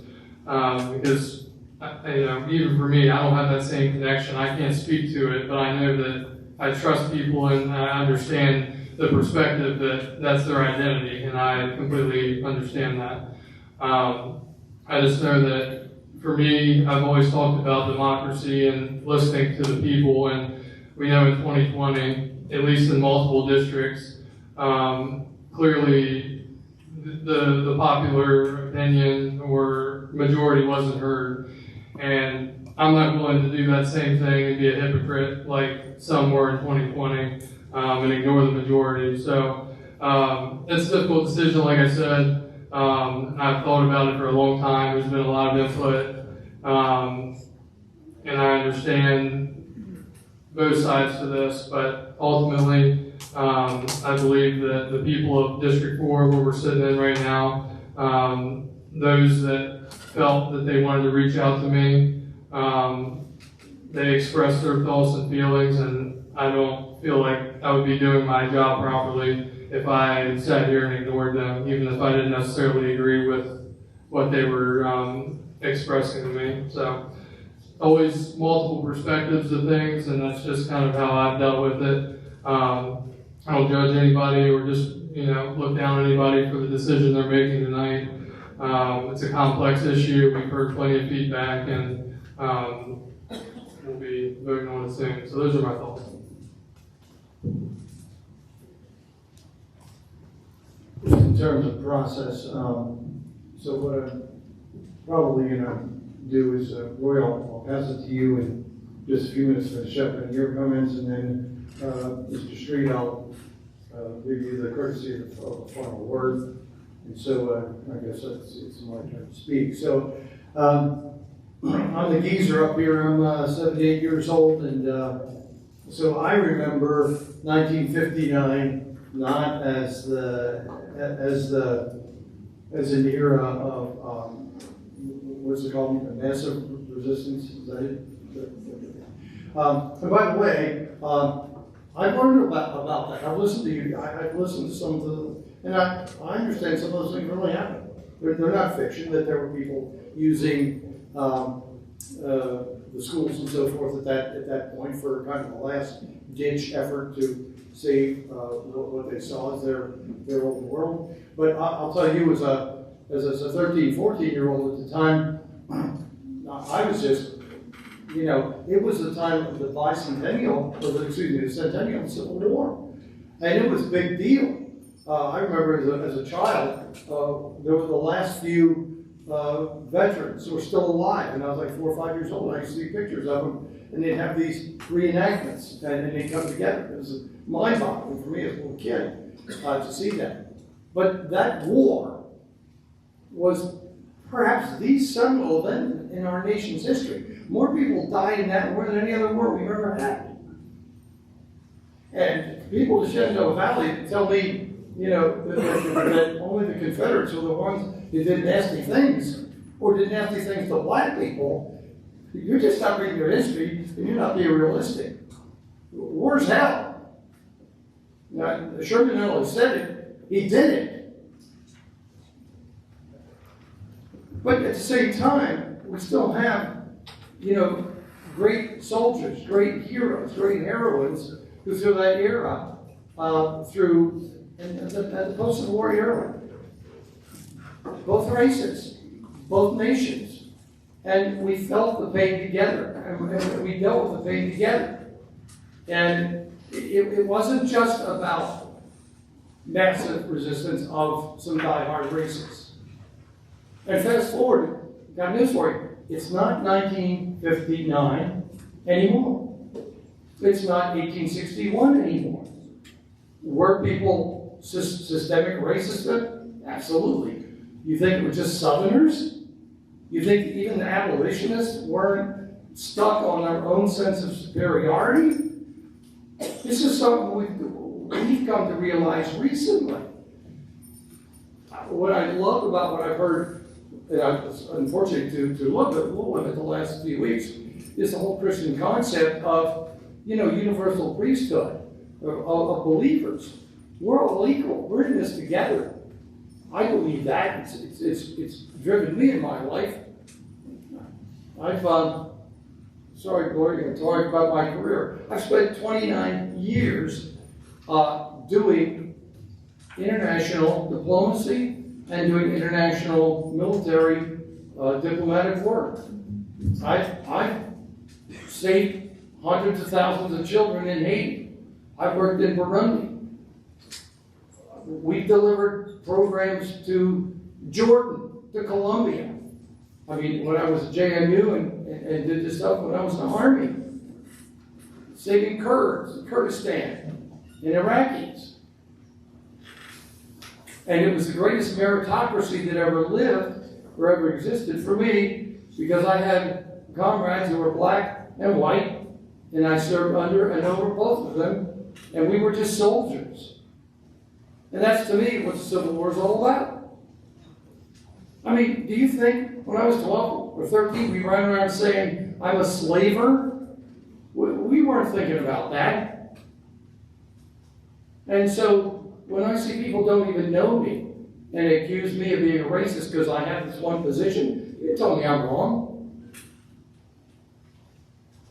Yes, I did say I would feel unsettled if I were black and going through this. Are you kidding? Of course I would be.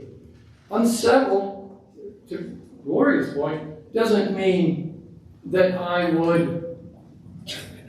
it would be the most horrible thing that ever happened. I mean, most of the black soldiers that I soldiered with, I don't think that they would think going to Stonewall Jackson High School was the biggest threat that ever happened there. So the hyperbole here is rather stunning, especially when we talk about. I mean, you realize that civil wars account for about 80% of the conflicts in the world. English have had like 5 major civil wars. They don't divide themselves in Cavaliers and Roundheads anymore. They're not white roses and red roses anymore. Okay? You know, they unify. And by God, that's what we got to do. That's what we have to do. And so those people who have been calling for kind of a spiritual coming together, I'm right there with you. That's where I go. But I do say that the way to kill democracy is to say that the ends justify the means, and to say that the things that the school board got away with a few years ago in terms of the money that they promised to rig on, in terms of the closed sessions that they had, of icing out one of their members, of doing it under COVID. You're telling me that that's right. I can't accept that. I can't accept it. There has to be redress for that. And I'll finish by saying this. 29 countries I've done these missions. I've been with Frenchmen, I've been with Germans, I've been with English, I've been with, and then going to all these countries. The most democratic, egalitarian people I've ever served with and seen and been with are Americans. And you go to Korea, you'll find racists that they hate each other in certain parts of Korea. The Sudan, they hate each other. Racial strife is everywhere. Cultural strife is everywhere. Americans are better than that. We really are. And we have to celebrate that and not divide ourselves along these lines and calling each other names without even knowing who we are. So, sorry for the long-winded. Over to you, Gloria. Okay, I just want to finish up what I was going to say.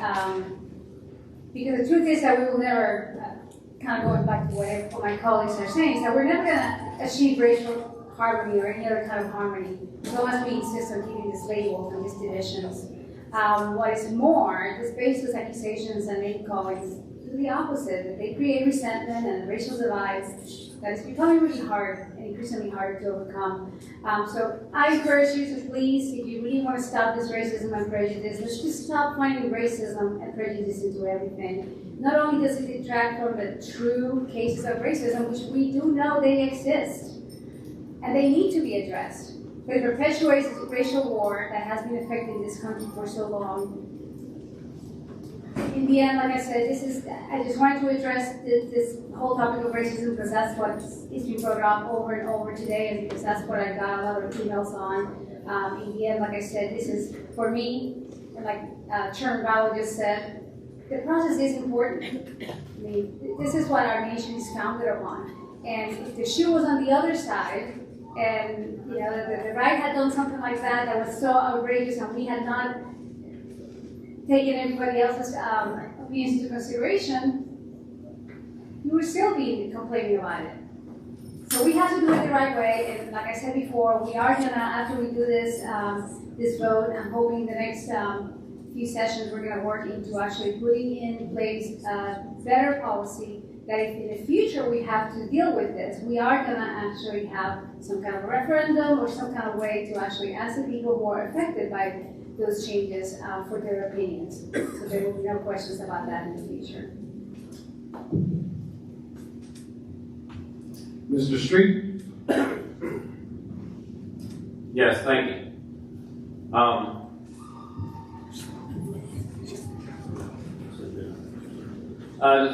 To back up what Gloria just said, yes, we do need to work on the procedure in the near future to do that, to make it better.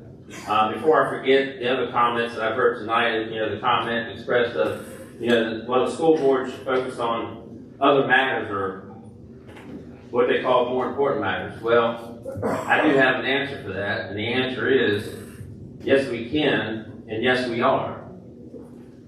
This board has really been looking into things because we believe in accountability. We're always paying attention. So we've looked into things, and twice I've heard when I left somebody's office, and I'm not patting myself on the back, but to answer this topic, an answer to this topic that we hear about the board should be concerned about other matters. I hear, thank you for coming. You're the first school board member that's been here. So the answer, my point is we are.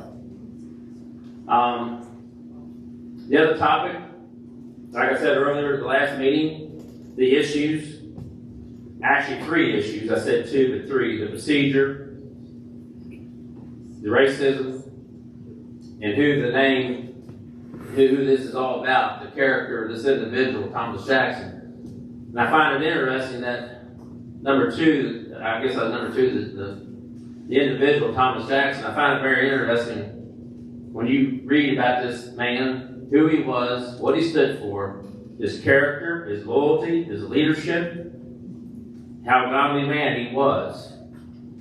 Those standards that he had were much higher than any leadership of the school system in 2020 and are higher than anybody now.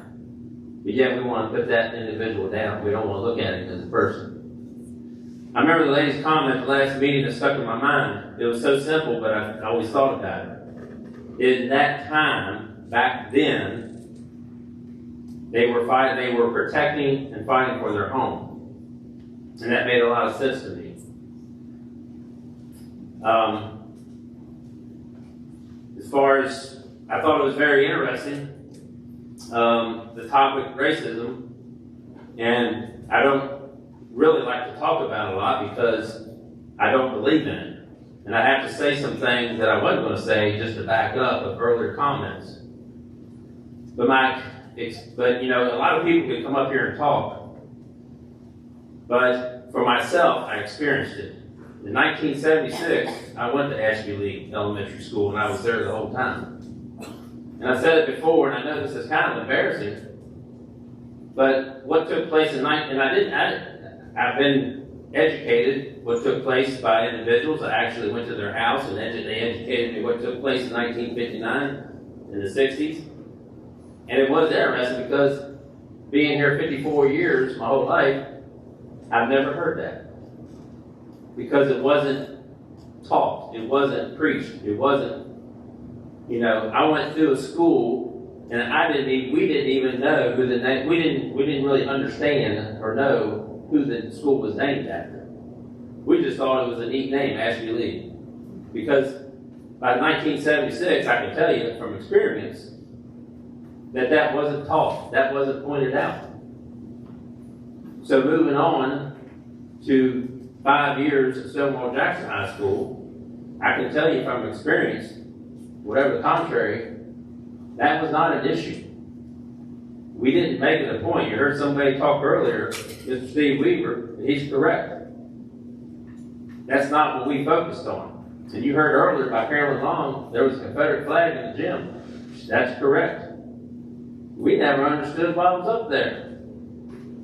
I kind of wish they would have took it down because it wouldn't have mattered. We didn't see that as racism. We didn't see that as a symbol, as a message. No, they could have took it down and we would have been fine. And it probably would have been a while until we even recognized the PE class in that old gym. That wasn't our point. We looked out for each other back then.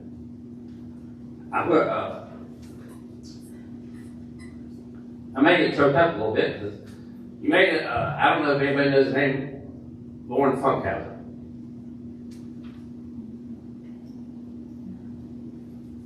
Well, we looked out after Lauren. Nobody picked on Lauren because we looked out for him. We looked out for one another. And that's what we did. That was the atmosphere at Stonewall Jackson High School. Lauren was a special educator. So anyway, that wasn't the atmosphere back at Stonewall Jackson High School. I talked to a teacher, coach, that had been at Stonewall Jackson for a long time. He actually told me that after the name was changed, he thought it was interesting that a lot of the kids on his team that were minorities, a lot of Hispanics, they were upset that the name was changed because they felt like they took something away from him that they looked up to as far as a leader. And he told me honestly that actually a lot of minorities were upset that they took that away from them.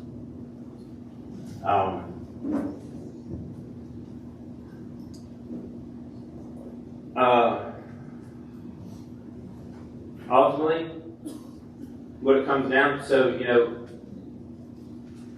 I guess also to elaborate a little bit, you heard the name earlier, Steve Brown. Well, I can tell you for a fact, when I was a kid, I was younger during that time period when he played quarterback at Stonewall, I looked up to Steve Brown. I was around Steve Brown. Why? Because he was a friend of my oldest brother, and he hung out with that whole group. And I looked up to Steve Brown. He was also in the fire department. I was a junior firefighter. He was a senior firefighter. My best roommate in college, Lucian Roberts, we had a great time together. Lucian was black.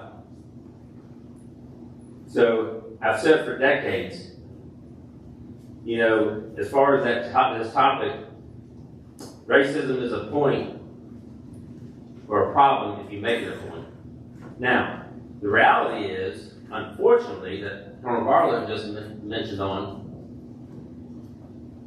the problem with American society is, us human beings, and the truth is, it doesn't matter what the name is inside of school. Unfortunately, there's going to be a certain amount of racism because of human beings in this nation's society. And I don't understand that. And I'm sure if there's a problem at that school on the south end of the campus, I'm sure that Mr. Mike Dorman will nip it in the bud and take care of it right away, and Dr. Shepard will take care of it right away. I feel very confident about that. Ultimately, what it comes down to is, I represent the voice of District 2. And I'm going by actions, which is undisputable. And the actions have always been that District 2, District 1, have always been ignored. The leadership always found a way to block them, to not make them a part of it. And that was their actions. And like I said, ultimately, out of respect, you know, if this board, myself, the way I was raised, this board believes in accountability, they believe in integrity, ethical, loyalty, honesty. Well, if you want to debate that, then okay. I don't know how you are. That may be the difference. So I'm here to represent the voice, to stand up for the people that, you know, what they want. And be heard. Be supported. So anyway, the other thing I want to put out there, I want to make it very clear. Whatever happens tonight, there's going to be a side that's not happy. And that's just how it works. But whatever side is unhappy, I just want to make it clear that this board will not tolerate any action, any communication in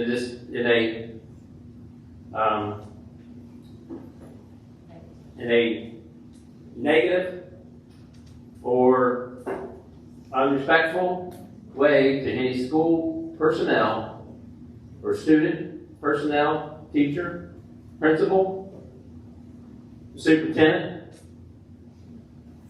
The school board will not tolerate it. If you have a problem, you address the school board, and we will talk about it and deal with it in a professional manner.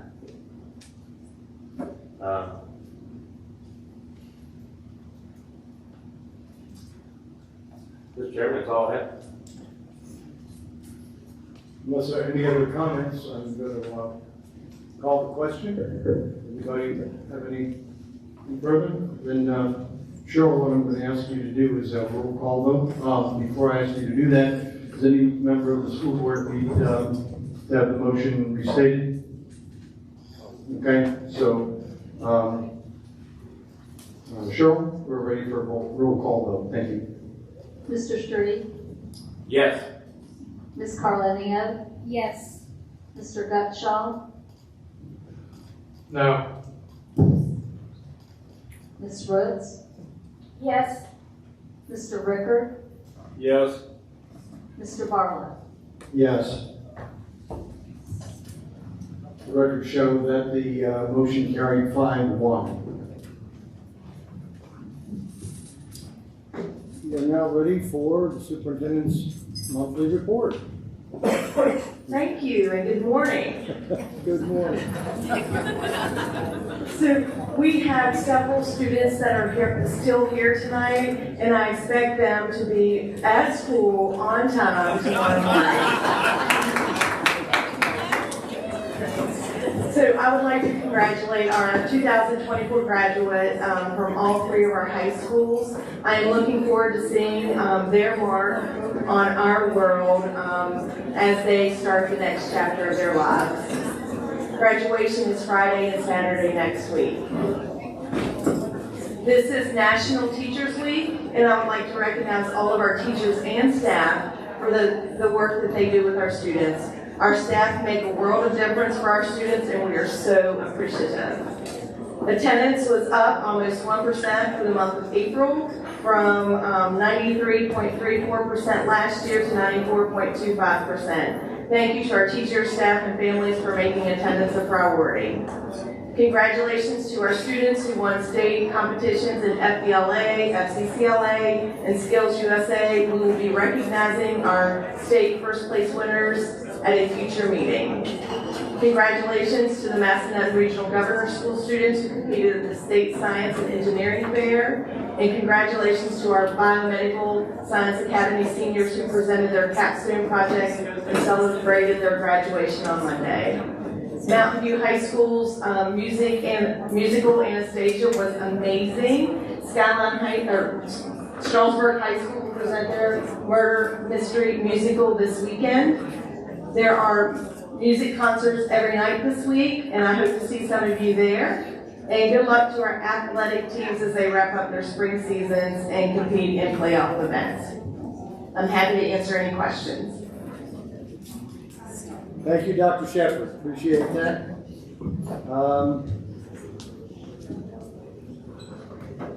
School board member comments. Anybody have any? Okay, I'll just go around the horn, but Mrs. Colonia. Very, very quickly, I just want to say that we've had the personnel committee had their final 2 meetings this last week, and we met with the teachers. We've been listening to them and trying to see ways that we can improve the retention. I think the teachers have really appreciated that we're listening to them, and we're going to continue doing that. Thank you. Mr. Ricker. Mr. Chairman, I just have 2 things I'd like to talk about with the board. 2 ideas I've heard over the past week. One of them was as an incentive for retirees to come back and sub, maybe we could look into covering their insurance premiums or making payments towards that as an incentive. I know we're short-handed with subs. The second thing that somebody brought up to me and I thought was a great idea was we're also short on custodial staff.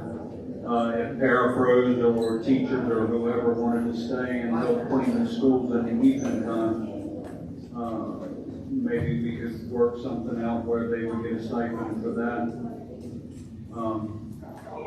until we can hire some more custodians. That's it. And everybody that's still here, thank you for coming tonight. Thank you for staying through the whole thing. Yes, Mr. Street. Yes, Mr. Chairman. I just have 2 things. Congratulations to the, I want to touch on Teacher Appreciation Week. I love visiting schools. I apologize. It's a crazy thing called work, but I wish I could get around more. But I do want to point out and appreciate the teachers for what they do and honor them Teachers Appreciation Week.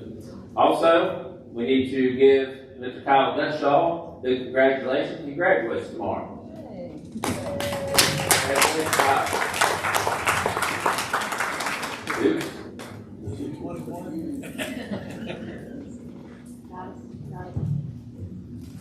I appreciate that. JMU Dukes, that's the only time I bleed purple, so I'm just gonna put that out there. Congratulations to the graduates of our high schools. Looking forward to continuing to get ready for, we'll have the summer school stuff and other programs going on, and get ready for the next school year. So it starts quick, it's a fast moving process. Well, I got one more thing. Tomorrow night, Strasburg plays Central. Go Rams.